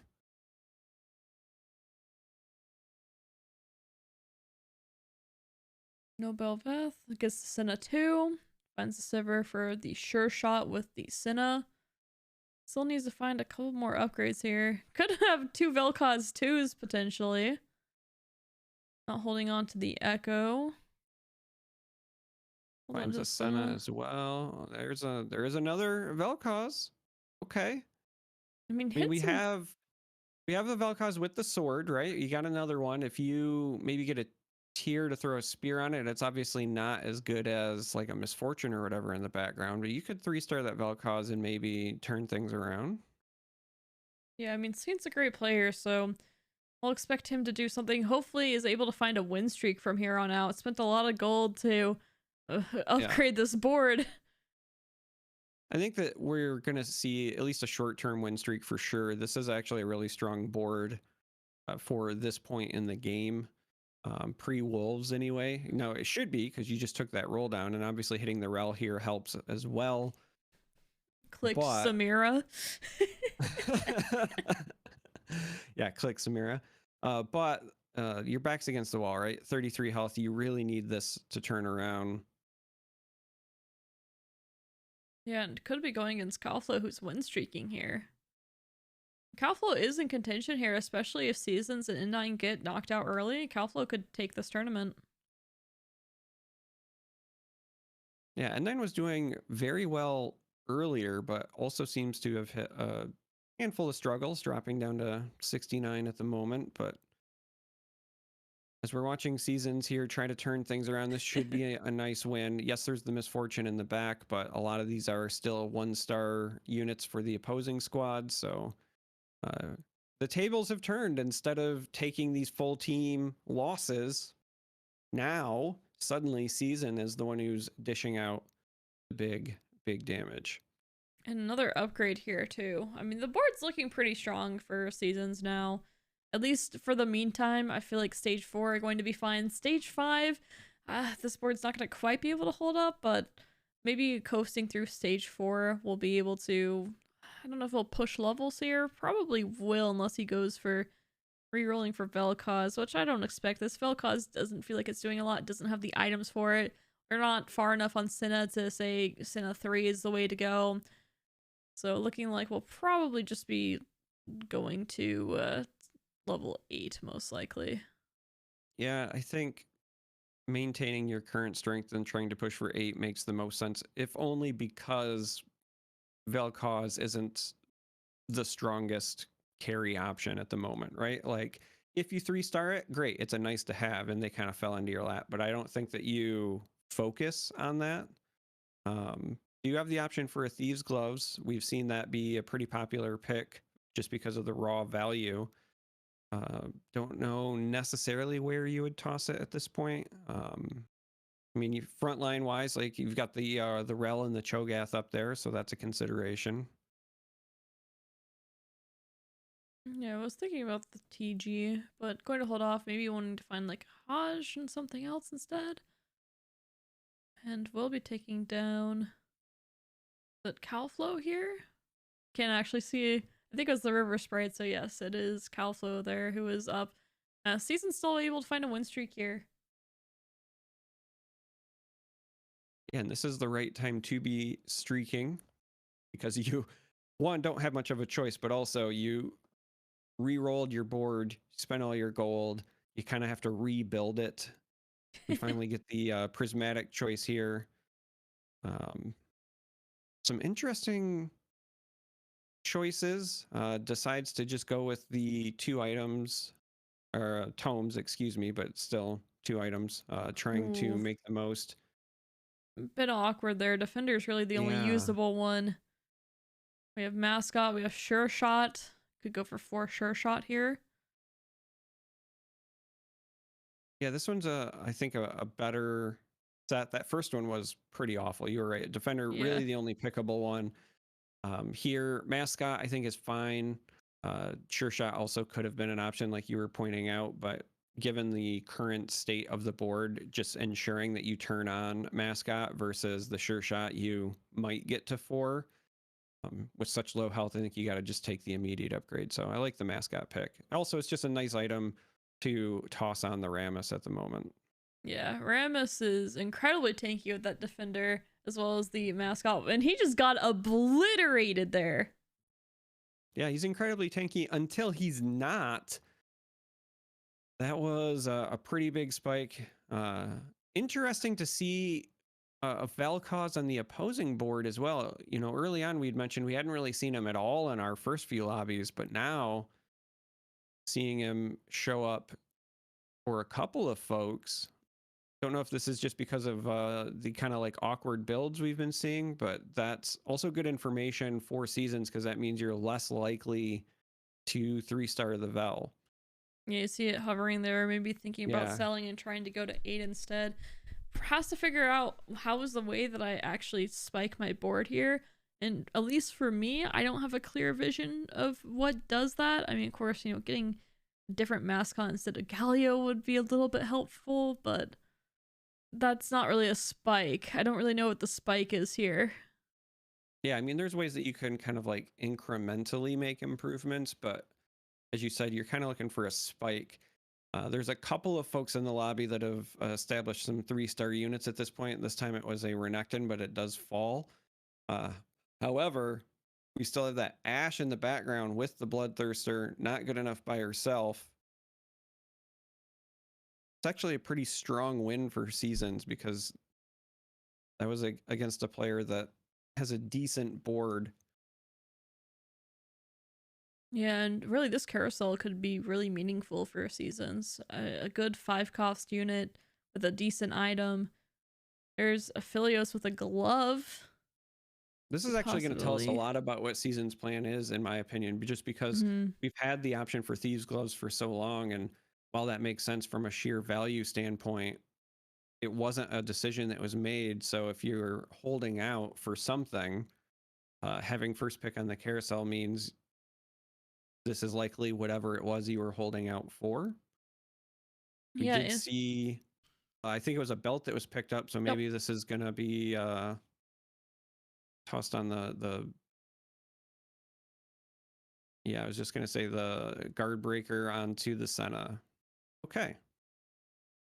Yep. Lots of shields.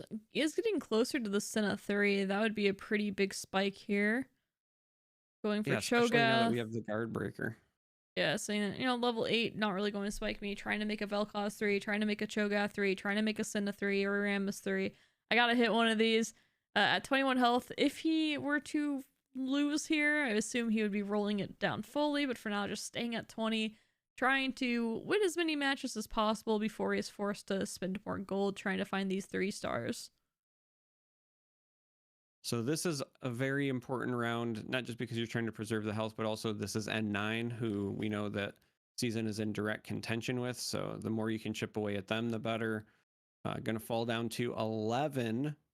So not taking that round away from N9. N9 still holding on strong up in the 3rd position, which is not what Seasons wants to see. If you're going to struggle, you'd like to see N9 struggle as well. Yeah, find some Cho'Gaths. Has to decide, is going for it still worth it? Does that spike my board enough? Doesn't have any items on it. I was going to say there's a problem because we clicked on Samira. Mm-hmm. Also, too, we spectated Seasons and Caster cursed him, apparently. Well, yes. Very much cursed. This was an augment diff. It's because I left. And then I came back. And yeah, his champion augment, I want to hear what he has to say about it afterwards, because oh man, he probably has some words. Yeah, I mean, that augment choice was awful, but Senna was a nice blast there, trying to even things out. If you can clean up a few units here, you might have hope, but the misfortune still in the opposing backline, relatively untouched, doing a ton of work. And we do at least take out one more unit before we ultimately fall. Doesn't die quite alive yet. At 3 health. Another chance to maybe 3-star this Cho. 2-star the Samira. We make it to the NPC round, so get a couple of items as well. Yeah, it's tough. It's a tough spot. I mean, a 3-star Cho, a 3-star Senna might be salvageable, but still, even with a 3-star Cho with no items, I don't know if it's going to be good enough. Maybe if there's a TG from this Aurelian Soul, maybe there's something there. Or wait, no, yeah, I mean TG, because you could get it. Finds a Nikos Nico's. Don't have to use it right away because you're going to have some shop options, but still a very good pickup here.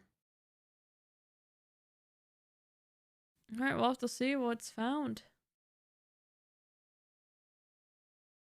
I'm curious to see what's done. I like to find the Cinna 3, I think, more than the Shoga 3 even. But I don't think that's going to happen. Not finding anything here. Oh, finds the Cho'Gath there's the 3. Cho. So do you slam the... Guess the answer is no. I mean, we don't want to click on Samira. We've already heard that. But I was going to say, do we slam those just to leave no resource unused here, right? If you take the loss, maybe you second guess. And I mean, at this point, yeah, 2-starring Samira here, you're never winning. 3-starring the Senna, maybe you get a chance to not die. But yeah, a 2-star Samira here wouldn't have made any difference. So it feels bad dying with a Nico on bench, but I think it was the correct move here, especially when you just got it the previous round. But that is really unfortunate for Seasons here. In 8th place after having so many first and just overall a really strong performance, going to be at 35 points. Yo. Hey Precipic, thanks for the Prime Gaming sub. We just cast a Cursed Saint and gave him the freaking what rail augment after he rerolled. You know how that goes. Like, he actually just got augment screwed. He got more dogged. And that was the best choice. It wasn't even like, oh, it was a misclick or something. That was the best choice after the reroll. All right, I'm gonna take a look. Actually, I'm gonna take a look at Botrex here. The stream comes in a little bit better for me, as well as the fact that, wow, they're both low. If they exit the streams, then we won't have anyone to watch. So hopefully they can win or not exit the stream. We see the Mordekaiser there. I know you're a big fan of that. Yeah, he's so cool. Misfortune, once again, Soja Misfortune. She does so much work. I have to note, though, that was a ghost. Misfortune kind of showing up almost as an MVP of a few of these lobbies, just really getting the job done as a backline carry. Yeah, it took Windfall for that final augment. So, no... does have an upgraded board, but against players that have the prismatics that affect the board combat augments, going to be tough. Leona 2 would help here too. But still, the 4 ages plus this misfortune. 4 ages plus the misfortune is very helpful. It's also worth noting we've got the Sejuani, I believe, with the Warmogs. So a lot of crowd control to really help the misfortune out. Misfortune not with the death cap, instead has the Quicksilver, but overall I think this is a good misfortune setup, right? You've got your quality front line and you've got the spear, which is I think the most important item to get on misfortune. And this looks like it's going to end up being a victory. That target dummy was actually delaying the inevitable quite well, but bullet time cleans up that other back corner. And Botrex holding on. Mug down to 4 health. With Zelarex there at 20, if Botrex can continue this win streak, can propel up into the top 4. Yeah, getting the declaw for the Alistar here. I mean, he's going to be incredibly tanky between this Aegis and just a really strong front line. Has the mascot. Misfortune has all the time in the world to be able to get these bullet times off. Yeah, incredibly tanky and just good crowd control as well. Again, you got the Alistair, you got the Sejuani. Leona 2, if you could also pair that with a Thieves Gloves on her, we already have the 1 glove, right? That would be, I think, a pretty solid spike as well. Goes ahead and gives this all comes down to the misfortune, really. Sejuani gets the declaw there. I would presume just because, I mean, maybe she gets a second cast off in some cases. Don't know how long she's mana locked for.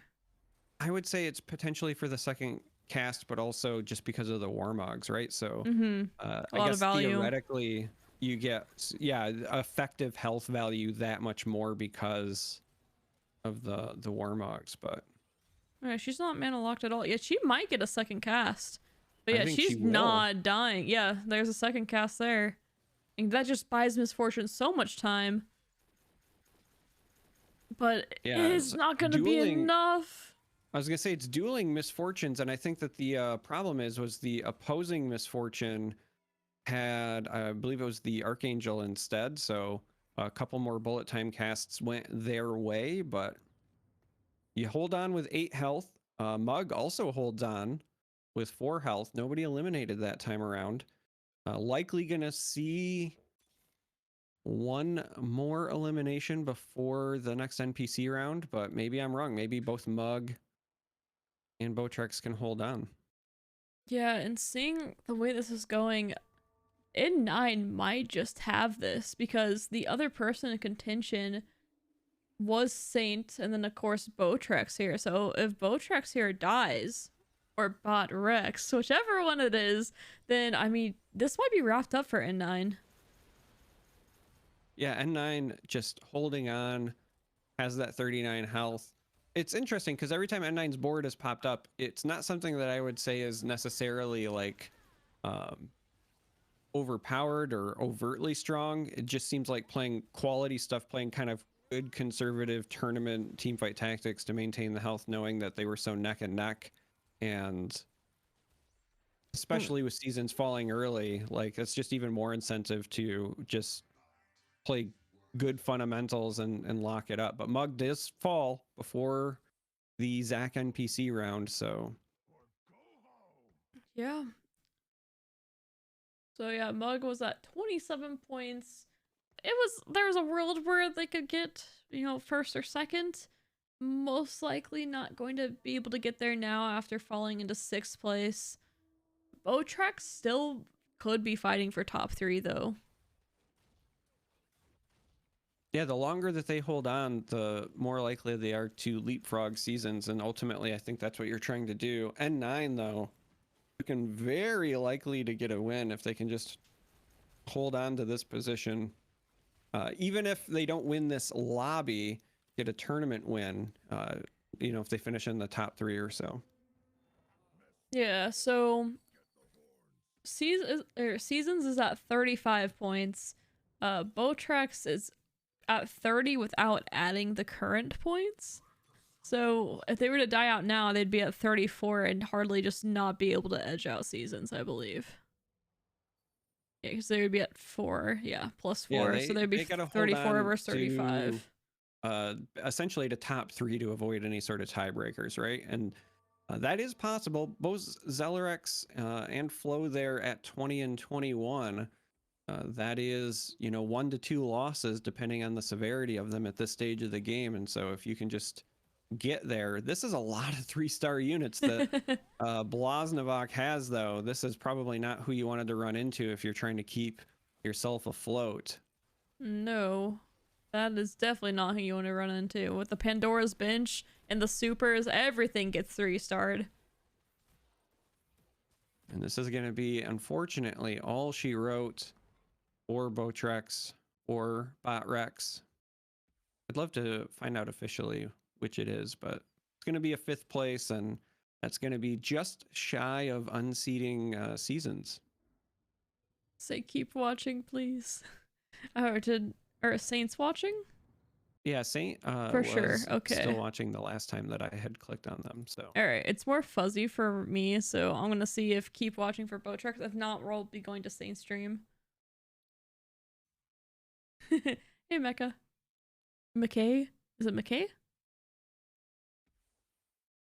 it's me, okay? Me, K. No, I don't know. I don't know which one it is, but hello. That's right. Mika? Mecca? Mika. I don't know. Oh, wait, Mecca? Is it like Mecca? Like, no, Mike. Mike. You know I'm bad at this. MEKY. So yeah, congrats to N9 on tournament win. After this, the placements, I'll wait for you to put them into the sheet because that's a lot of math. Oh, you are putting them in the sheet. Nice. So Calflow ending at 32, Seasons ending at 35. N9 just gonna keep pushing forward there. Botrex just got out. It's going to be at 34, it looks like. So I mean, Saint might have a second place here. We'll see. Blaznavok.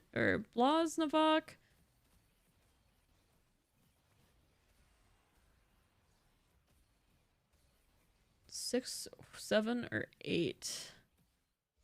At 6, at 8 has 35. So if Blaznavok wins here, can tie with Saint.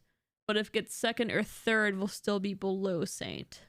Well, Blaznavok just had a victory while both N9 and Zellerex lost. So granted, we've got another carousel, but things are pointing in the direction of Blaznavok peaking at just the right time. Zellerex down to 9 health, N9 finally taking a loss there. Again, Blaznavok just has all of those 3-star units. So not only is it, powerful, but when you get the victory, you're also dealing a significant amount of damage to your opponent.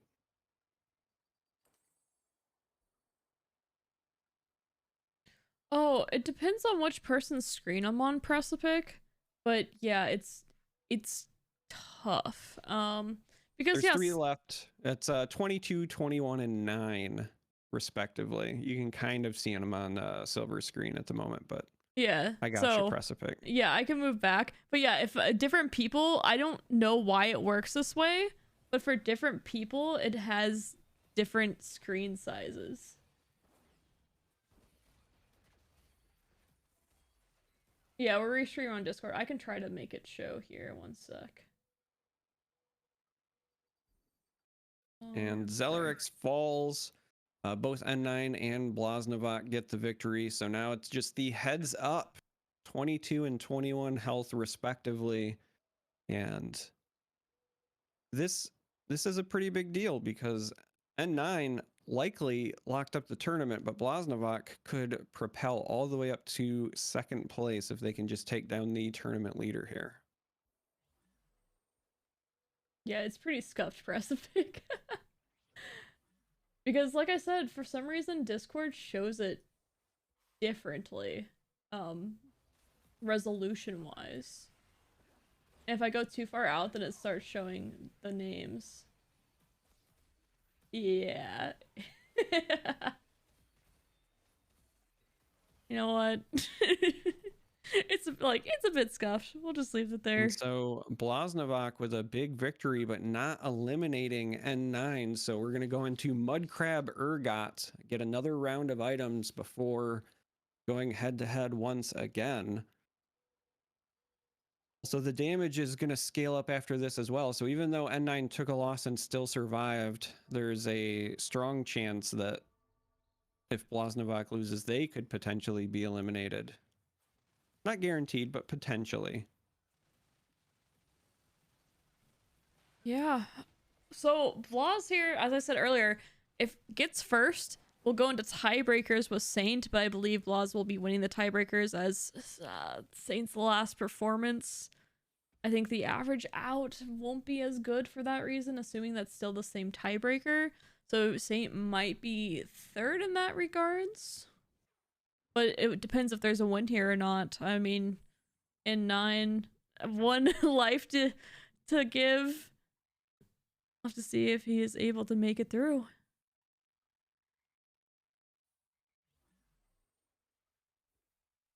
Okay, so yeah, if Blaz goes first, Saint will go third, and Blaz will go second, and N9 will go first. But if N9 wins, then Saint will get second. And so it really comes down to this.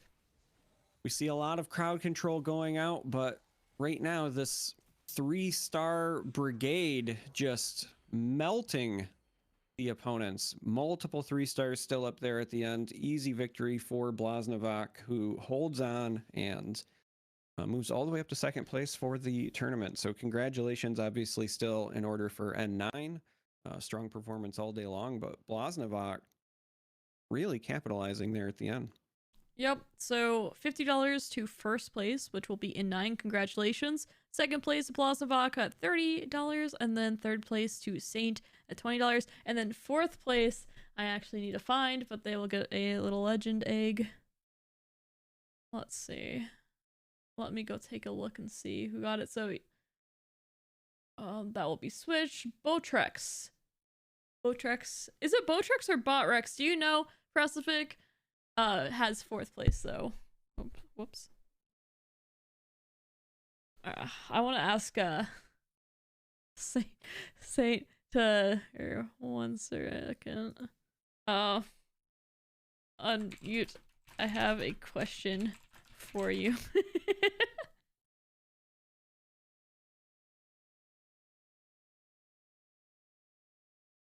More like 1 second. Say more like bot than boat. TY for casting. So is it Botrex? Botrex. I think that's how you say it.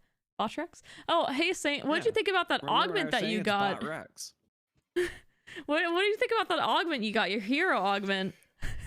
Not the best. I think after AFK, both my augments were kind of silly. Yeah. I was okay with the Rel one because at least that helps like Cho'Gath and Ramos because they scale off of the magic resist and the armor. Yeah. But when you're offered the 2 spatula augments when you're playing fretboards, it's a bit silly. So yeah, unlucky. That was pretty rough there, especially when you rerolled and you rerolled the hero augment. Like you said, the roll wasn't that bad, but it still didn't feel great. And then on top of that, getting the tomes. Yeah, I was looking for any of the fret augments for the hero augment. Since I was playing, 3 frets on my board, I was hoping, but unlucky, I guess. Hey, N9, congrats on your tournament win. Hello, thanks. I was very dizzy all game. Saint, what happened in the last game?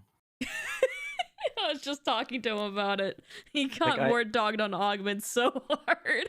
Like, stage 3, I saw like my closest competitions were both 8th and 7th. I was like, okay, I just have to survive. Then I donkey rolled for my upgrades at 7. Yeah, I literally was like, oh, Saint just has to not go 8th and it has to be in 9th. It's going to be between those two. And then Saint just goes 8th. And I was like, oh, okay. I guess N9 wins in most cases now. Yeah. There was like no pressure in the last lobby. What comp have you been finding to be your favorite right now? I like Zed. And I like Duelist, yeah. I played Vayne reroll a lot this turn. Yeah, I think I remember seeing it earlier. Yeah, we definitely saw a turbo Vayne at one point that was cleaning up because we were talking about all the tumbles. Oh yeah, that was great. But yeah, it's great because on ladder I just like lost. I went bot 4 like 7 games in a row, so I guess that's the tech.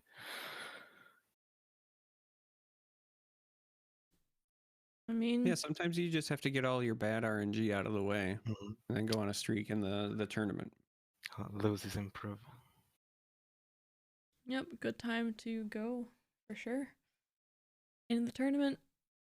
I don't really have any other questions. You got anything, Charm3r?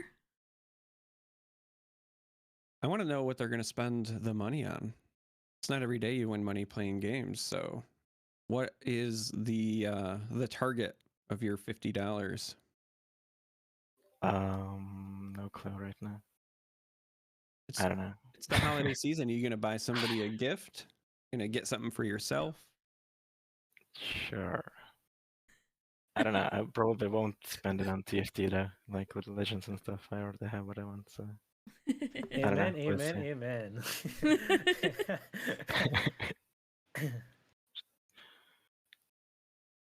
Oh, for me, I'm not gonna take money from this tournament since it's our Discord, the K6 Discord. So anything I win goes back into the prize pool. So for next time. In 9, a chatter wants me to ask you about Blackpink. I don't know why. Who's asking? Is it Koma? Koma? This coma. This Koma, yeah. Then I don't know. No comment. I Yeah. heard that Blackpink's gonna give you the do.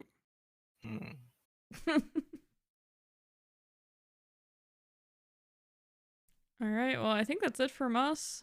Congratulations.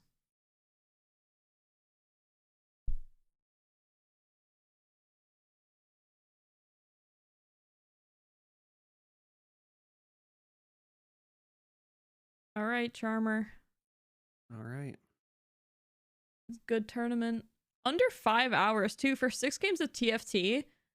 Like, dang, that's impressive. Because usually I was like, oh, it's gonna be 6 hours minimum, just because people usually there's like in the big tournaments there's so much downtime between lobbies. So it was nice to pretty much go into game and then like maybe 2 minutes in between and then go into the next game. That was great. No, it was, I think, really well run. I want to give a shout out to the admins for the tournament because There's a single admin, I believe. It's just Seja. well, they did a great job because people were in the lobbies very, very quickly. Yep. And that's trying to corral 8 players. I've been casting things where it's like 1v1 and you still can't get people to show up on time. So this was fantastic. Yeah, it was really well ran, and also Caesar also is the one who put together the prize pool as well. So thanks for that. Giving players a little incentive to play. Higher the stakes a bit. Definitely nice. Fronting your own $100. So thank you for doing that. In fact, these are my first 2 Kingslayer games ever. Great way to test it. Well, that's good. Yeah, being able to test in a tournament atmosphere compared to ladder is so helpful. Well, I think I'm probably going to sign off here. It's 2 o'clock and not eating anything today. I'm really hungry for lunch. Yeah, I bet. You ate breakfast I had while breakfast you're because- supposed to be because I casting with had the me. time wrong. So That's crazy what you can do with an extra hour, huh? yeah, I mean it wasn't a full extra hour. I wasn't that late. Thanks, Bot Rex. I think I said it right this time. Yeah, I think it's Botrex or Botrex.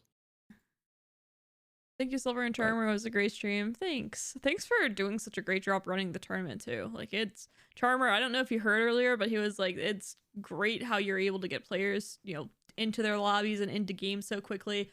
Saved essentially like an hour of time, where I was expecting games to, be not the game itself, but in between to be longer, and this be like a 6-hour thing rather than a 5-hour thing. So really impressive.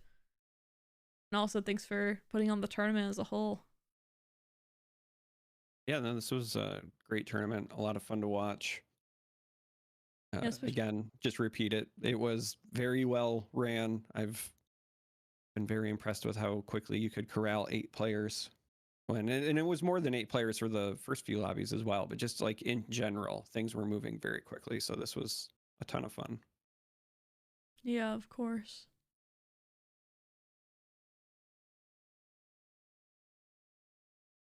I think what I'm going to do, so I'm going to raid Sweet Blood over in the Legends of Runeterra, because I do not know too many people in TFT. That stream. But yeah, I have nothing else to say. Thanks everyone who joined in watching the tournament. It was a good time. and they're looking at doing these once a month. I'm not sure if we'll cast everyone, but maybe in the future we'll do some more as well. Just because, you know, getting, you know, feet wet into TFT casting is still something I'm new to, but I'm also planning to play a lot more TFT, so that'll be fun as well. But yeah, I'll be streaming throughout the week, TFT, probably some LOR. I haven't decided how much video editing I'm going to do because I'm a little burnt out of video editing, but I will try to make some YouTube content as well. It depends on what it is. I'm more excited to make guides and stuff when it comes to editing, but regular gameplay might just be really low edited games that I throw up onto YouTube again because it's been a while. You got anything to say, Charm3r? You know, I miss you. Glad you're back from Worlds. Looked like it was a lot of fun. Charm3r, stop! Yeah, it was hope fun. you have hope you have a good holiday. We need to get together, do more stuff like this. Oh yeah. Also too, my husband and I we're looking to take a trip to like Minnesota, like Mall of America, and then probably go check out Wisdom and stuff too. Most likely in the spring or summer, because I'm not going to Minnesota in the winter. But maybe there's a chance you'd also be able to go since it's a little bit more in your range, but I'm not sure. I know Michigan, you know, it does a weird state thing where there's those Great Lakes, and yeah. Yeah. I don't know what the drive is for you. For us, it's a 6-hour drive, and I don't know if we would drive or fly yet.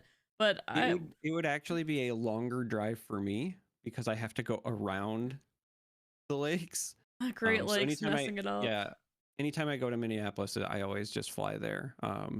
Okay. I was trying to go in January for a Pro Quest just because a bunch of other people were going to be in town, but the flights are kind of expensive right now, so yeah. I don't know I'm going to go to that one. Especially, it's now looking like I'm going to go to, there's a Calling for Flesh and Blood beginning of February that's going to be in Indianapolis, and I think I'm going to travel for that one. So is that a drive or a fly? That one is a drive, so that one's only about 5 hours because it's just like a straight shot down from where I am. I stay on one highway for like 90% of that drive, but it's weird just because like driving to like Indianapolis or Columbus or, you know, Cleveland or whatever, some of those things is all a long or a shorter drive, but it's a longer distance than it is from me direct to Minneapolis. But again, because of the lake in the way, and there's not like an easy way around it, that ends up being a significantly longer drive if I try to go that route. So that's how I feel living, you know, in Kansas next to Colorado. That it's like, wow, I could drive to like Indiana or something the same time that I can drive to the outskirts of Colorado. That's like before getting to Denver, because like getting to Denver is like 9 hours. But I can drive to Ohio in that time, I think, which is really weird to think about. I mean, that's being on the east side, you know, northeast corner of Kansas City, of course, but yeah, that's still nuts to me that the way that that uphill incline and stuff works. Yeah, Indianapolis is like a 5-hour drive, and I just Google mapped it because I was curious. Minneapolis would be a 9-hour drive, so almost double. Yeah, that's... To me, like usually 6 hours is right at the cusp of where I decide, you know, at 5 hours I'm fine. Like we drove to Arkansas last summer for anniversary trip, but once it hits like 6 hours, that starts becoming at the edge of when I decide to drive versus fly. It's weird though, because from Wichita to St. Louis, it's 6 hours, and that's like, that's the state next to me. That's fine. But for whatever reason, Kansas City to Minnesota is like, oh, that's, you have to drive through the whole state of Iowa to get to that. It feels like it's a lot longer, even though the times are the same. But yeah, I'll still let you know if, assuming we do decide to look into that. I don't know what events they're running this year, but I might look to go to one of those, wisdom-wise, but also to the Mall of Americas. That's still fun, regardless. The wisdom thing was more of a side thing rather than and then also just, seeing Casanova and some other friends from Wisdom, too, that I haven't met in person. Yeah, I haven't actually seen the Wisdom offices, so I was out there when they were doing the Wild Rift thing, but I was actually out there for my day job, not for the Wild Rift. So their main offices weren't fully open at that point, and where they were doing the broadcast was like out in the main area of the mall. So Yeah. I wouldn't mind seeing the actual Wisdom offices. I think that'd be cool. Yeah, I have a good number, few friends that work there that it would be nice to see them for sure. But yeah, that's something that's not planned at the time, but we'll just kind of see how things go in the future. But I'll still let you know, like if we're like, oh, we're going, in April or May of this date. Like once things are actually planned out, and if there is a specific reason of like, oh, this tournament is being hosted at that time or something. But yeah, I'll look at something like that. All right, well, I'm gonna go ahead and wrap it up there. Hopefully we can do some more of these in the future just because they are fun, and of course just another thing to add to the resume, right? But also too, it is fun. But yeah, first TFT. It's a ton of fun. It is as you say, another thing to add to the resume. What really attracts me is I don't think it's a game that I can kill. So yeah, it's the first one ever.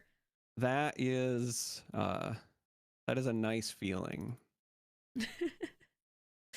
Yeah, you've tried pretty hard killing every game you touch.